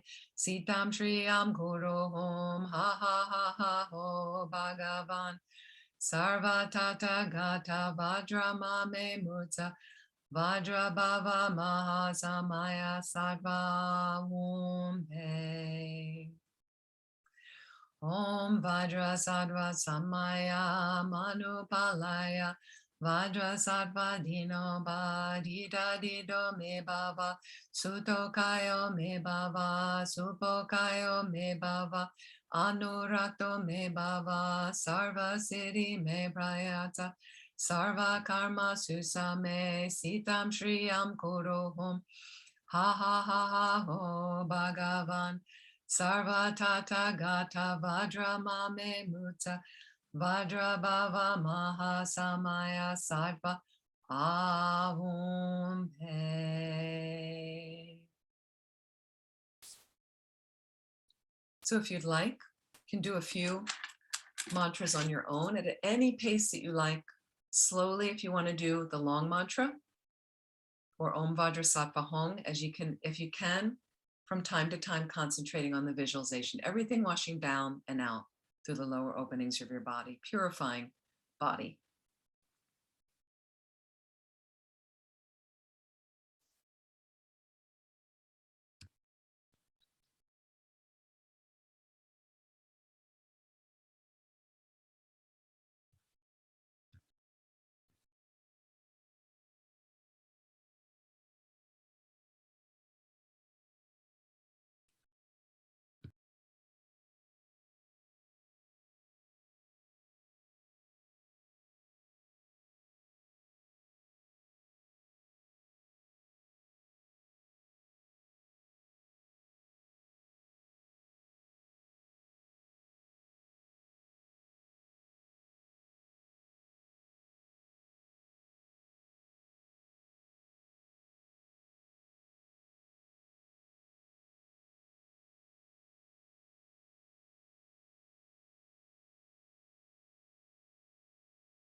Sorry about that. I lost the practice for a moment.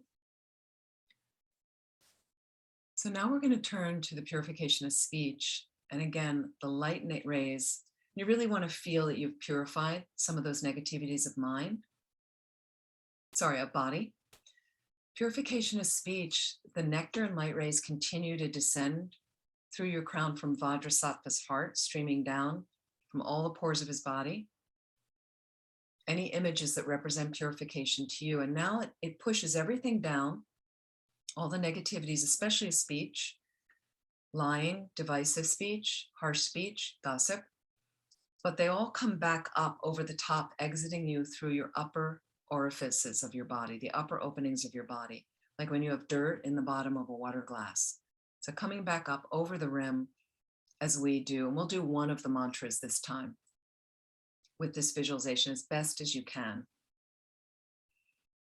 Om Vajrasattva Samaya Manupalaya Vajrasattva Dino Padida Dido Me Bhava Sutokayo Me Bhava Subokayo Me Bhava Anurakto Me Bhava Sarva Siddhi Me Brayata Sarva Karma Susame Sitam Shriyam Guru Hum Ha Ha Ha Ha Ho Bhagavan Sarva Tata Gata Vajra Mame Mutsa Vajra Bhava Mahasamaya Sarva Om Pe.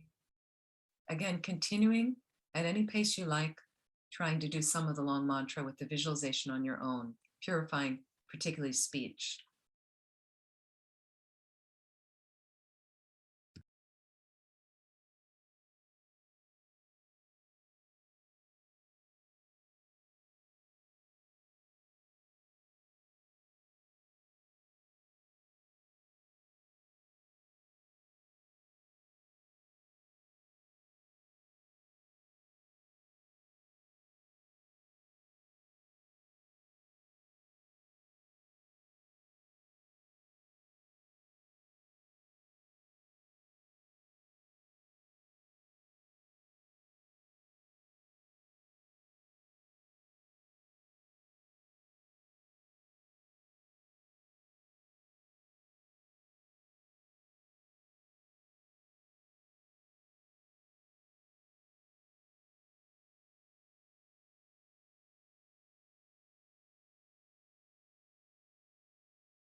The third visualization is purification of the mind.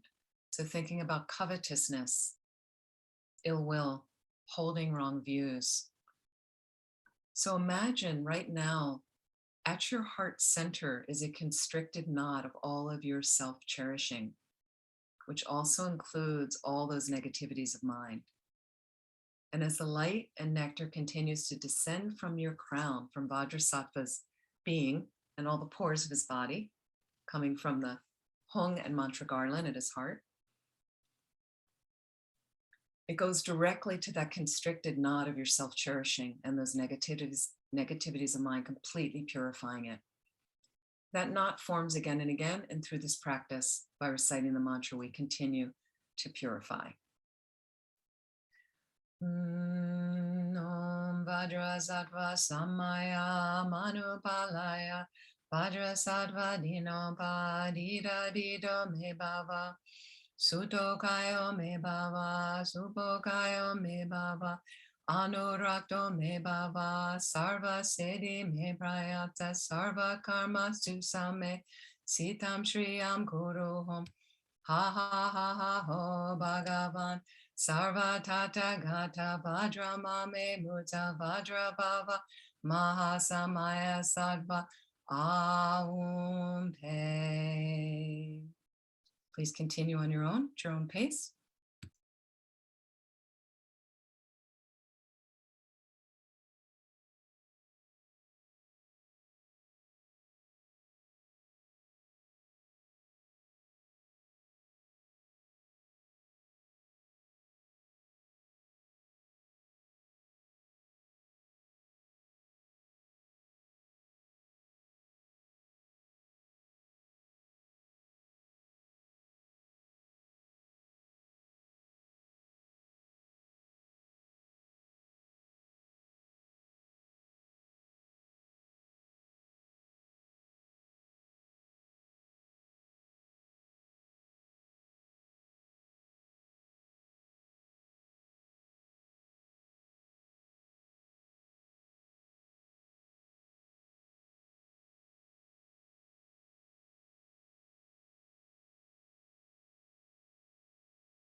Just feel all that purification so far of your body, speech, and mind.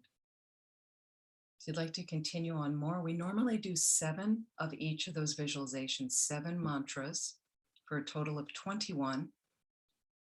For people with highest yoga tantra, it's helpful to do another 7. So some people try to do a visualization of all 3 of those visualizations simultaneously. So that's, I know it's challenging, but you can try your best, and that purifies subtle obscurations to omniscience. So we'll do one more round.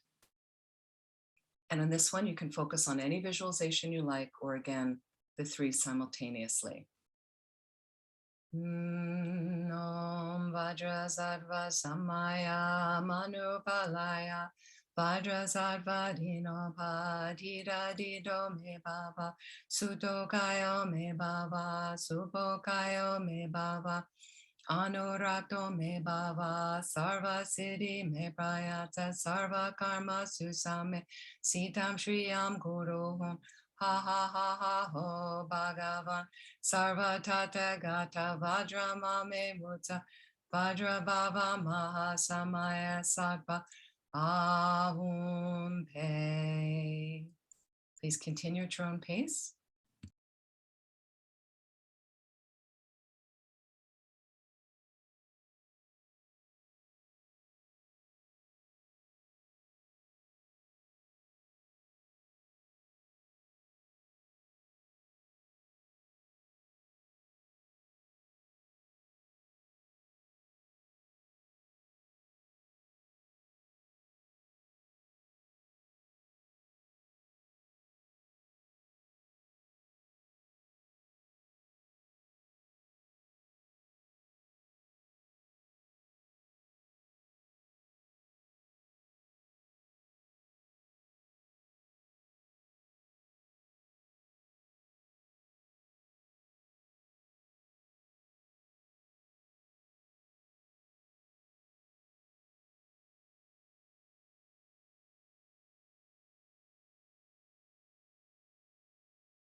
One last time.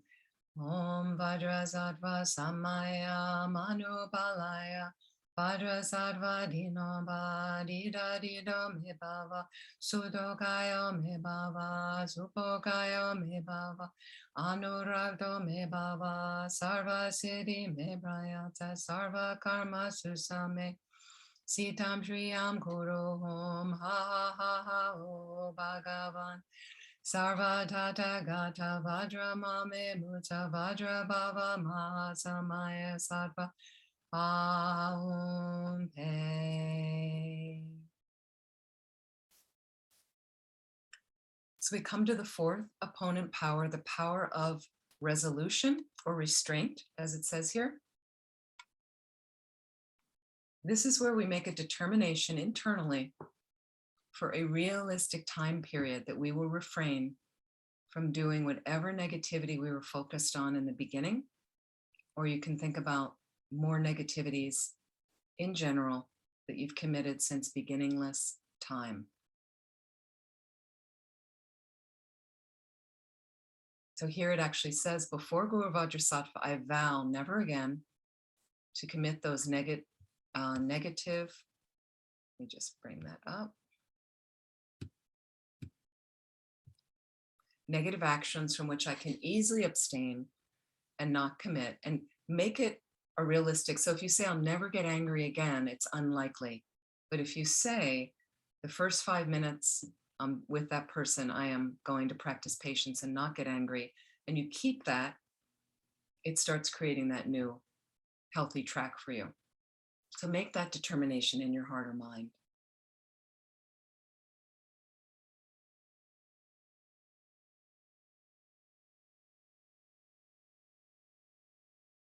And think that Vajrasattva is extremely pleased with our practice and says, all your negativities are now all completely purified. So the more you feel that you have purified something, you may not have purified everything, but feel that you've definitely purified something makes it more effective. So just take a moment to really feel that you've purified something.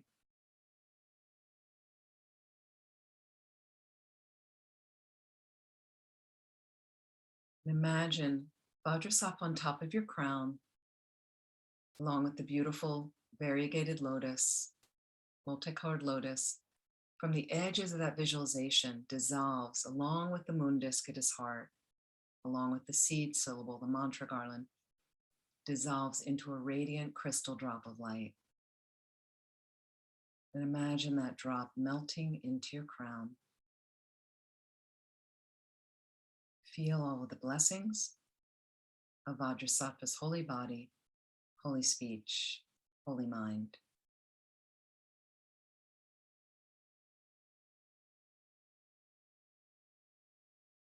And think in emptiness. There is no I, the creator of negative karma.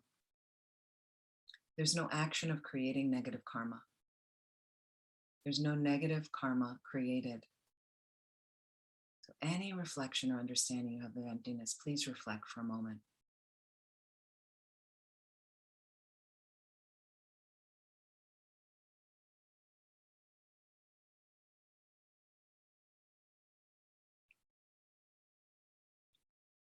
And a short dedication of this practice. Due to the merits of these virtuous actions, may I quickly attain the state of Guru Vajrasattva and lead all living beings without exception into that enlightened state. May the supreme jewel Bodhichitta that has not arisen arise and grow. May that which has arisen not diminish, but increase more and more.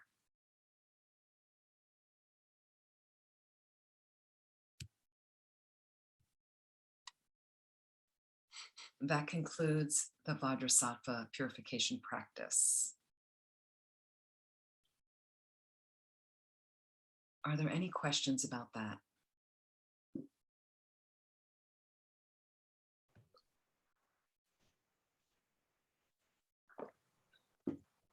Just wanted to check, Venerable, if you might be willing to share this version of the practice with us.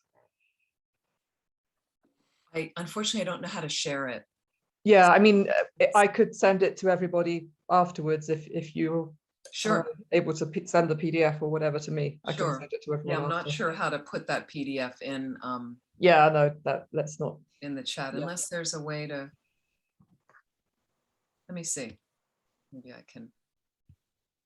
But I'll be sending a follow-up email with the recording anyway, so I don't know which way. You can upload it from the chat. Just click on yes, that I'm little gonna do document. that. I've got it. Yeah, I'm going to try that right now. Let's see It'll if it let works. you upload it off your computer. Should. I'm not the most tech-oriented person, but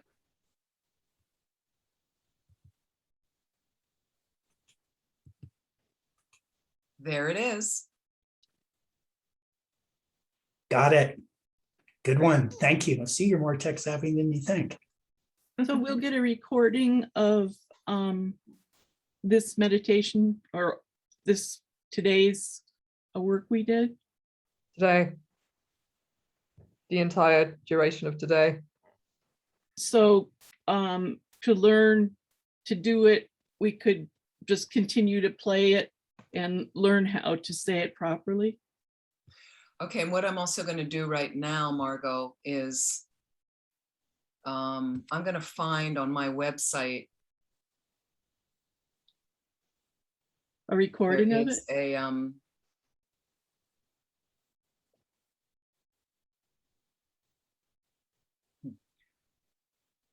I'm trying to find a Vajrasattva that I had done for a French group. Let me see, but it's with translation, so it's in English.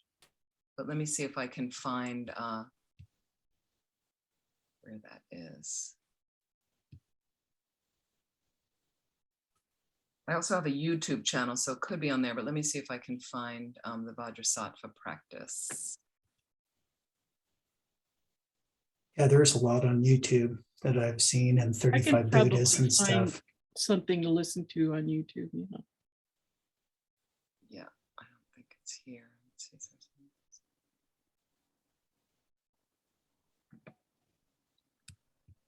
I'm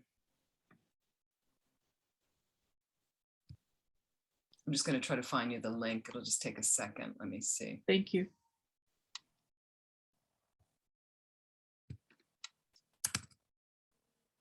So one thing I'm going to put in here is, this is a link to my YouTube channel where there's a whole bunch of stuff, but let me just see if I can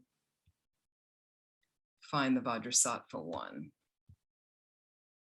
It was a teaching I did in Paris for a weekend, and it does explain and you can just slowly go through it. It's odd how somebody's put some other teachers' things on my YouTube thing. I'm not sure how they got in there, but okay. 7 points, compassion.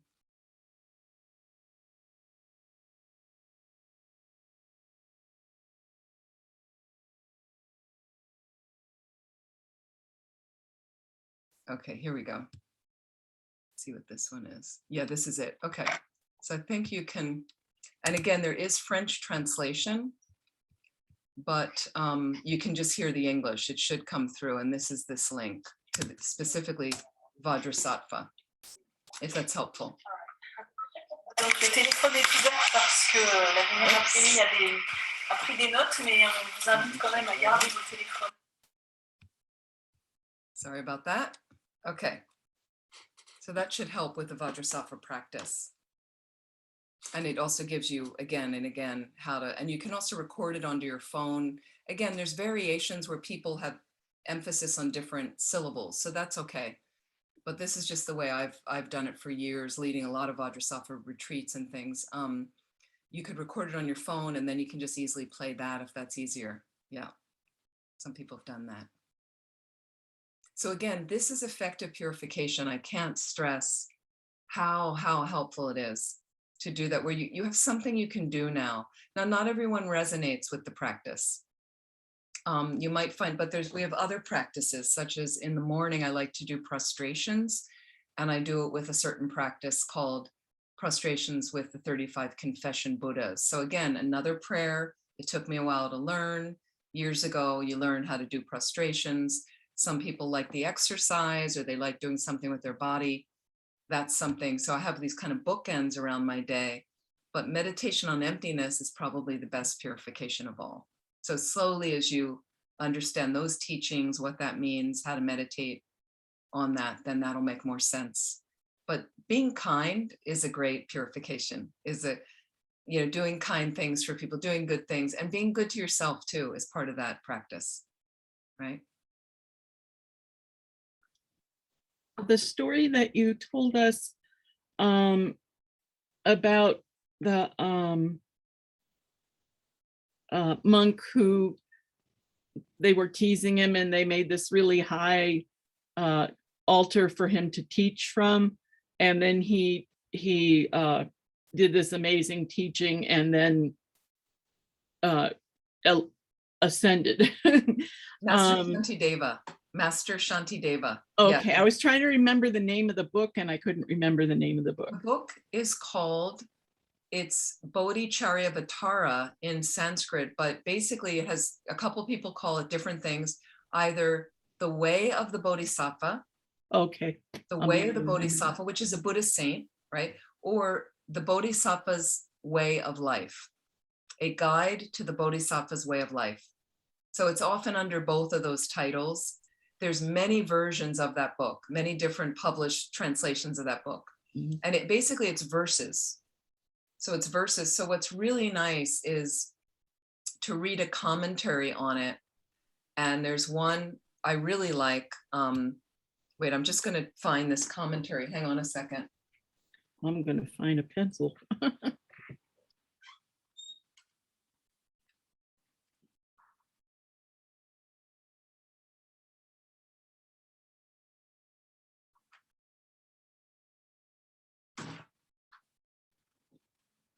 Okay, let me show you. And again, there's many translations. The Way of the Bodhisattva. Again, this is just one translation. This is a Shambhala Press one. I like this one, but I had several of them at one point, different versions. This is a wonderful wonderful commentary. This is quite old. It's still amazing. And this is a commentary by His Holiness the Dalai Lama on the way of the Bodhisattva. Okay. I love that a flash of lightning in the dark of night. That's what it is. That's what those verses of what he delivered really does. Like So compassion and he's misguiding explaining them. He's explaining the His verse. Holiness explains the verses, explains most of the verses in the book. So it's always helpful to have a commentary, because some of this you'll read it and they're just very nice verses and you go, okay, well, you know, I get it. But this way it goes into a deeper meaning of what does it mean? So I've always found this book really, really helpful. Thank you. One of my more favorite commentaries.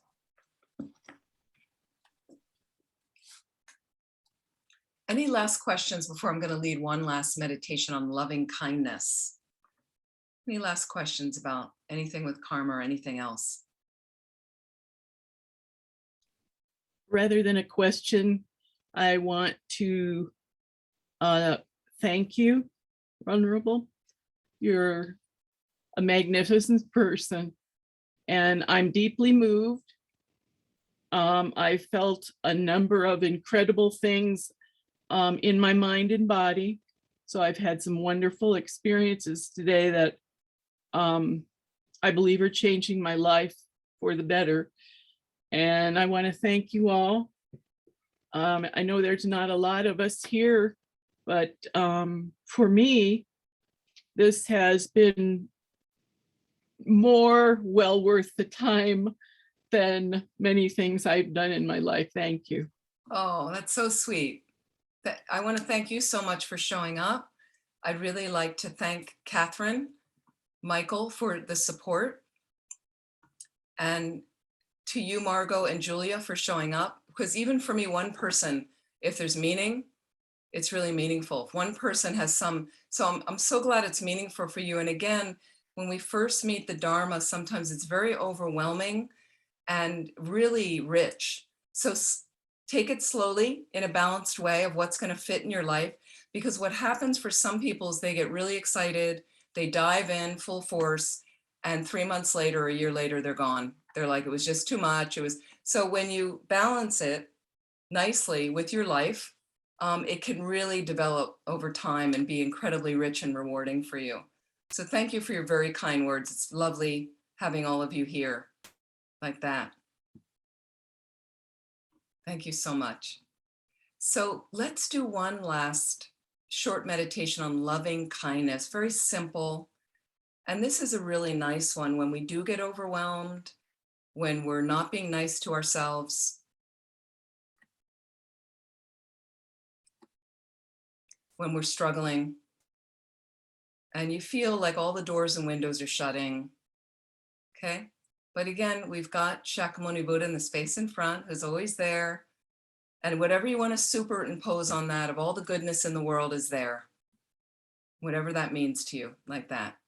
So just close your eyes lightly.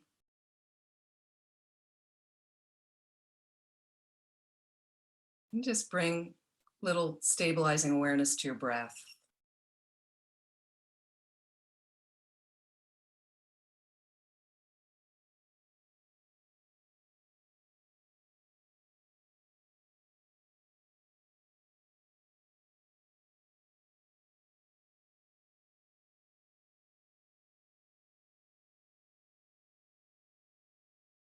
And I'd like you to imagine in the space across from you is an exact replica of yourself facing you.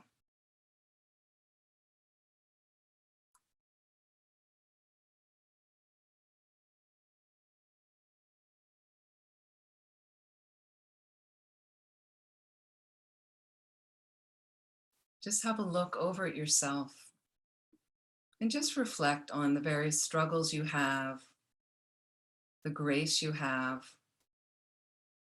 all that is there.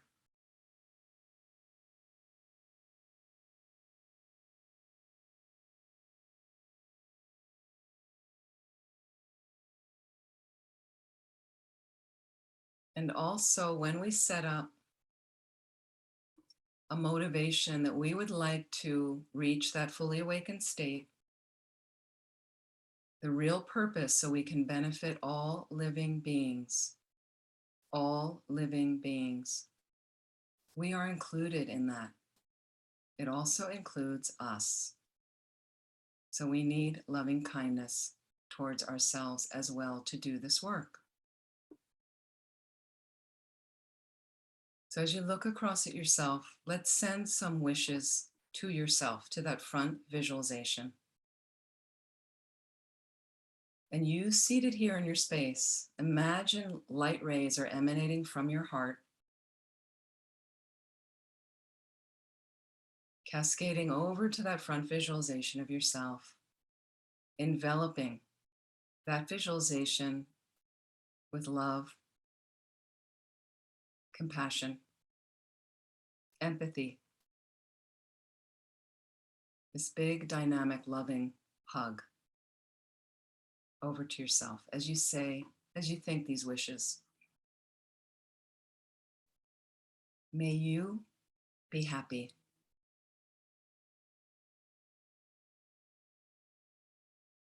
May you be healthy.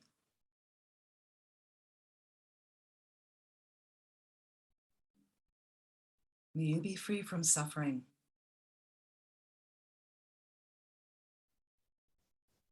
May loving kindness manifest throughout your life.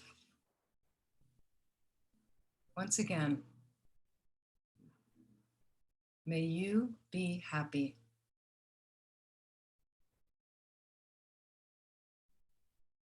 May you be healthy.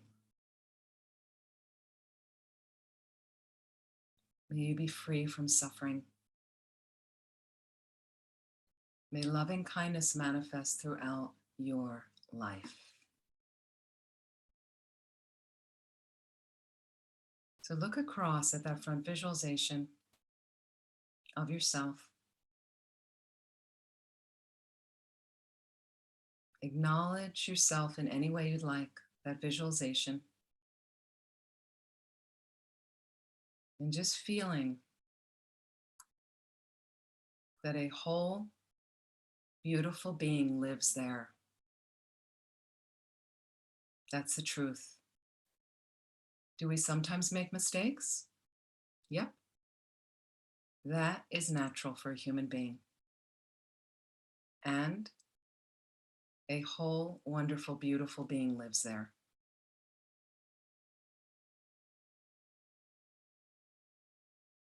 So however you'd like to acknowledge that front visualization, feel free.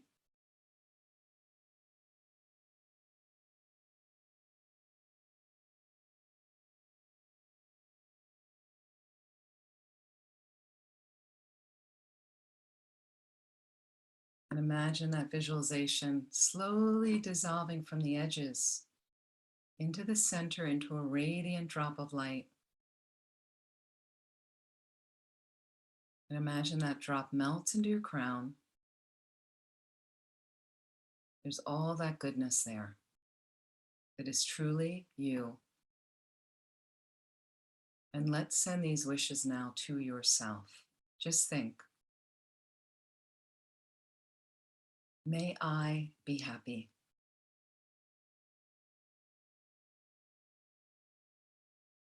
May I be healthy.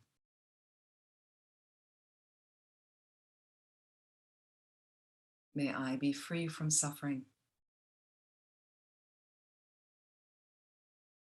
May loving kindness manifest throughout my life.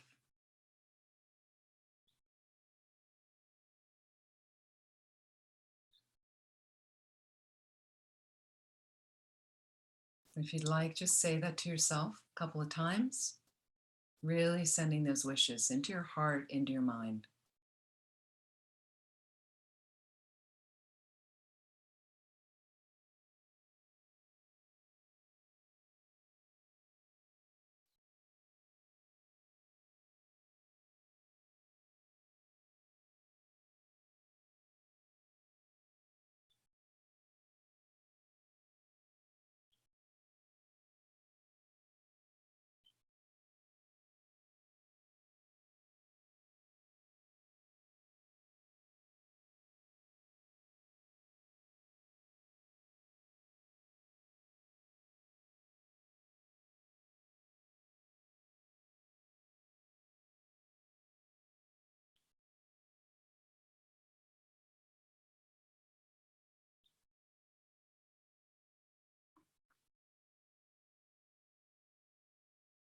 So in conclusion, let's dedicate whatever positive energy we've created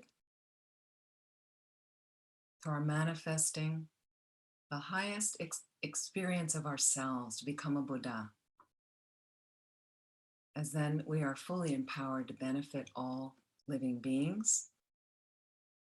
I'm going to share some dedication prayers we can do together.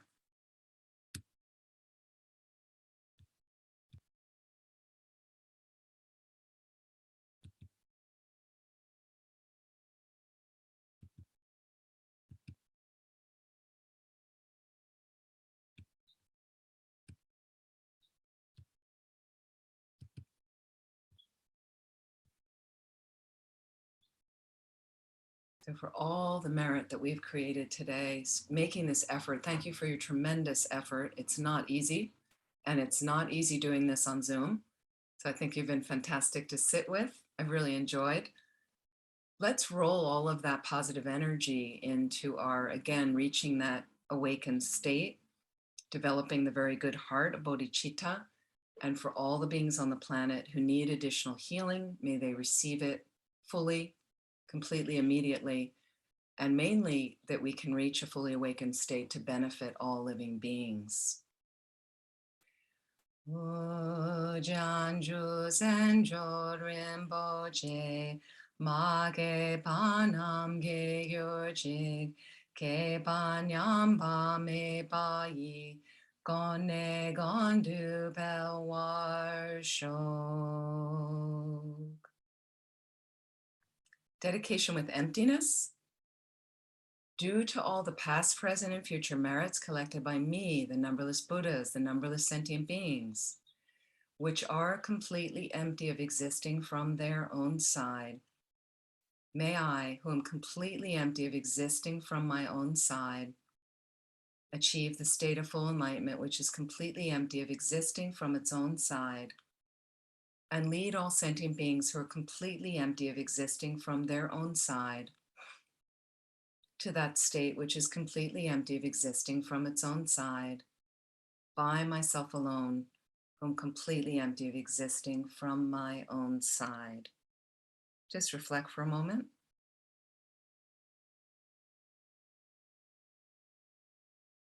I fully dedicate all these virtues to be able to train just like the hero Manjushri, who knows reality, and just like Samantabhadra as well. Lastly, the long life prayers for His Holiness the Dalai Lama, the wish-granting, wish-fulfilling jewel, source of every single benefit and happiness in this world. To the incomparably kind Tenzin Gyatso, I beseech, may all your holy wishes be spontaneously fulfilled. For Lama Zopa Rinpoche's long life, you who uphold the subduer's moral way, who serve as the bountiful bearer of all, sustaining, preserving, and spreading Manjunath's victorious doctrine, who masterfully accomplished magnificent prayers honoring the three sublime ones, Savior of myself and others, your disciples, please, please live long. I'd like to dedicate to the great flourishing of Land of Medicine Buddha and all of our centers and projects. And thank you, and I look forward to seeing all of you again. And so grateful. Thank you so much. Thank you so much.